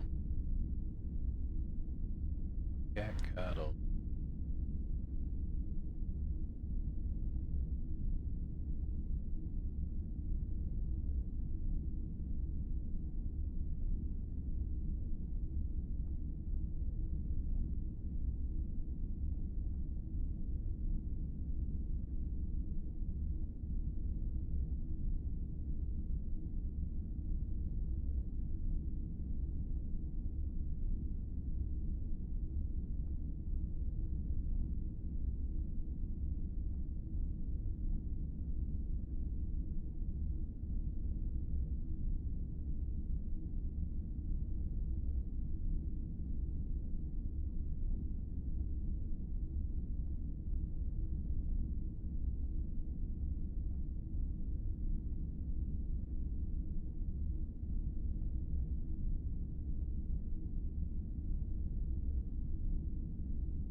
first time, these rounded Lego elements, these ones, have appeared in transparent red as part of the warp engine's glowing red Broussard collectors.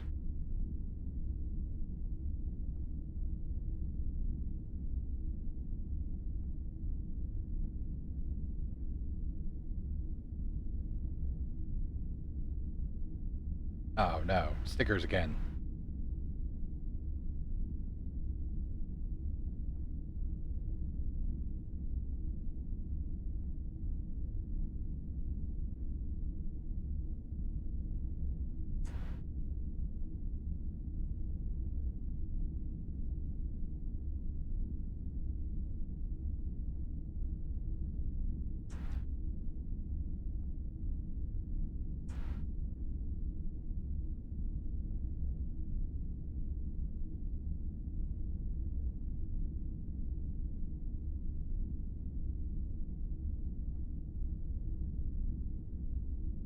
Where are on my special tweezers?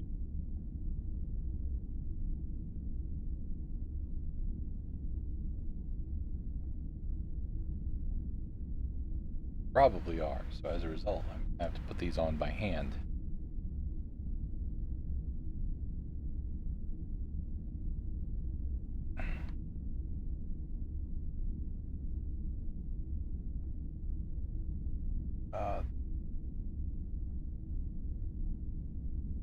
Or there we go. All right.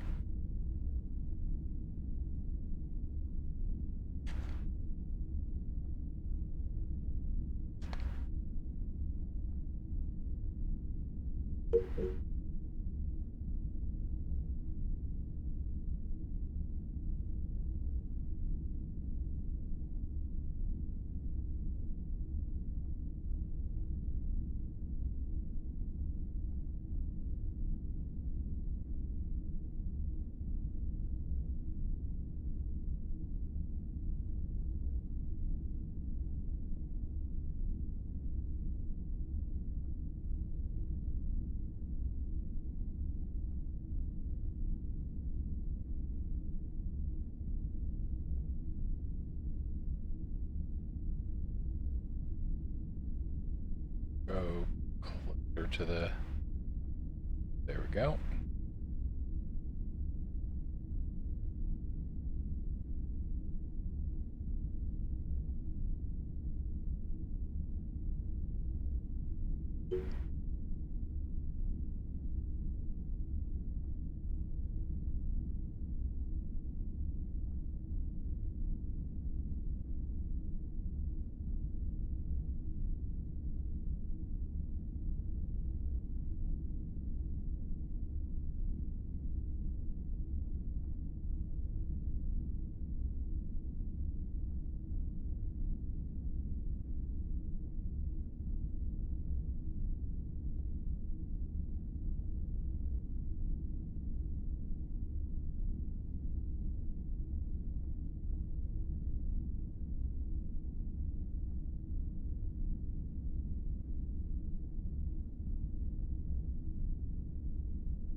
All right.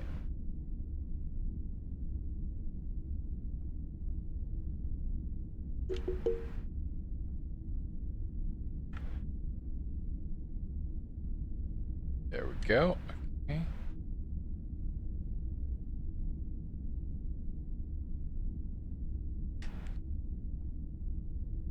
That I need to build this little tiny piece here.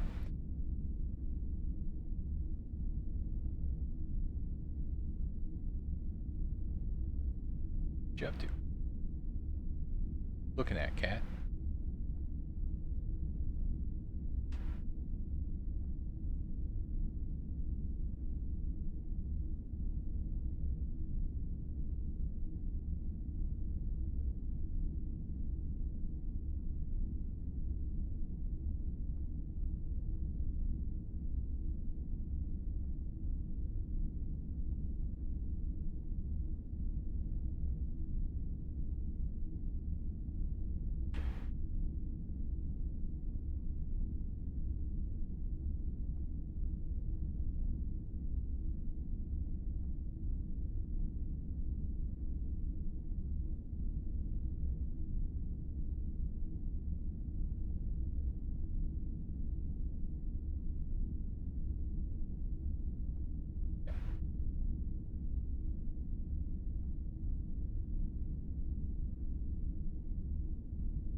Yes, I do.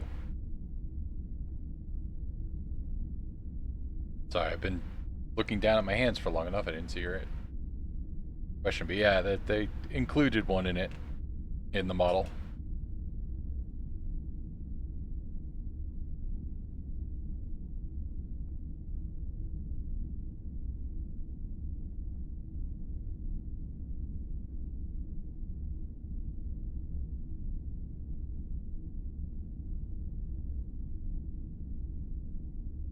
I suspect I know what the next step is, but let's turn the page and actually make sure. Yep, I was right.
Ah, that's a good tip.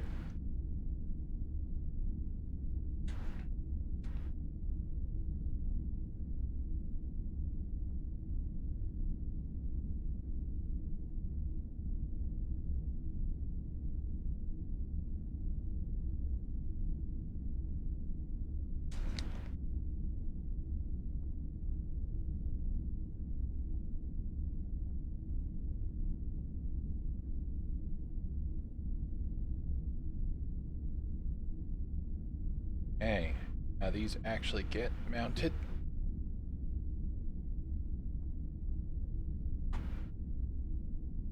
Feel that click down.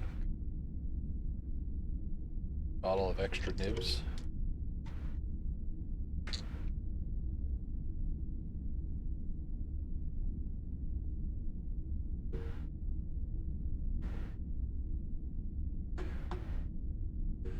All right.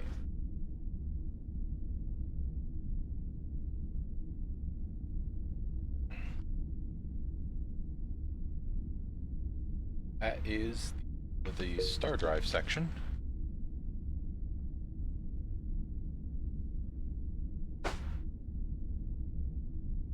Let's try. Good. Some of the.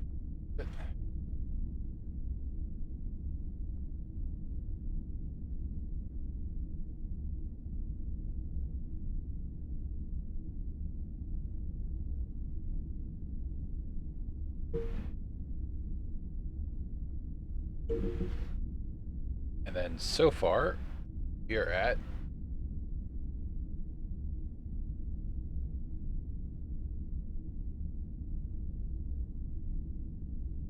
only a few crew members.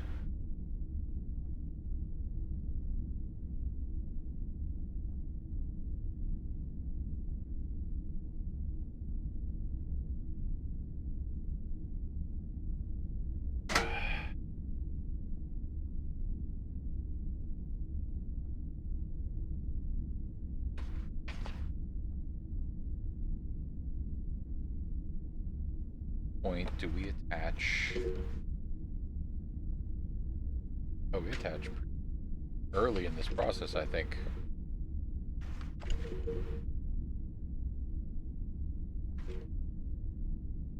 There's the actual. Okay, so we're gonna attach at like 106. That means I can set aside the star drive for a little while.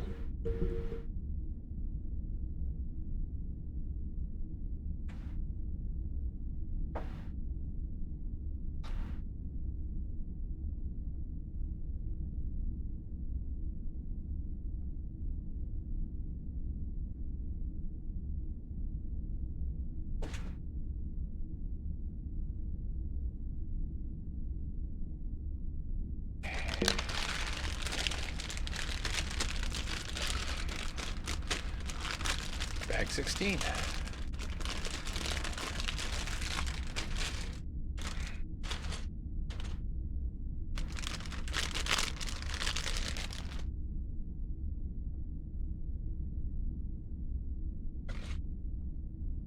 Up.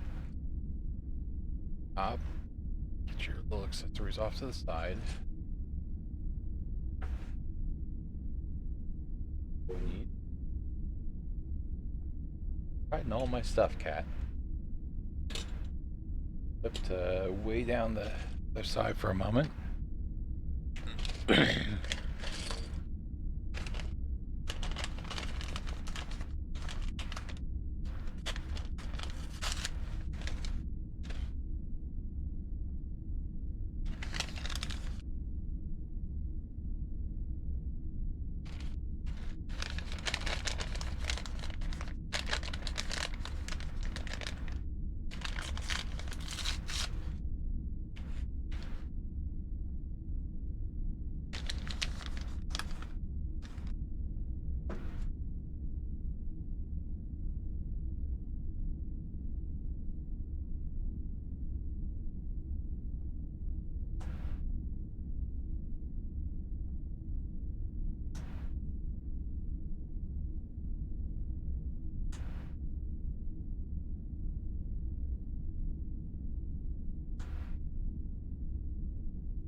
It.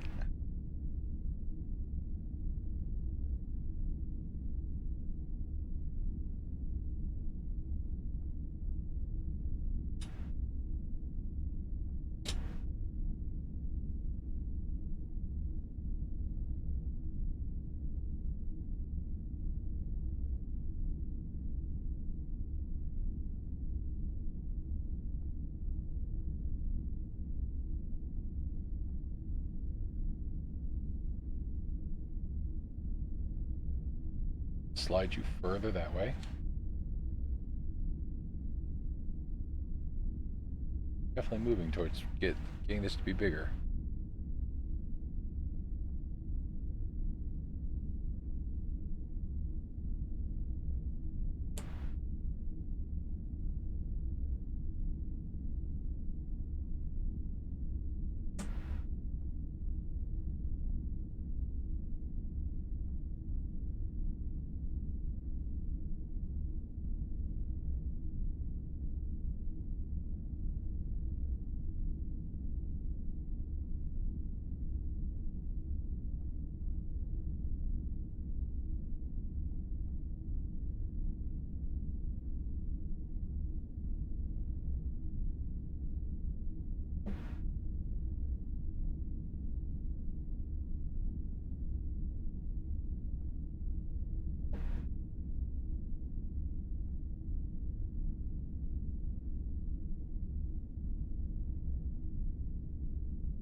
missing the piece on the end there.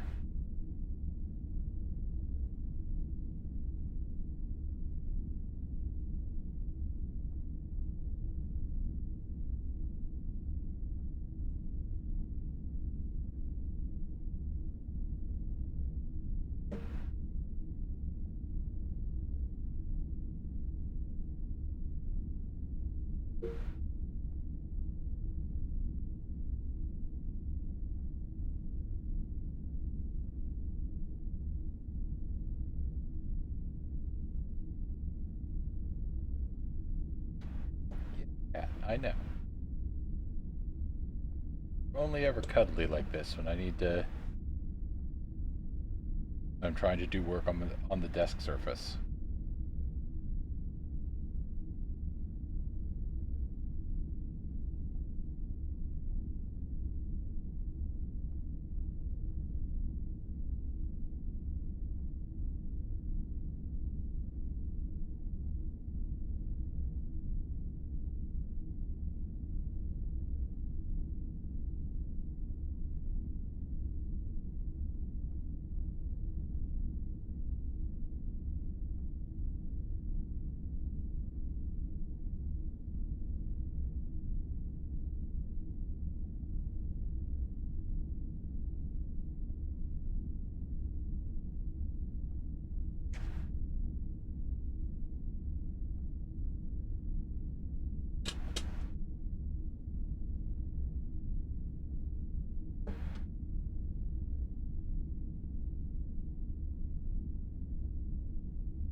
Or that sideways building.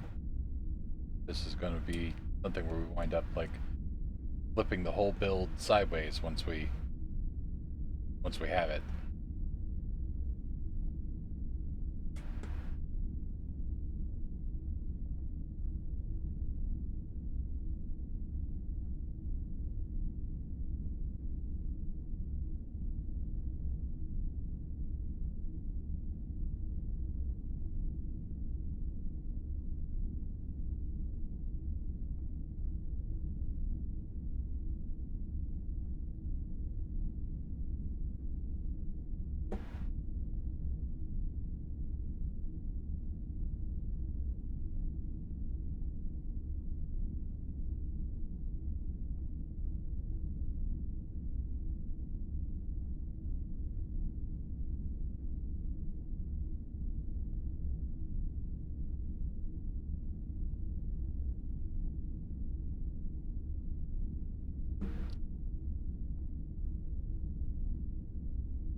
Yep.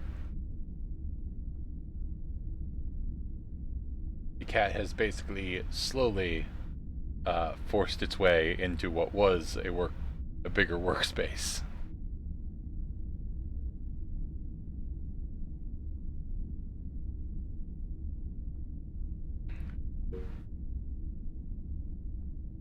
understand. Direct response is fair, understandable.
Just something.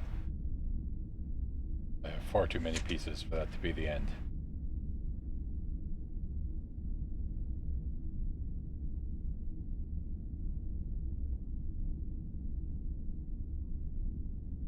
Oh, I was supposed to, like, mirror that. Okay.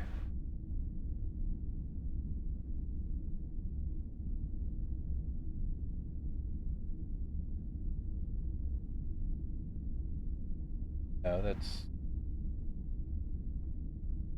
I don't think that's possible with these pieces. What am I... Yes. Back here. Turn 2 pages at once. That is indeed the answer.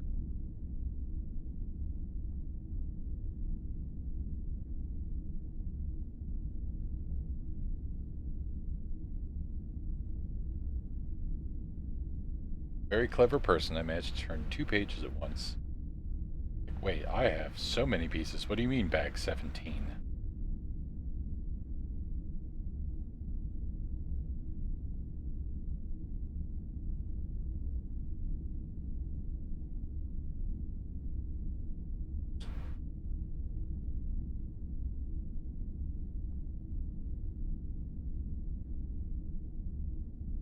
Thought we were offsetting by...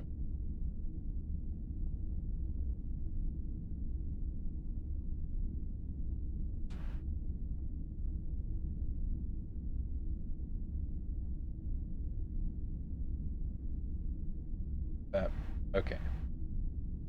There we go. Now it's matching a bit. Put this.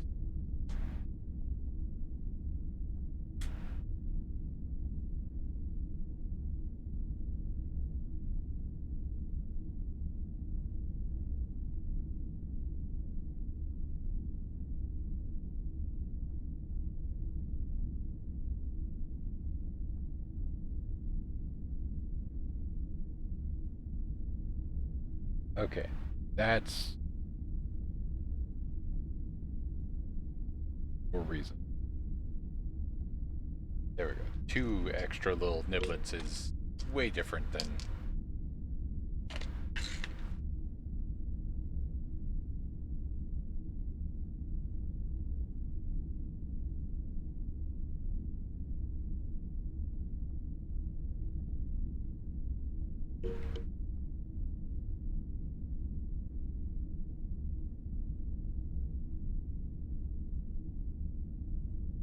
Back to page 17.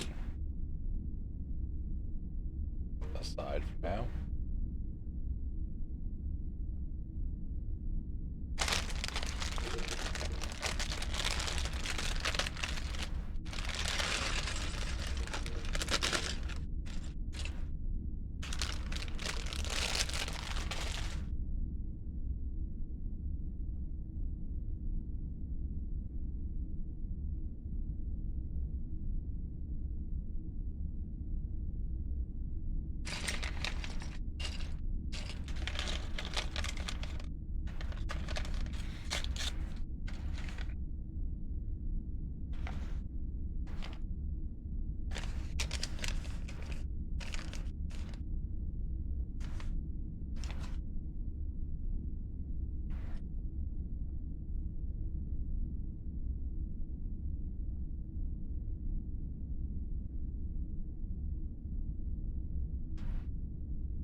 things out on purpose.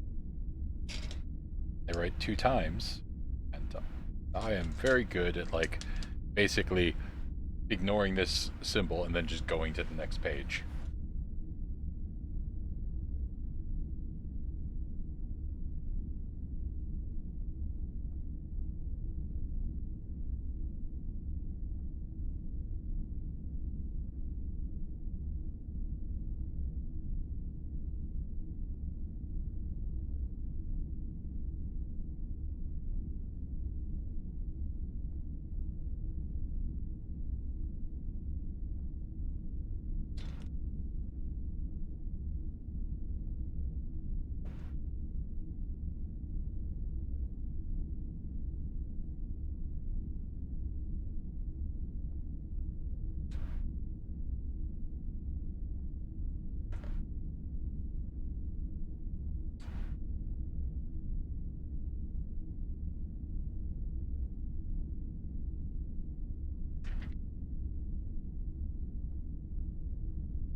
I don't think you're allowed to push your way into my desk and then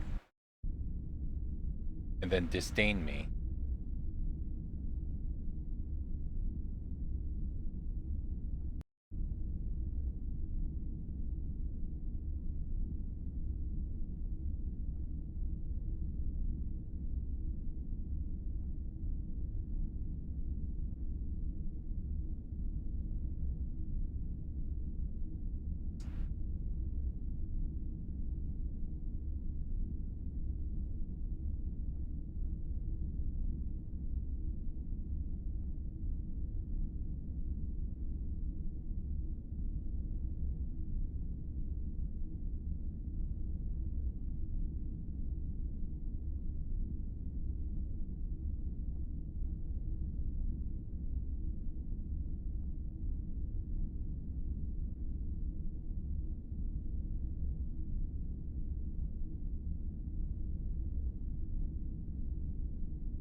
Staring at.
Changes like that.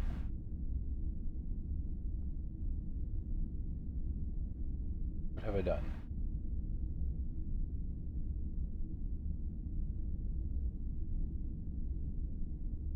Okay.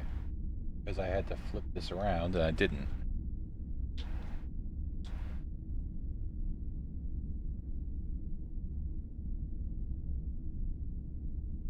Like that. This. That will make sense.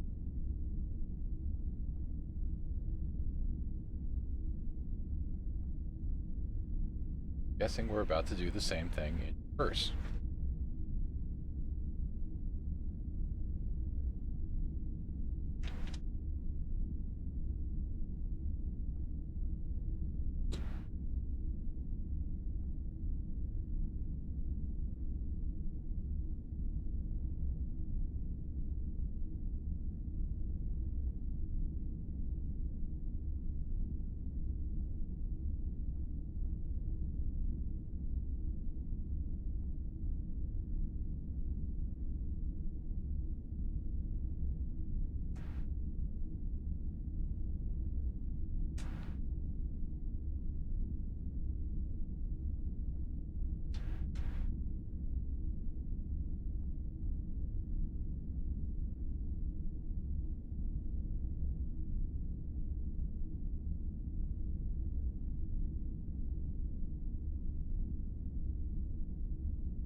Go.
Okay, that's where I used them. Definitely did, so.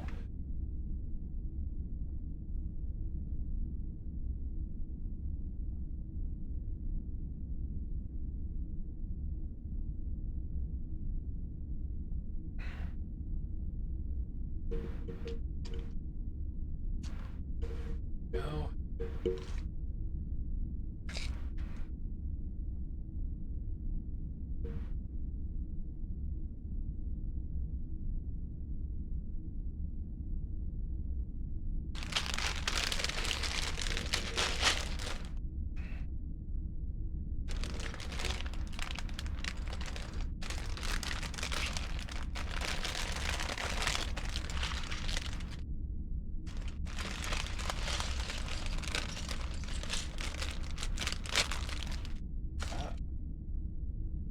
Every once in a while I get one that still has like a plastic inner bag.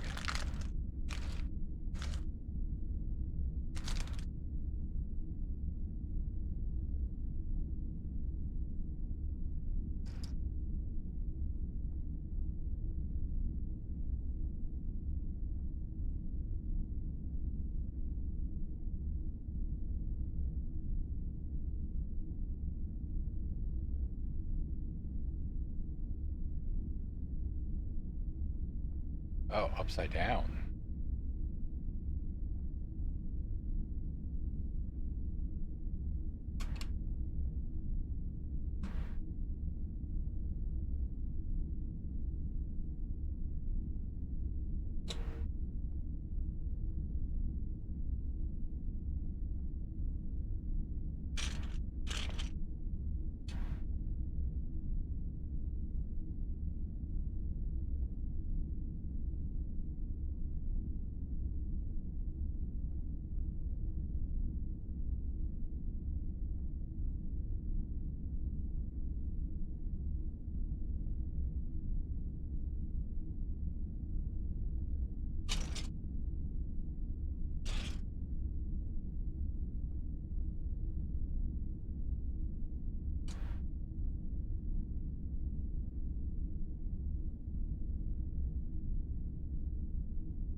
Okay.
Now I have to decide whether I want to put up the dedication plaque or wait until I'm probably going to put it up, because I assume I can get back in and deal with it if I want.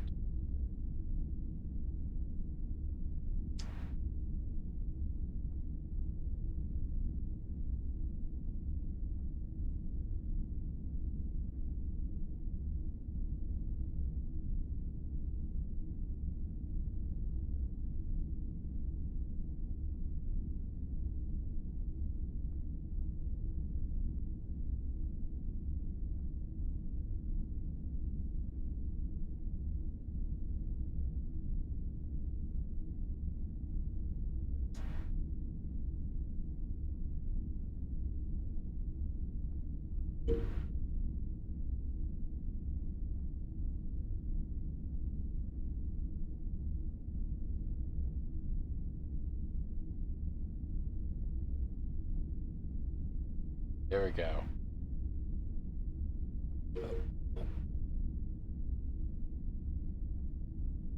Hadn't caught that typo on here, so I can send in and get the proper sticker, and I probably will, but I'll worry about it once I get the thing taken out.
moving up to lay like directly on me.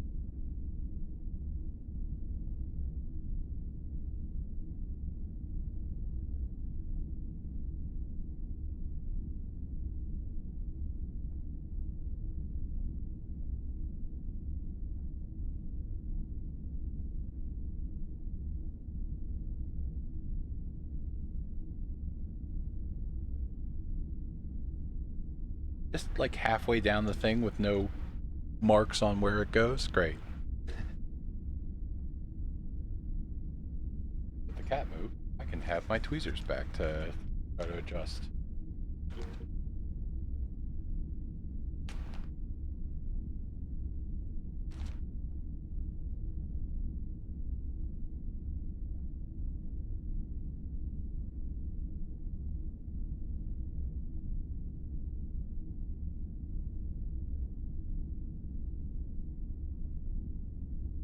Good enough.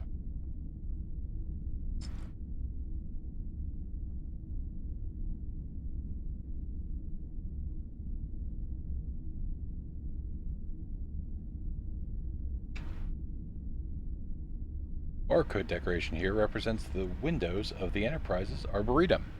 Okay, cool. Keiko O'Brien down here.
Shaping out.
right. Oh, we're doing just from the direction. Okay.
Thing over again.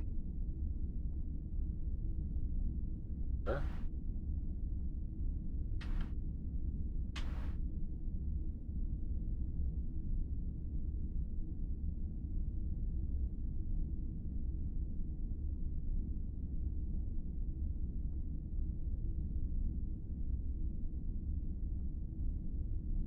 Okay, bag 19. 2/3 of the way through.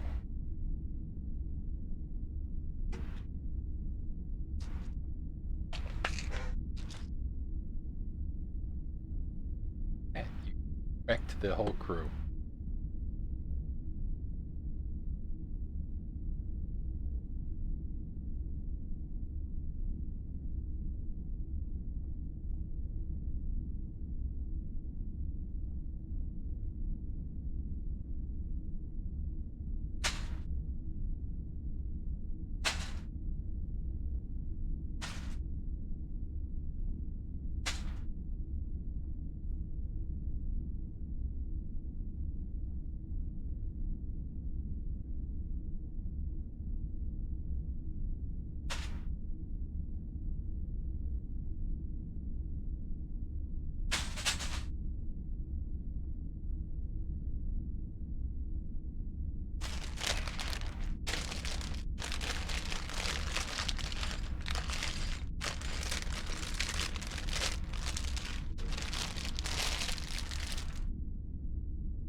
Okay.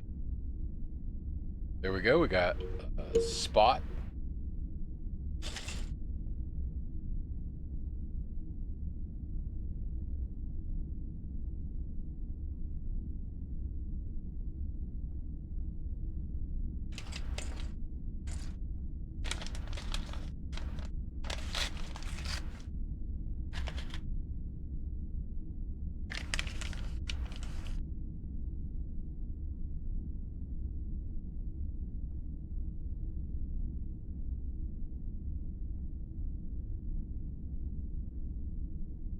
Go.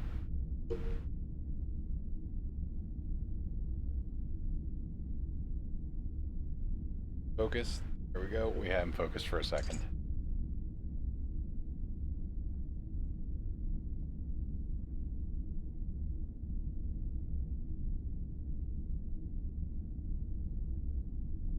Okay.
Oh, and I need to do a second one. Okay.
Go.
Missed piece. Okay.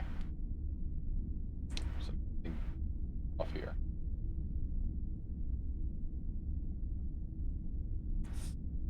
Work.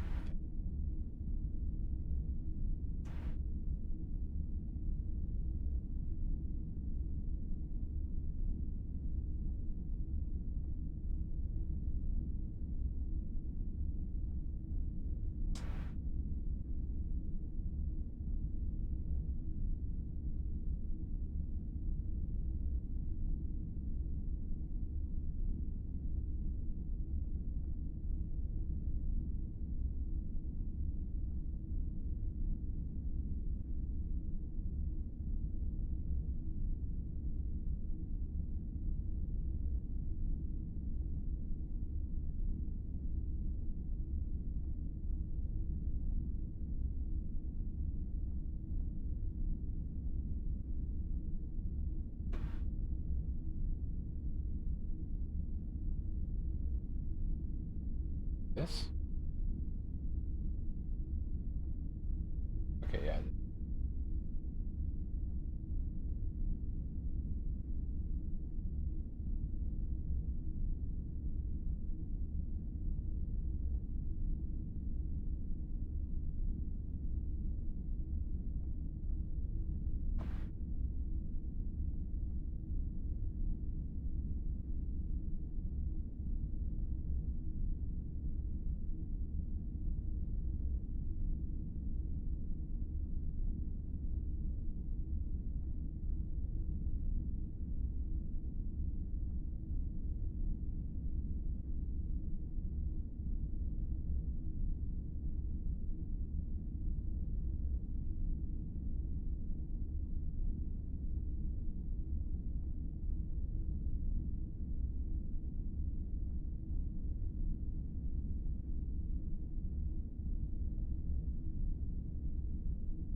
Probably a more accurate way to put it.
Okay, there we go.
'20 and 21. Okay.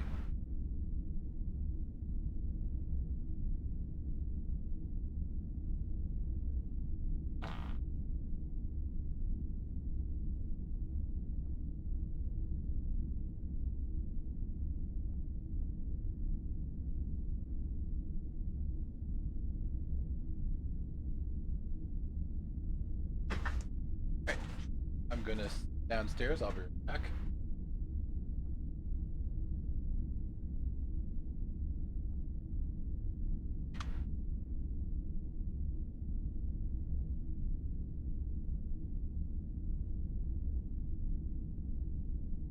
After the messages, back.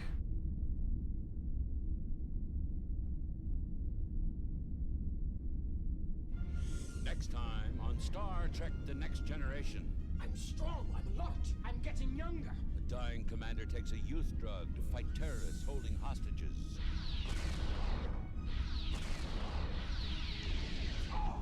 But will dangerous side effects jeopardize their mission? If we don't deliver Jameson in 5 minutes, one of the hostages will be executed.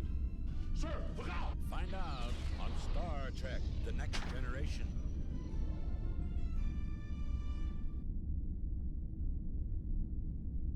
Next time on Star Trek The Next Generation. Saucer section reports 6 more children are gone. Wesley and the children of the Enterprise become kidnap victims. You've just committed an act of utter barbarity. In a desperate plot to rebuild a dying planet. We want to go home. I will never let her go. Mysterious alien defenses. Shields inoperable, sir. Leave the crew helpless to save them. On Star Trek The Next Generation.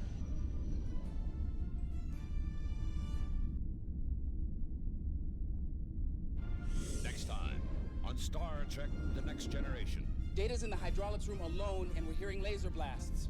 Invisible enemy attacks. What is it? Could it be alive?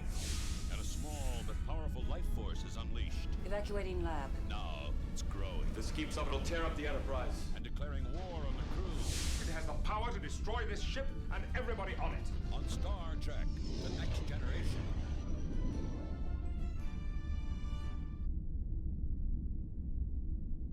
Next time on Star Trek The Next Generation. Bring that ship back at once. I've lost power. The captain struggles to save a runaway shuttlecraft. May you all do your best.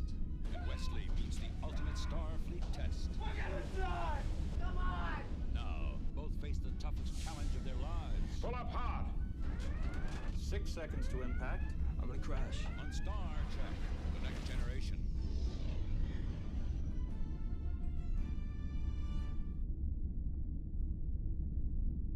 Next time on Star Trek The Next Generation. Come on, let's go! The crew rescues Klingon fugitives from a war-torn ship.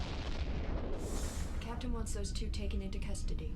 But these warriors have deadly motives. Join us. Now, a sinister plot puts Worf's loyalties to the test. He has a phaser aimed directly at the dilithium crystal chamber. Brother, we have a chance! On Star Trek The Next Generation.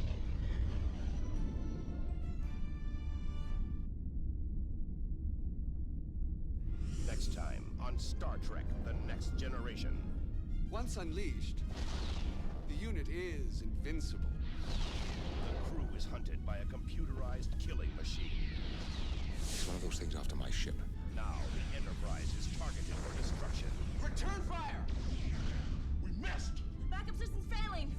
It's a duel to the death with an invincible enemy on Star Trek: The Next Generation.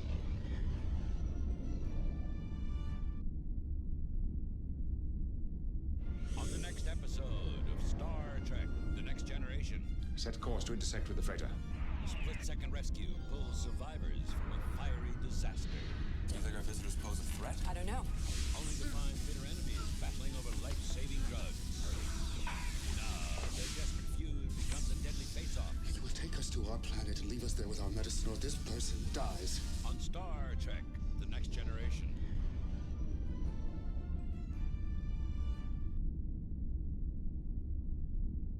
On the next episode of Star Trek: The Next Generation. Data, something's got me! A sinister creature threatens murder Please stop hurting him. and traps Consular Troy in a shipwrecked vessel. One of you is going to die. Now it's a struggle to stop the alien savage power. Get them up, now! But one of the crew will bid a tragic farewell on Star Trek: The Next Generation.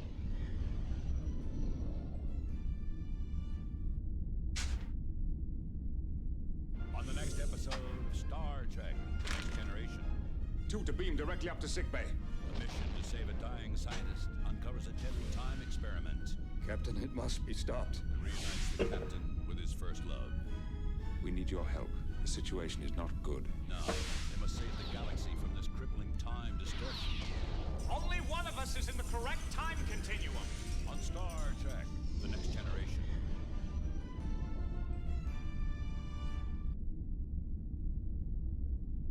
On the next episode of Star Trek: The Next Generation. Don't trust anyone. Remember that, Jean-Luc. Sabotage strikes the highest ranks of the Starfleet Command Breaker to security. Emergency. and threatens the future of the entire Federation. What is that? But do evil parasites hold the key to this deadly conspiracy? He'll be one of us soon. Find out on Star Trek: The Next Generation.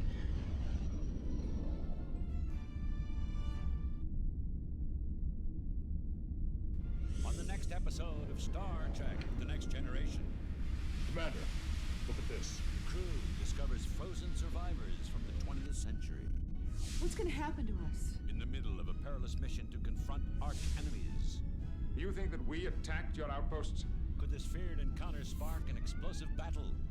I recommend we go immediately to battle stations. Find out on Star Trek: The Next Generation.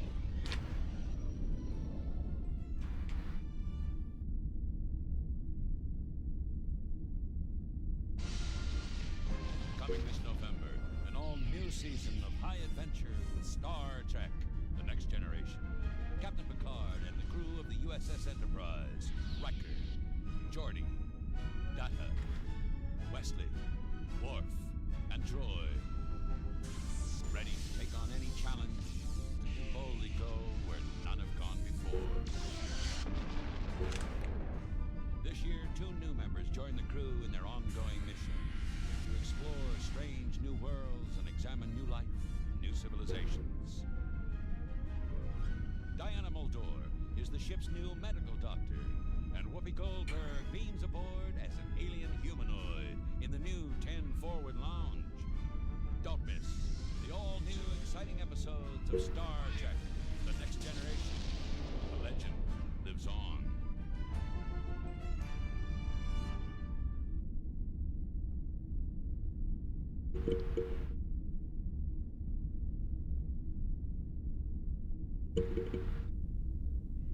Next time on Star Trek: The Next Generation. Counselor Troy will have her baby in about 36 hours. News of an alien pregnancy alarms the crew. Something which I can only describe as a presence entered my body. Like this mysterious entity pose a deadly threat. Destroy it now. No! Diana Muldaur, Whoopi Goldberg join the crew of Star Trek: The Next Generation.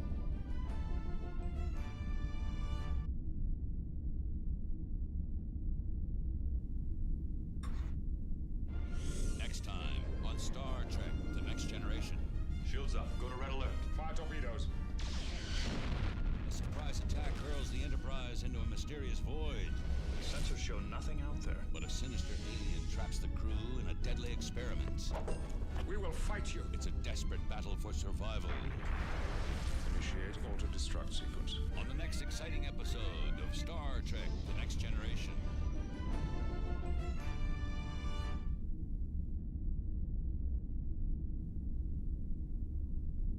Next time on Star Trek: The Next Generation.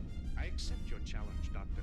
I wouldn't miss it. Dr. Pulaski challenges Data to solve the Sherlock Holmes mystery in the holodeck. There is your killer. Seize her! But the evil Moriarty seizes the ship's computer. The time for games is over. In a ruthless plot to sabotage the Enterprise on Star Trek: The Next Generation.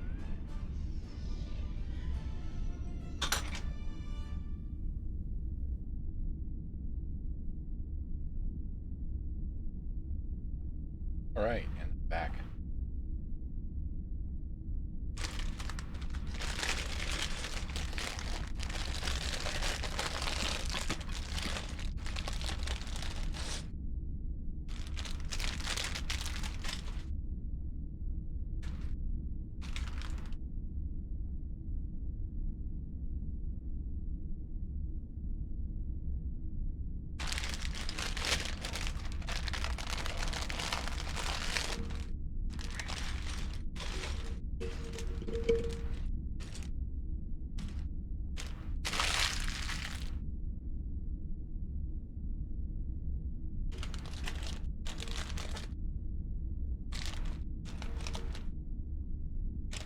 So bag 20, which I'm to open with bag 21, plastic inner bag. Bag 21 has a paper inner bag.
2 of these.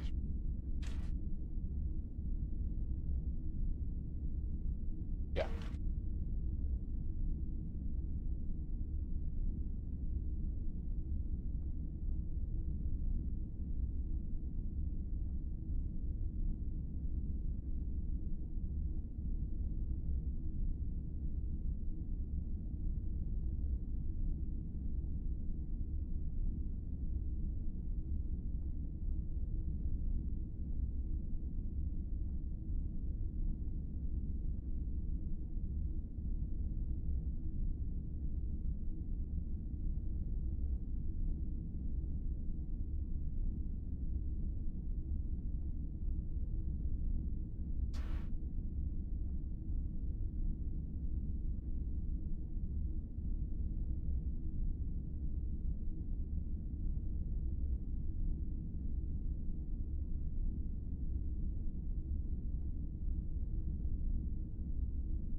Getting some width on this.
I've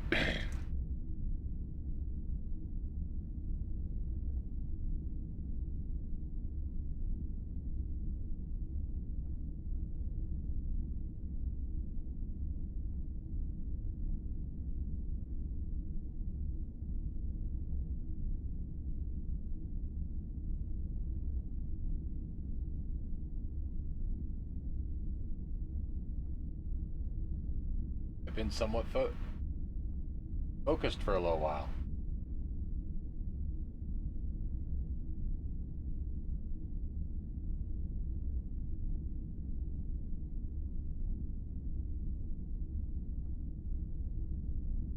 Howdy, howdy, welcome on in. Show you how far we are along. Current crew count, because they just kind of give us a new crew member every few bags.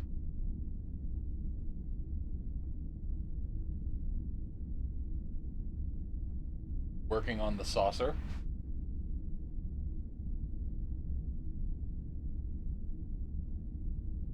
Fun bit.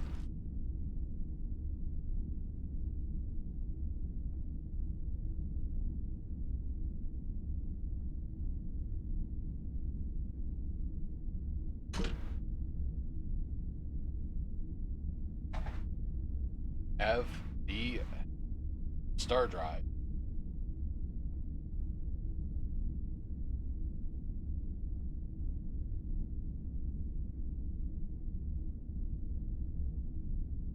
Got focused because I think I've been just kind of quietly working along.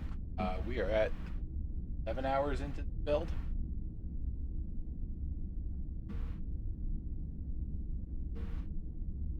And I don't have to work until tomorrow, or I don't have to work tomorrow morning. So as a result, I may just keep going because it's a poor choice and I want to make it.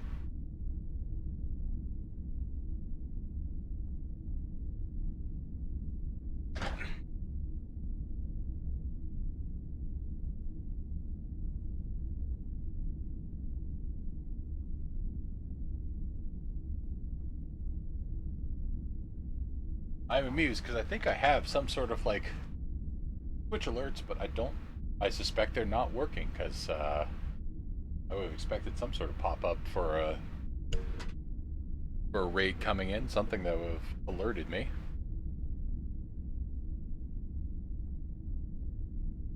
Yeah, I got very lucky because I had a couple of friends who offered me a little bit of money to like help them move heavy objects.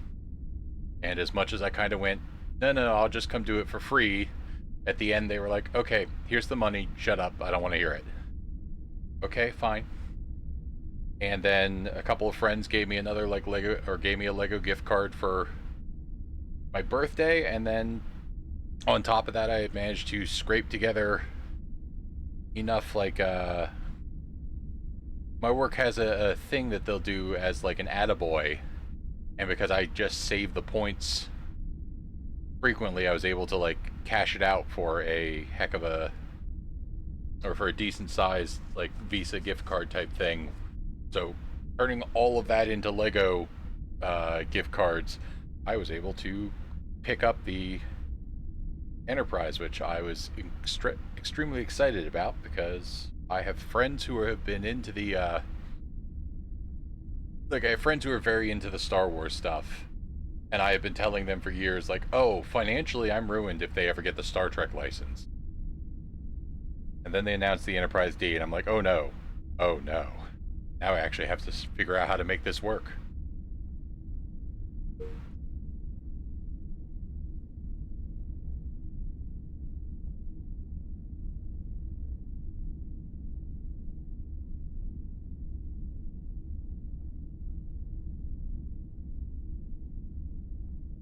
And I think the next biggest build I've ever done, of like ever personally owned after this one, was the bonsai tree. This is like the biggest, you know, the biggest Lego set I've ever bought myself. Yeah, it's not even a case of like owning a truck. I'm just big and stronger than all of my friends, and very much have, to be fair, I've also lectured them very much like, hey, I don't want to hear you complaining about a move if you didn't call me. But yep, absolutely.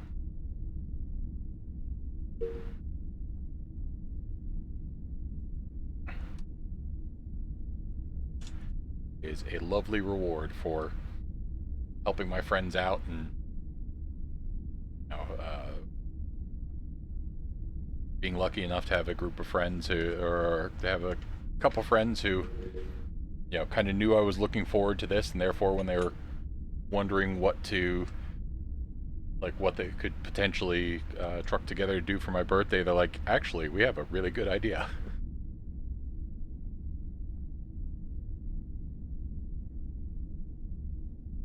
The fun story I was telling earlier is, so I didn't have the money all together when they announced it, so I couldn't order it online. But I discovered that that King of Prussia, which is a few hours away from me, not a few hours, like an hour and a half away, they had them in stock. So like when I actually had all the money together, I was like, oh cool, I'm going to, my daughter and I'll jump in the car and take a little, my wife was busy with running a D&D thing, so I was like, okay, we'll just do like a little daddy-daughter road trip, head out, get dinner, and go in and buy this massive Lego. And one of the things I learned is if you go in and buy a Lego, like, desk space you're looking at is about 2 feet by 2 feet.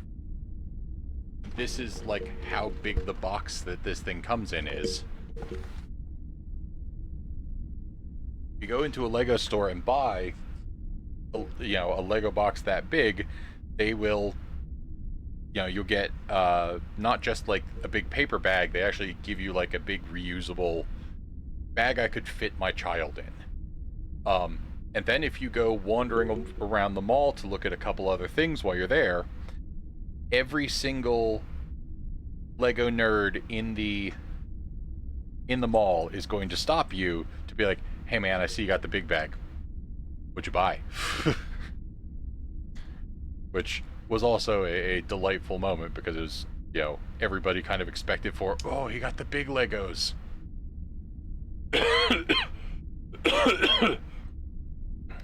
And then, getting excited, basically once I showed them, they're like, oh, they're excited for me to be able to go home and build it.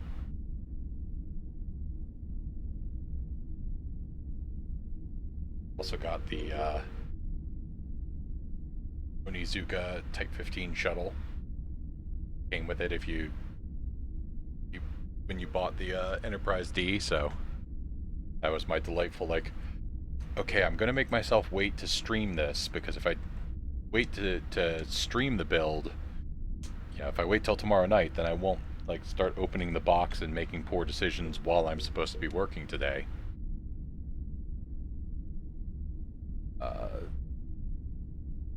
But it's like, okay, well, at least I have this little shuttle I can, build for myself tonight and convince myself to behave.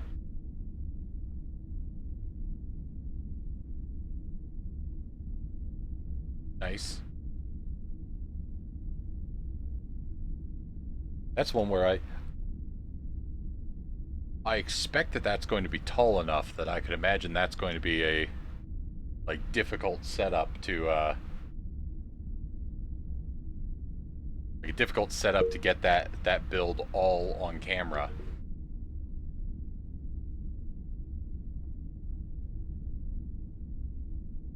Oh, yeah, I've forgotten my manners because I completely didn't notice you guys come in at first. What were you streaming? Did it go well?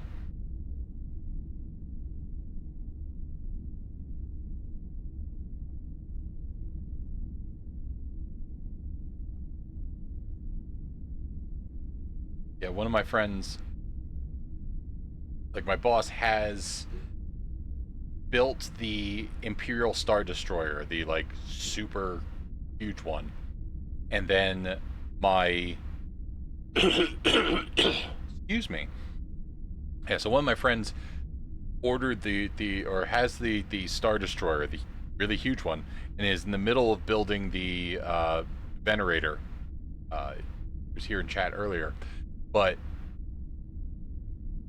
like I've seen how big the Star Destroyer is. I'm like, what are you going to do? Like, I know it's just you and your house, but you're going to run out of space, and now you've got 2 coffee table sized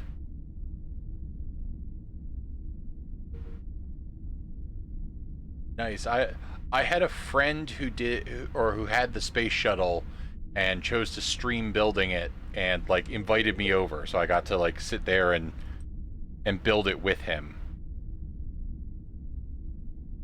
But so like that was actually the one that kind of convinced me, because like up until like interacting with that, I had obviously never gotten my hands on any of the like several $100 builds, and kind of thought they were cool but also insane. And that was the one where I started to see it's like, oh, okay, when you get these big builds, you get some really cool, like you get to see some really cool construction techniques. Like for example, the star drive of the Enterprise D is all built sideways, and then connected. Then you've basically got 2 halves of the star drive, and they get connected together at the end, and they're built sideways so that they've got more strength than if they had like tried to build it in layers. They actually make a comment about that in the like in the build book for that section.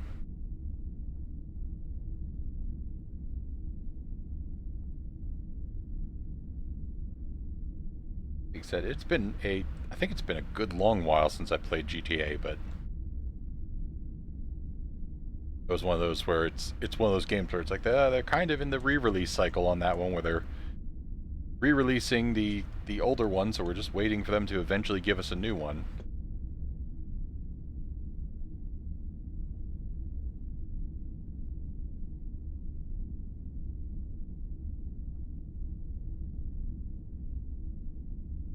Like in a similar vein, I was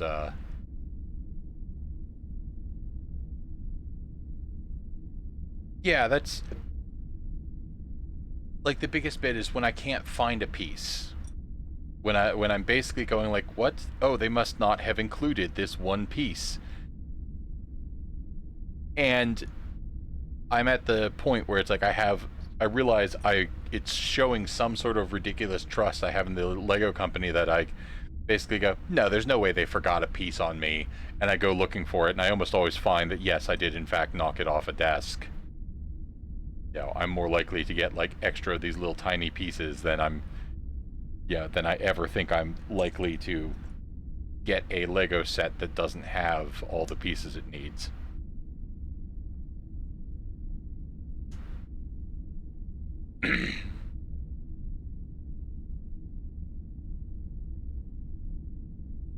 Also, another fun part about doing the build this early, get the webcam to save and focus. I have the dedication plate that has the boldly typo on it. Like, I'm aware I can send away and get the actual sticker, but there is something that amuses me about the "to boldly go" where no one has gone before. Like, they kind of caught that when it was, you know, at like preview level, if that's a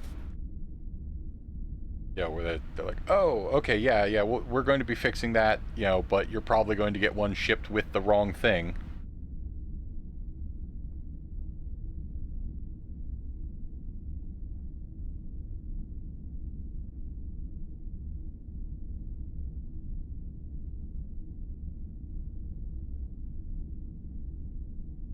Exactly. I mean, it doesn't have any, you know, it's like, I like it because it amuses me that it had that, and, you know, I'll probably send away to get the sticker, but just like set the sticker with it somewhere, not bother to go in and replace it, because it amuses, you know, it's going to amuse me. That being said, while I'm thinking about the dedication plaque,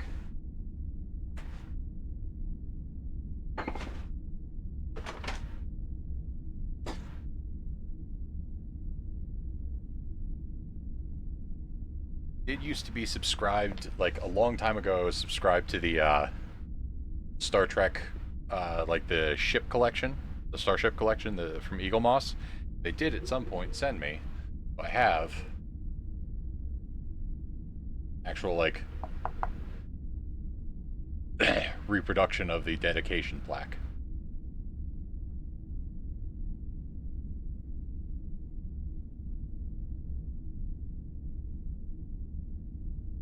Like, you know, it's like the Starfleet Command, Admiral Gene Roddenberry, Rick Berman, Michael Piller.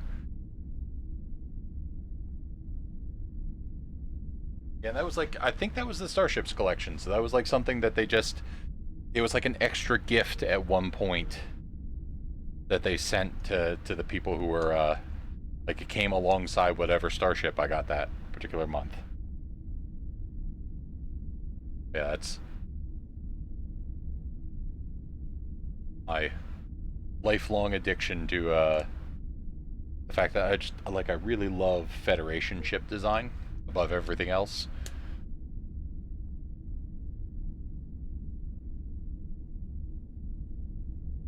And now they go on to the crazy radius that this is coming.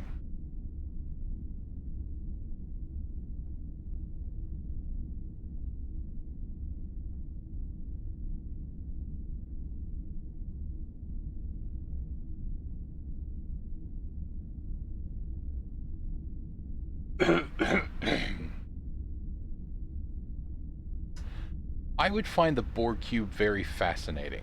Like, they've kind of tried to, you know, when trying to guess, like, if this became a line and they were just releasing ships, it's like the Borg cube, we were trying to guess, like, what you would still see in the, like, 300 or 400, because a lot of the alien ships, like, I'd pay in the $300 to $400 range for a really good Klingon bird of prey. The Borg cube feels like it could be one of two things. Like, if it's just the block, then the interesting part of it would be the, like, greeble on the outside, the, like, intricate details on the outside of the cube, and I could see how that would get exhaustingly boring quick. The way I think the Borg cube would work best is if they pattern the Borg cube off of the, like, Mario question block. So, like, if it had little, like, fold down sections, and you could have, like, the Locutus of Borg reveal, or the, like, you know, Picard and Data versus the Borg Queen fight from thing. It's like, if it was like that, then I'd probably be into it. If it was just they built a cube. Exactly. It's like, if they did that, I'd be into it. If it was just a cube for the sake of a Borg cube, probably less interested. The place where they really just have me is I really am just a sucker for... Alright. Thank you for the hydrate. But I'm really a sucker for Federation ship design. My absolute favorite of all time is the Reliant. The one that Khan takes over in Star Trek Wrath of Khan. But like, I was remarking to my friend that it's like, oh, but the place where they really have me, like the place where I'm just, you know, basically the place where I'm just boned is if they decide to, like, when they start putting out the original Enterprise, like Kirk's Enterprise, they can put out 3 to 4 different models and I will buy them every time. Because I love the original series version. You know, I would hope that they did as like a 3-in-1 creator type thing. The like refit and Enterprise A from the movies. You know, because some of those are like especially between the refit and the Enterprise A, those are like small changes. But like, I also love the 2009 redesign, and I love the Strange New Worlds redesign. And like I made all those points to my friend, and I was like, so they can basically just sell me the Enterprise like 5 times in a row. 4 or 5 times just selling the same ship, and as long as it actually does change each time.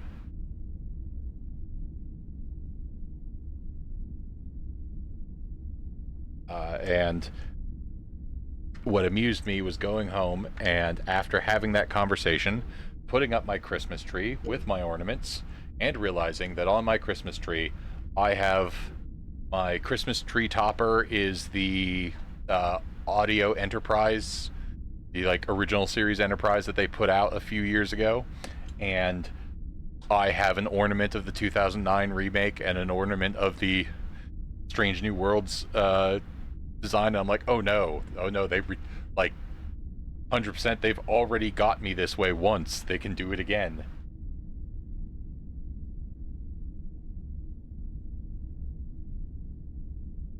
But it's like some of the ships, like the Klingon battle cruiser or the like Romulan warbird, stuff like that, I would hope to see if we got like a Star Wars franchise level of Star Trek line. It's like I'd hope to see some of those ships down around like the $50 to $80 price point, at which point I'd pick them up. But if they're if they're putting out like a Romulan warbird for $400, I'll probably take a miss on that one.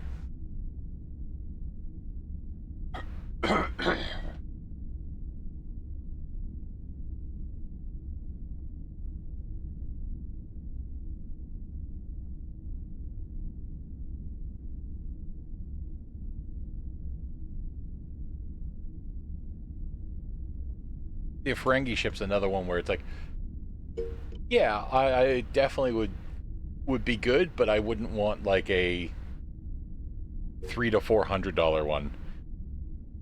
On some level, like I like the Ferengi once you get to Deep Space Nine. When you deal with them in the Next Generation, they're just kind of like, they're weird, but not like satisfying weird. I think it definitely is like a, oh, not these assholes again type feeling when they show up and, to be the villain of the week in TNG that week. You're like, oh no. Whereas when they show up to do like, it's like some of the best episodes of Deep Space Nine are just Quark or the Grand Nagus is at it again, and now it's everybody's problem.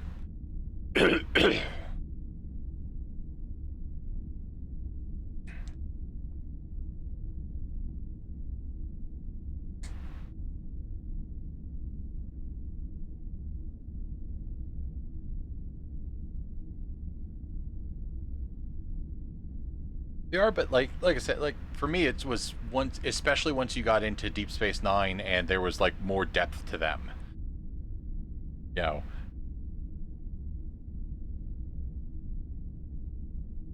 That being said, it could be fun if they got deep into it, that they started doing like lower deck sets.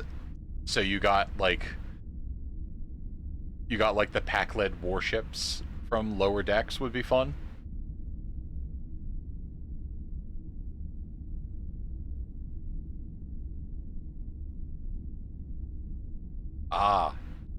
Yeah, once they get to Deep Space Nine and like one of the Ferengi is a regular in the cast, they go a lot more into their, they're still kind of like, they're still generally a greedy race, but they start going more into their race and like how it works and what their actual culture is like, and they start becoming the, like Quark is the like, the scoundrel that you love to watch, pull one over on the local sheriff type.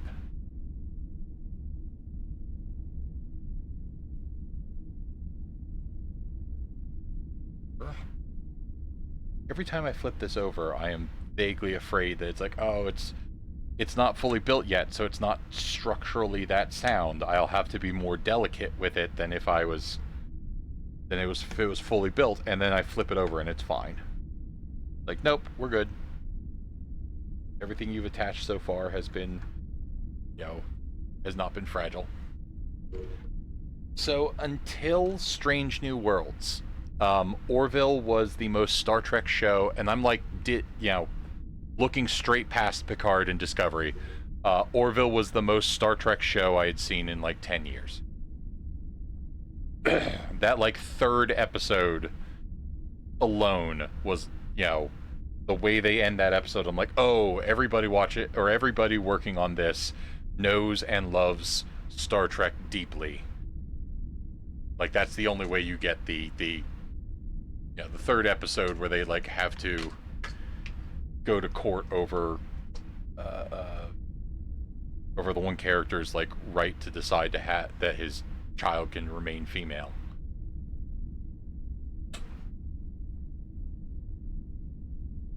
No. Whereas it's like Discovery kind of hit or miss for me. I especially, we are on bag 22 out of 30. Yeah, that whole bit, like, it's like that whole bit just basically took the show from like, oh, this is not just Star Trek, but they make dick jokes. Like, this is actual proper Star Trek.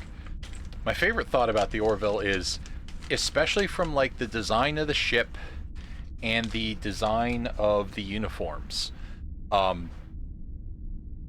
Until Alan Rickman died, they were working on and planning to do a Galaxy Quest TV show. And when Rickman died, it kind of got scrapped.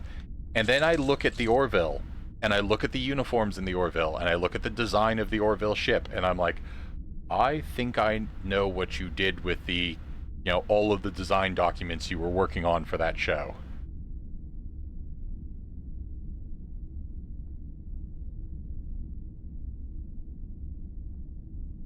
Fun story. I found out about a major, like, we're talking 10, 15 years ago. I found out about a major character death in Naruto because I was cosplaying the character, and somebody, like, we are talking like 2015, they flat out glomped me and yelled out loud, after a tackle hug, they like yelled out loud, I'm so sad you died. And then they looked towards my face to realize, oh, and I'm like, I'm a bit behind. I didn't know this. Like, best spoiler I've ever gotten.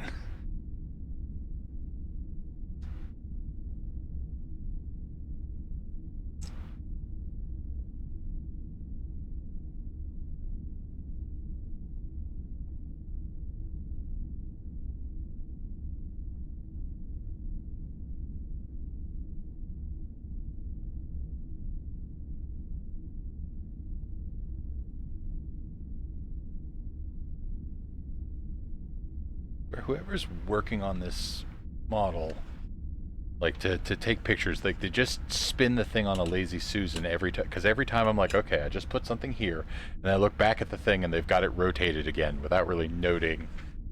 But like, because it's the same direction up, they don't like make the same note of like, oh, you need to flip this.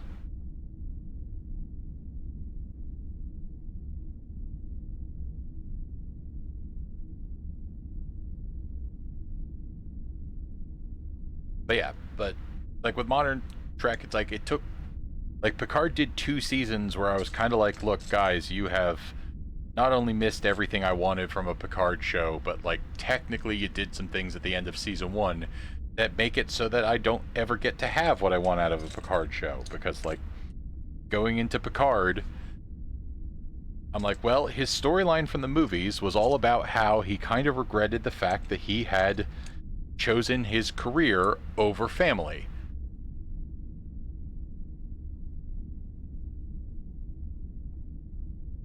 Yeah, we've had a couple of moments where I've had to like physically go back and be like, oh, okay, that's the step where they did technically add in the piece, and if I look at the like piece count of how many pieces were added, but they didn't like outline it in red like they do here to really highlight that I was supposed to be adding a piece. So that's why I have a piece that, you know, when you get to the end of the build and you're like, okay, this piece is too big to have accidentally been included. Like, this is not a spare piece, let me go back. And that's, again, that thing I was talking about where it's like, now I almost trust them better than I trust, you know, myself, where I'm like, that seems like something got messed up. And I'm pretty sure it's my fault. Let me go back and review.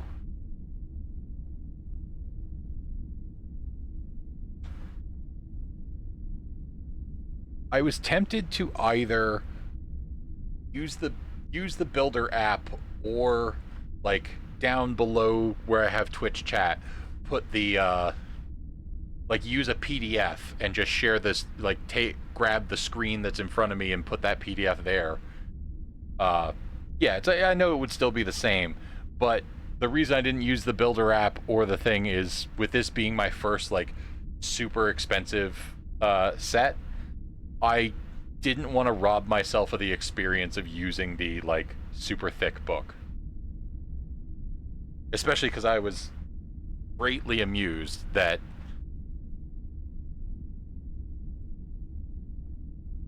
they had split it into, like, Book 1 is the Star Drive section and stand. Book 2 is all just the saucer section. Yeah, as well as, like, I could, and I'd probably be fine. I'd probably be just as happy, but I also will be robbing myself of some amount of the experience, so I wanted to do so.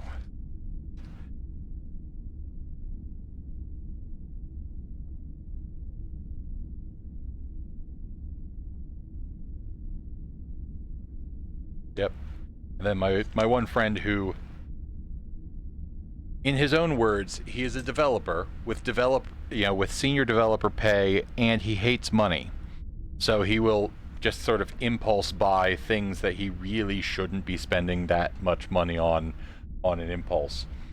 So he has bought several of the very expensive sets, and I was driving him wild by using a binder clip to, like, hold down the section of the book that if I, like, unclip this, it's going to be trying to close on me the whole time. And I kind of had to, like, show him that it's like, look, it's not creasing the page, it's not...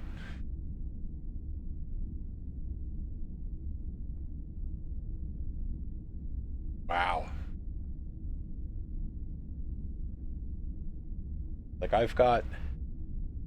The one thing that annoyed me in the Builder app, and it's such a minor complaint, because it's like, I like the part where you can put in and say, oh, I've got this set, and it keeps track of how many bricks you have in your collection, and it goes back a decent distance for, like, older sets. But the part where I have a, like, random parts bit box, that's like one of my childhood Lego set things that I kept together, where it was the 25th anniversary, like, Millennium version that came with, like, a single silver block.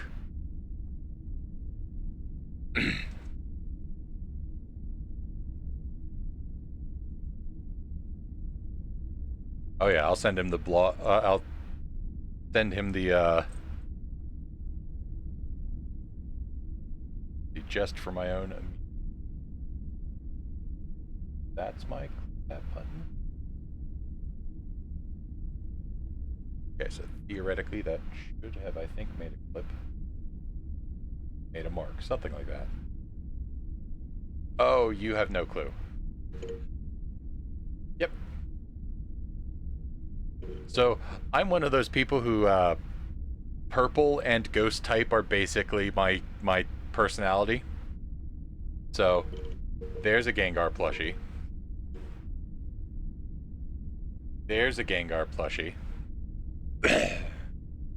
And if you can pardon the mild...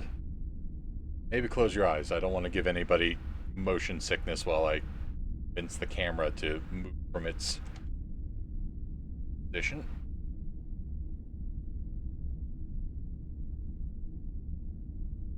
Just a little bit more. There we go. So they are kind of coming into focus. That is the biggest Gengar Squishmallow they make. A Gengar Stuffy that I won at round 1. Another Gengar, and then downstairs I have the medium Gengar plushie. Yes, ghost type Pokemon are my entire personality at times, and then on top of that being my entire personality, it's like, yeah, I also have just basically gone, no, Gengar's my boy.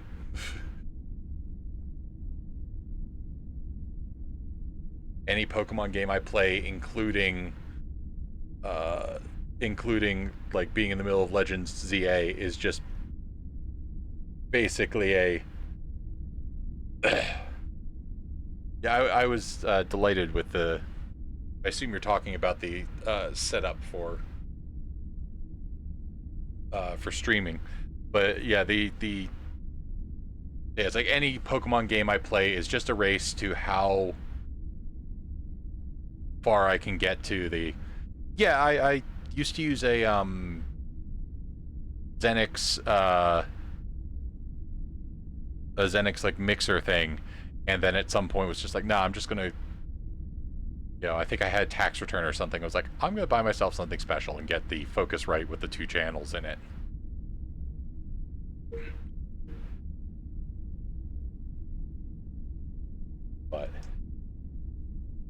But yeah, so every Pokemon game I play is just like, okay, we have started the game. How long until I can get Gengar? Success. I have found a Gengar. Or, the biggest thing that I will occasionally run into is like, oh no, I found a Ghastly. I've raised it to a Haunter. I was kind of hoping that this Legends game would just give us the link cable item from Legends Arceus, but I guess not. Now I need to find a friend who can, help me trade.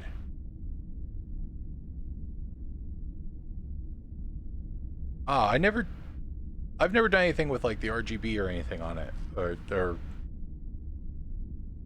so it's like I basically picked up the dual channel one because I frequently it's like sometimes I stream and my wife will join me, and if we're streaming from the same place, it helps to be able to plug in both microphones. I used to have to do a very weird workaround to do that with the mixer that I had, especially to be able to get like audio back out from it. But yeah, I'm fond of it. The only problem I ever have with it is something in the driver or something will occasionally force my computer to blue screen. Where it's like, it just basically is like, oh yeah, we had an error with, and then it'll throw up a thing that's like, oh yes, the problem was like Focusrite.usb, and then it dies, or the screen is gone, and I'm like, okay, great.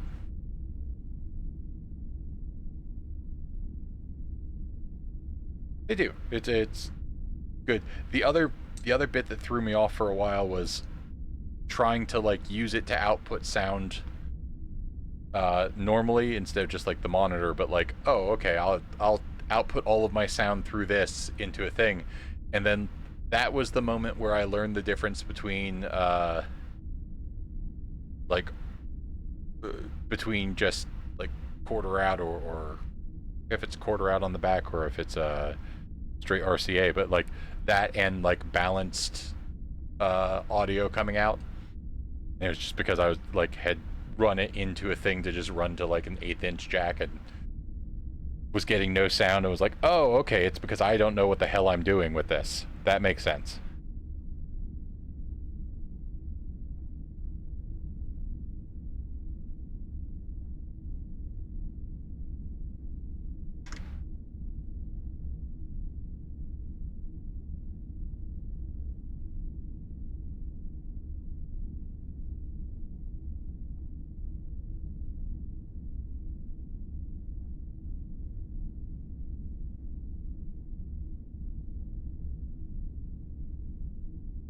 The one thing I find odd is I don't like when I look at like a picture of the Enterprise D, I don't immediately, as I'm looking at it, think of it as a ship that is like gray with brown modeling, like with brown accents or something like that. But across the years of my life, I have seen many different releases of the ship that like add it for accent points, and I'm sitting there going like, I don't know why you guys keep doing this, but I mean, I guess it works.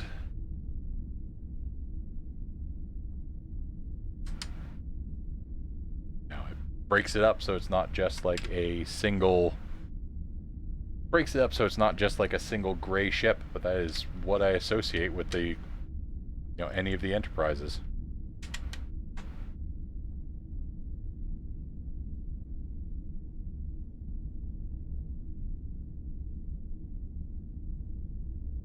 Yeah, I keep occasionally wanting to go ahead to like get some better speaker or something, but what I currently have is just running 1/8 inch to audio out of my computer and into like a surround sound bar. 90% of the time, if I'm listening to something, I'm using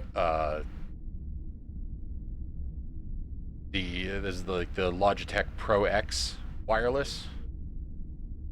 The biggest reason I own them is because I am huge, and 90% of headsets that I put on my head wind up breaking right at my temples. Part of this is because like I work remotely from home, so I have, it's like I have my headphones on listening to stuff, 8 hours a day, 5 days a week, plus any time I spend streaming. And they always like the plastic cracks at the temples. And I picked up these because they were probably more expensive than I wanted to spend on my headphones. But when I looked into them, I'm like, oh, okay, so the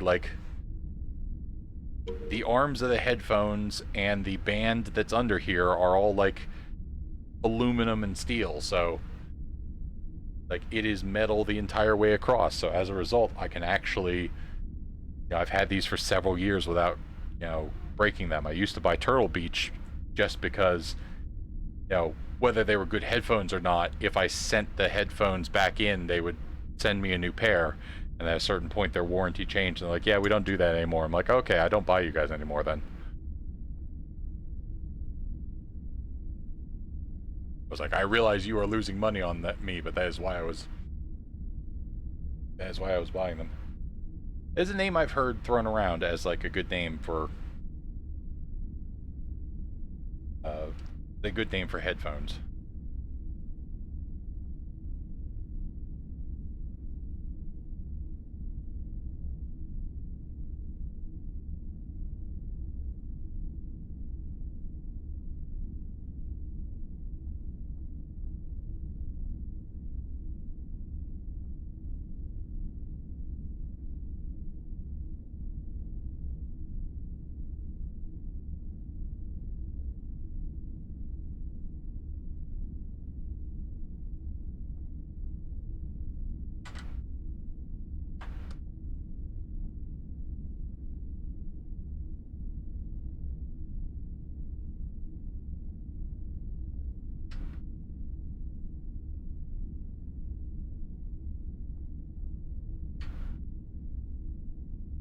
It's useful to be able to like run out and grab them. Having to like order them from Amazon or something and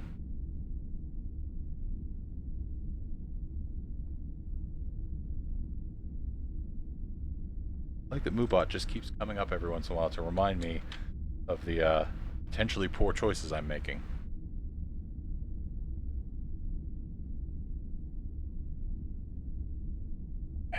Yeah, definitely.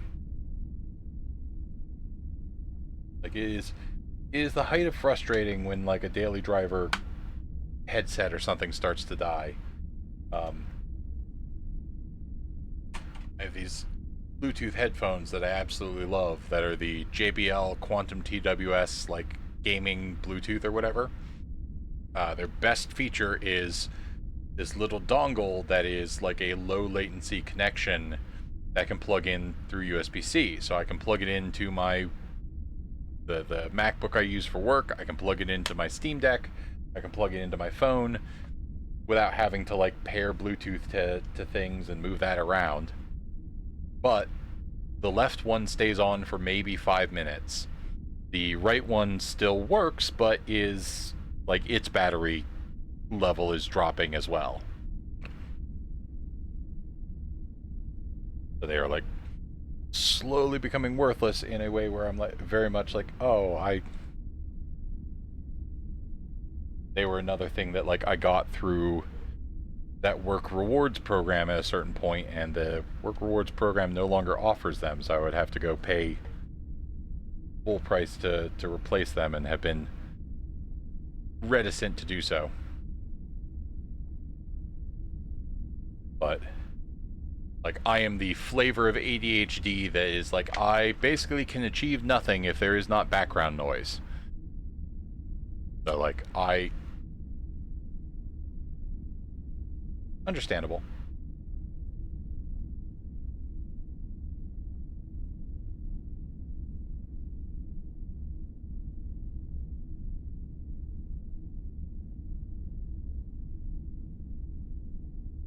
Again, I can achieve nothing if there's no background noise, so as a result, like, if I want to get dishes done or get work done, I'm going to need something in my ears. And, you know, my way, it's like, I'm the flavor of I need background noise or I can get nothing done. My wife is the ADHD flavor of, if there is too much room in this noise, I cannot function.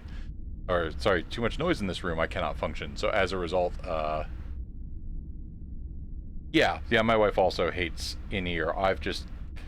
One of the key bits I had to do was, like, go on Amazon and find the small, buy a, like, 10-pack of the smallest rubber that they sell for ears. Like, it's almost not there. Just barely bigger than the thing it goes around. So I found that works all right. It is something I have been used to for several years now, but I understand that feeling completely.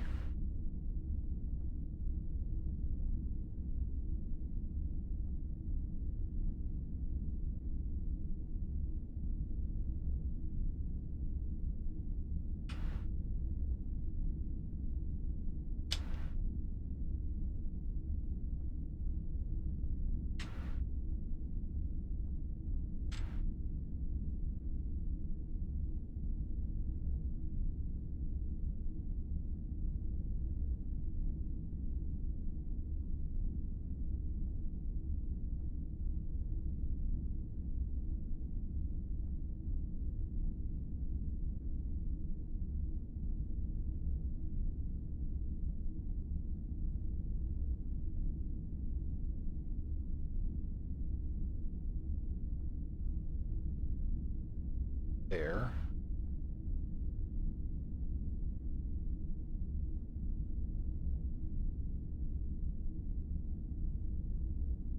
Okay, I'm assuming that there's going to be a slight bit of a dome here that we're building over this. I thought that was a bit flat for the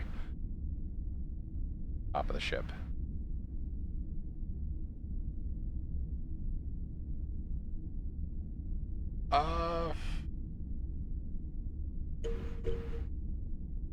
I used to know a little bit better off the top of my head, but I think the box is right over here.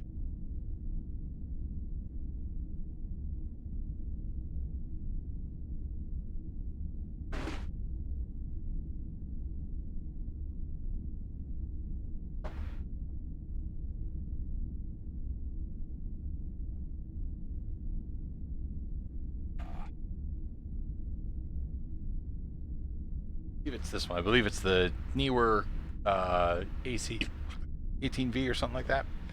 It was, well, AC 18V is going to be AC 18 volts. Something from newer. I'm going to swing it under the camera.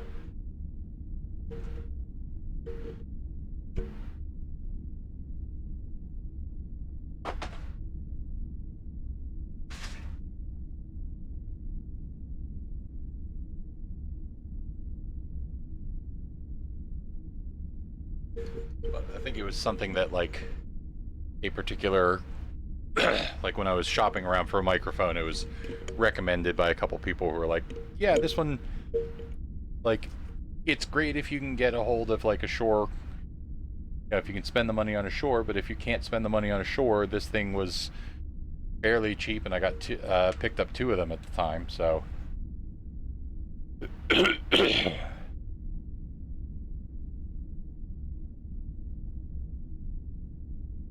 Done well, and, you know, far better than, like, when I first started out. I think I had gotten a hold of, like, a Blue Yeti USB mic.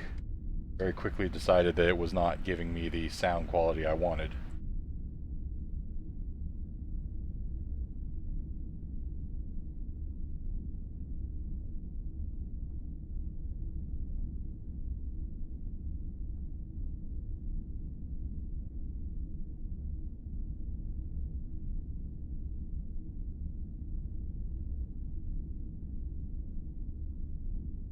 On top of you. Yes, I did. Yeah.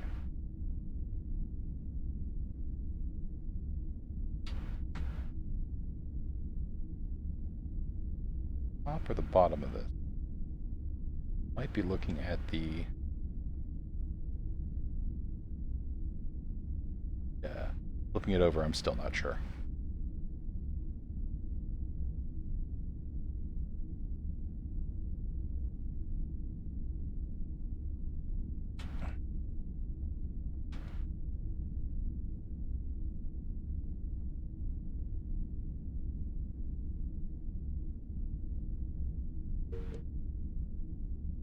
Like most of the time, now mind you, I don't always have enough people, you know, in my chat to let me know, like, how well my setup sounds, or, you know, whether there's things I can improve. But it seems to do good enough that, like, half the time the stuff I want to improve are like, I just got a hold of the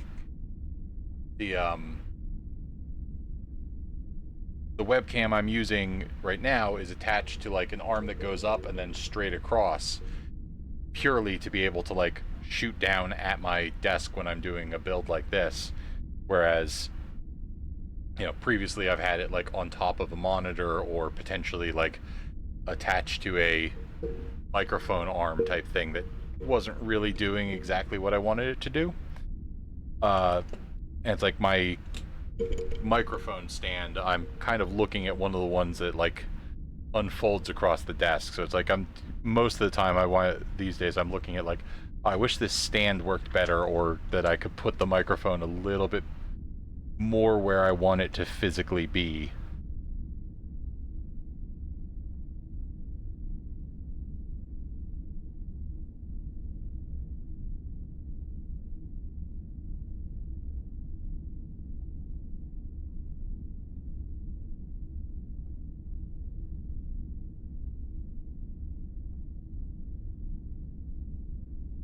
Okay, bag 23, and it looked... Wait, hold on. What are these half circles for? Okay, 2 of those are supposed to go in here.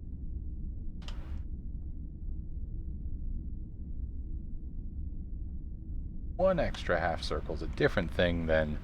Okay, that's 2 of those. That shouldn't... That's 3 of those. I have missed a step. But... looks like with bag 23, we do finally actually get to build Picard. I was kind of curious if he would be, like, saved for last, or if he would sort of arrive.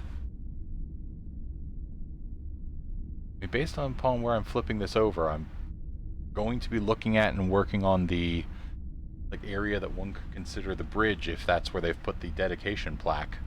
So it might be narratively appropriate for us to be working on this. I'm not sure.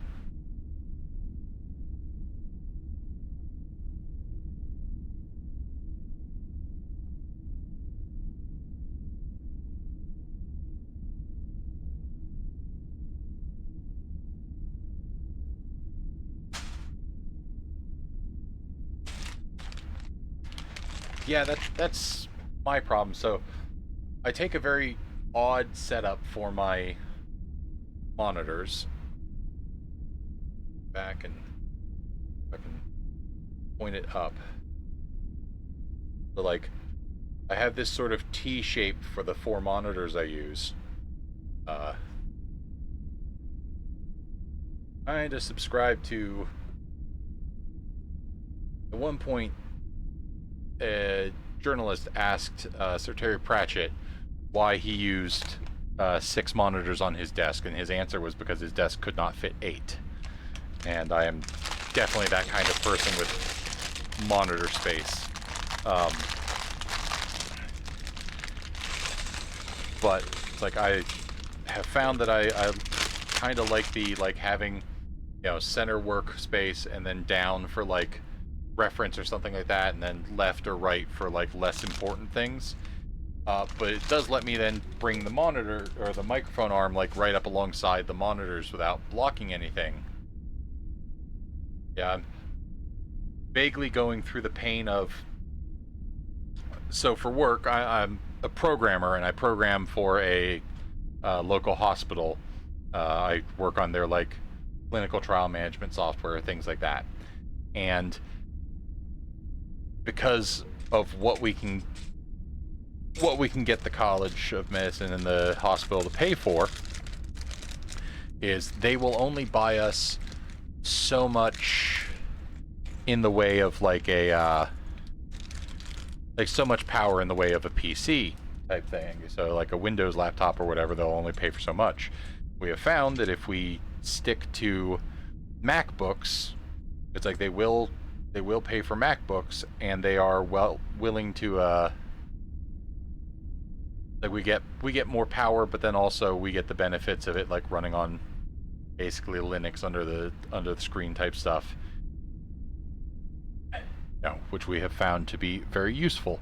The thing that amuses, or the thing that I am dealing with now, that is such a small first world problem, is the person my good friend, who is also the senior developer on our team, picked out got together with the manager to like deal with the fact that like several of us were on MacBooks that were no longer going to be supported because they were still using the like Intel chips or whatever. So we needed to get an upgrade. So they picked out the upgrade they were going for, which is like, there's the MacBook Pro, the MacBook, like the M4, the M4 Pro, and the M4 Pro Max are the like 3 levels of processing chip for it, of CPU. And they picked the middle one. Now, my previous MacBook, the one I had been using, could support 4 external monitors and its own screen. So I had evolved, I'd kind of goldfished out to this 5 monitor setup workflow. And it took me a month or 2 to get used to the fact that the one that they picked out can only support 2 external screens and its own screen. So it's like I went from this 5 monitor workflow to a 3 monitor workflow, and was like, oh, that's no problem. I'm just being like a pain about it. I can just get over it and deal with it. And then like within a few days, I'm like, I keep finding myself needing to have 4 different windows open because I'm trying to like do this thing in the middle of a meeting, and it is driving me stir crazy, and I don't like how much it's driving me crazy. I was definitely spoiled. I am aware of that, but also now I need to switch between windows, and it is throwing me off badly. It was a hard time. It was definitely a hard time. I think the only reason I stopped whining about it so much is we wound up with the first applications in my career since I started there 7 years ago. That we've had a crunch. So we have probably for some of my team, it's been about 2 or 3 months of 60-hour work weeks. Like for some of us, it's only been like the last month, but still like 60-hour work weeks, which are Like, oh yeah, no, the monitor sucks. Don't get me wrong, but boy, there's so much more problems in my life now. My work looked at me and said, I'll give you something to cry about.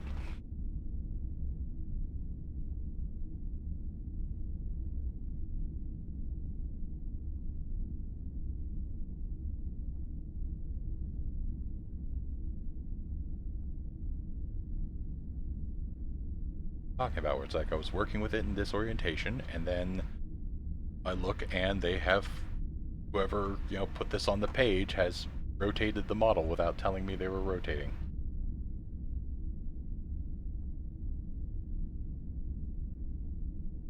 Oh yeah. No sticker necessary here. Already imprinted this one. So push it in place. Delightful.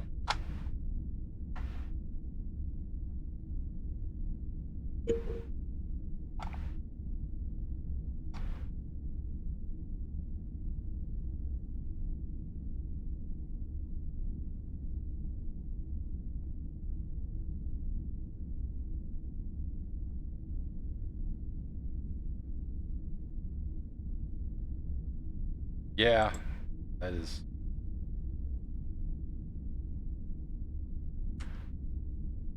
I'm looking forward to, I have next week off, and it will be the first time I will be able to spend more than a day outside of this specific room sitting in this specific chair.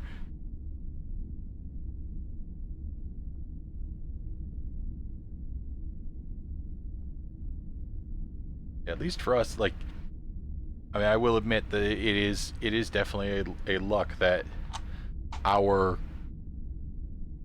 nightmare of the whole thing was like, nobody was telling us, hey, you need to do all these hours. They're just looking at us going, hey, this is the day that this app goes live, and your tasks had better be done, or will need to be done before then, or else there will be problems.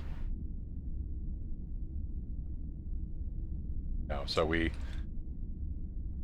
all pull out all the stops in order to make sure that we are getting it done, but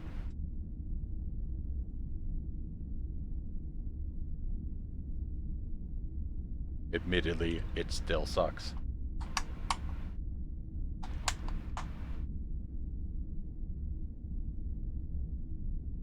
What line of work are you in as far as 8 hours your department, then 6 on a new line?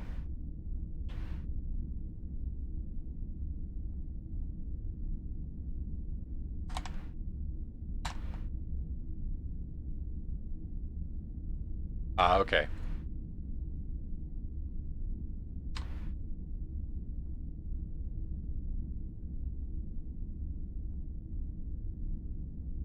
I don't have any personal experience, but I have not heard great things about being, about working at Tesla, so.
Makes sense.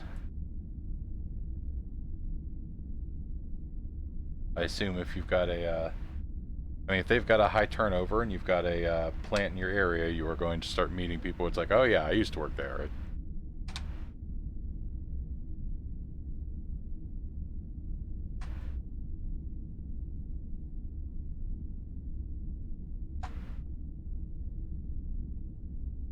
That was the same with like one of the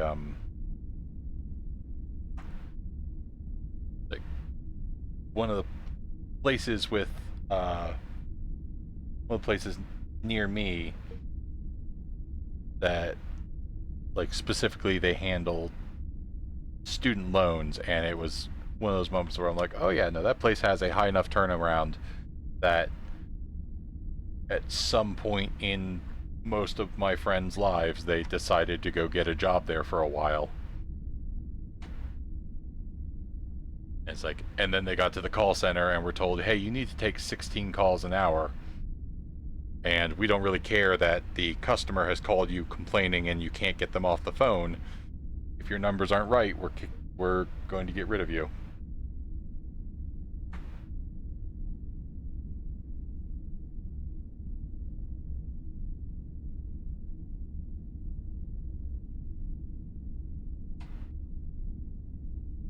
Did my time in I got lucky not to have to deal with that, but I did my time in tech support.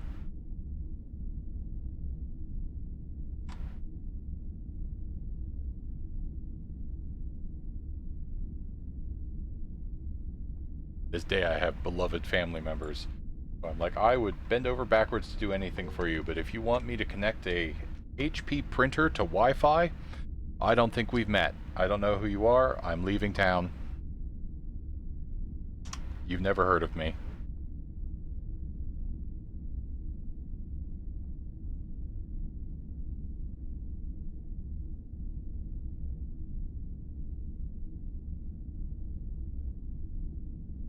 I don't know if I could do public-facing tech support. The benefit of the tech support I've always done is I did it for like the state police or the...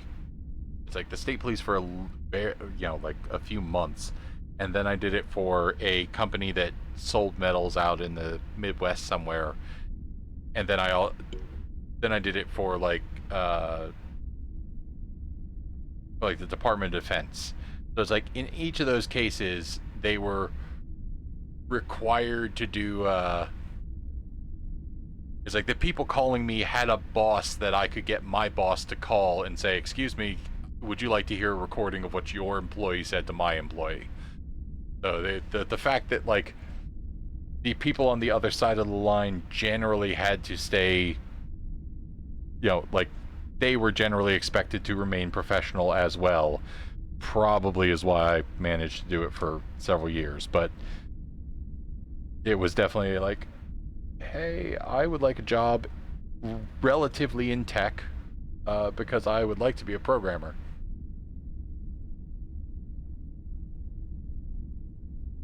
Yeah, that would definitely. It's like, what did you do? I didn't do anything. If I was in charge of this, if I was at all responsible for this Amazon Prime game freezing, I would be looking at you and saying, how dare you speak to me in that tone?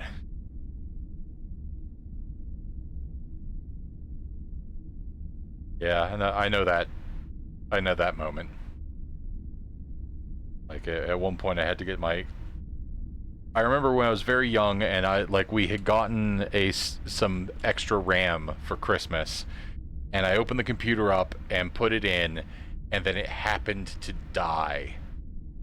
Like the computer happened to die, and I had to have my uncle, who was far more experienced with computers, come up and like do a dissection to prove to my parents that I had not killed the computer. In a very like, look man, the kid just rolled the, he's the one who rolled the 1 when the computer went down. He installed the stuff properly, he followed the right steps, it wasn't his fault.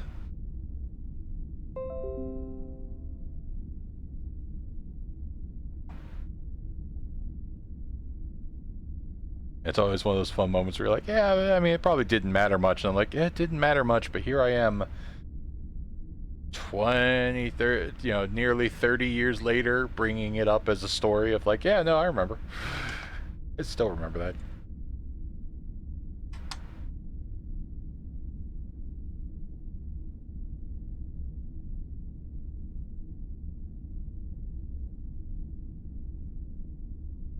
Yeah, that's the fun bit where you're like, you set it up. It's I signed into my account.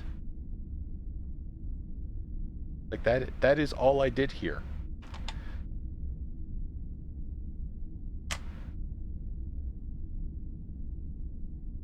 Go get angry at Comcast. They're the one who's broken, and quite frankly, you'll be used to it, because if you've got Comcast, you're going to be angry at Comcast.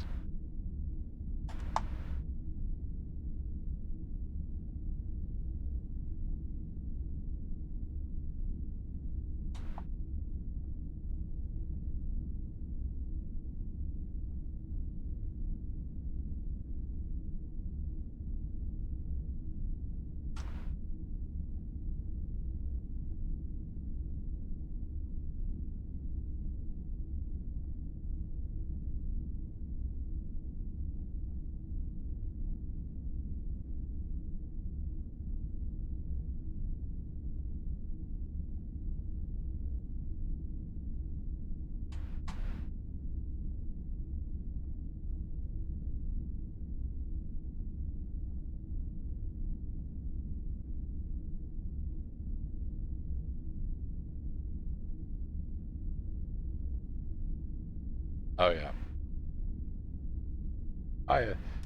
Oh no, the magic smoke has come out. I'm sorry, this used to be a computer.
Can it be fixed? No, I don't think you understand.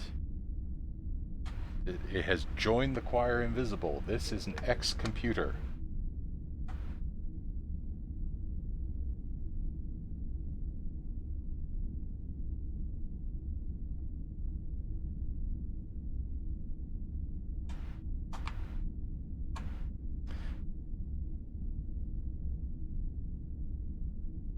Nowadays, my dastardly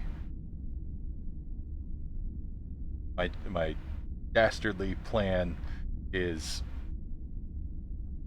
look blankly at people and be like, oh no, I'm a programmer, I don't really know hardware anymore, it's been too long, I can't troubleshoot your computer or anything like that. You know, maybe talk to one of my brothers. I think they're still doing like tech support and hardware, so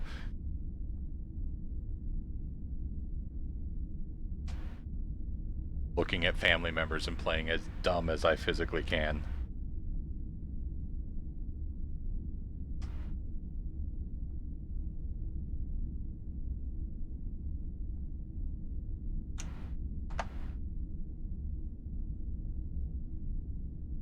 Oh yeah, no, I used to know how to do that, but you know how quick technology moves.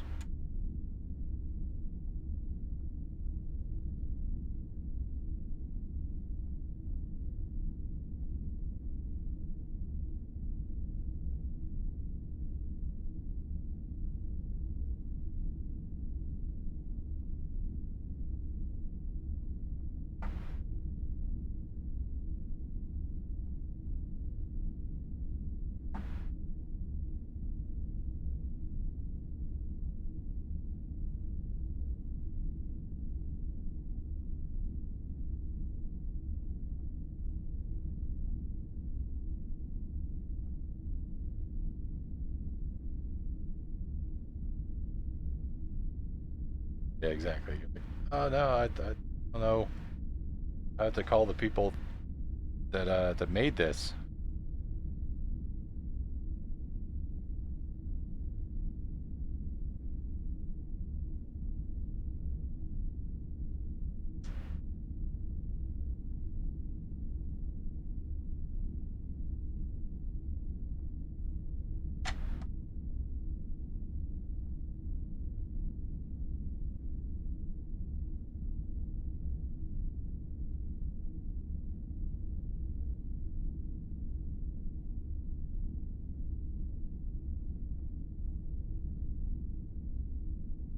Oh, okay.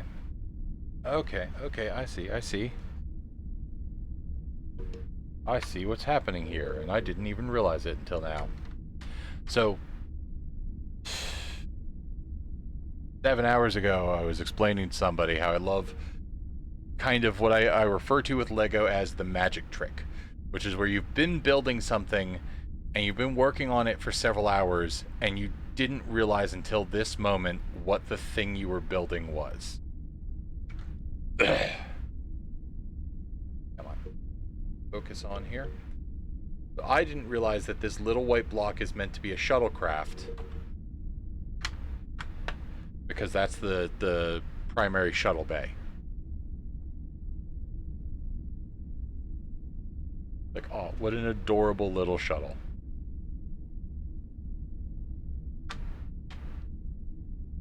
Like the one streamer I tend to watch, I think, described it at one point when he was building the like Super Mario block, and he was following the instructions and putting the pieces on, and then took the piece that he was holding and just turned it upright and went, how the hell does Lego pull a magic trick on you in your own damn hands? I didn't realize I was building Lakitu for the last 5 minutes.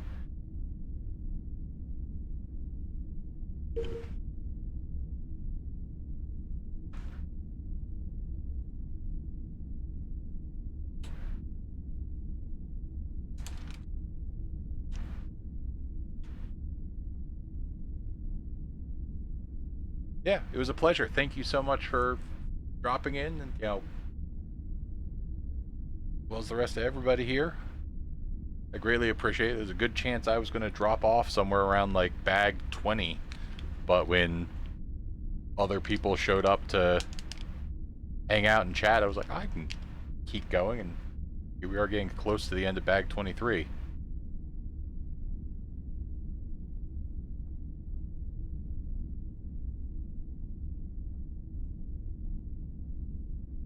I think we are about to get the minor excitement point here, though. Because I think the thing that they're having me build here is another. Does a Type 15 shuttle pod hides the safety pin for the primary hull / safety or saucer section. I think in a brief moment here, they're actually going to have me connect this to the I think they're about to have me connect this or connect the saucer section to the star drive.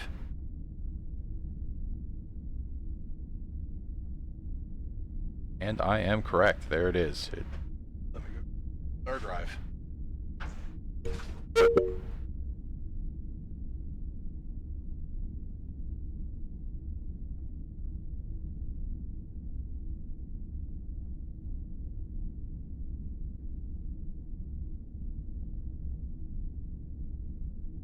That one. Captain's.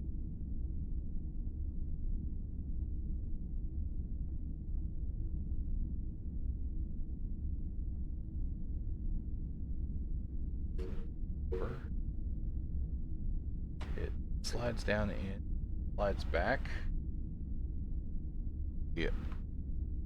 Our little hidden.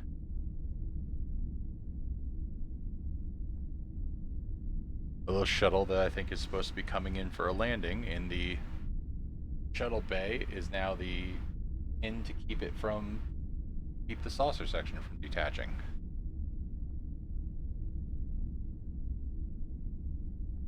is exciting.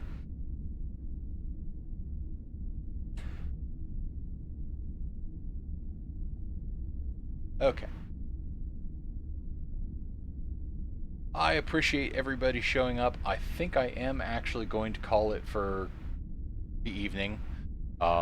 It's almost 4 a.m. local my time, and I've been going for 8.5 hours.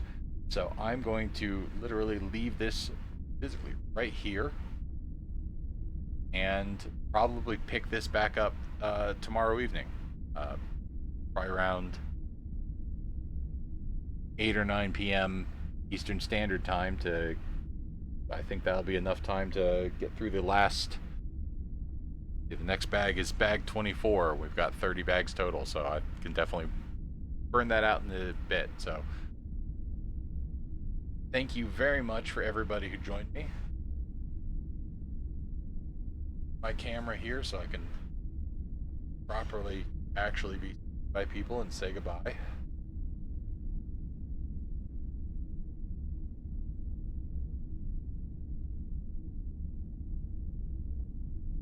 And also show off that thing. My Christmas last year got me a Next Generation Christmas sweater thing. Anyway, thank you very much for joining us. That's us for tonight.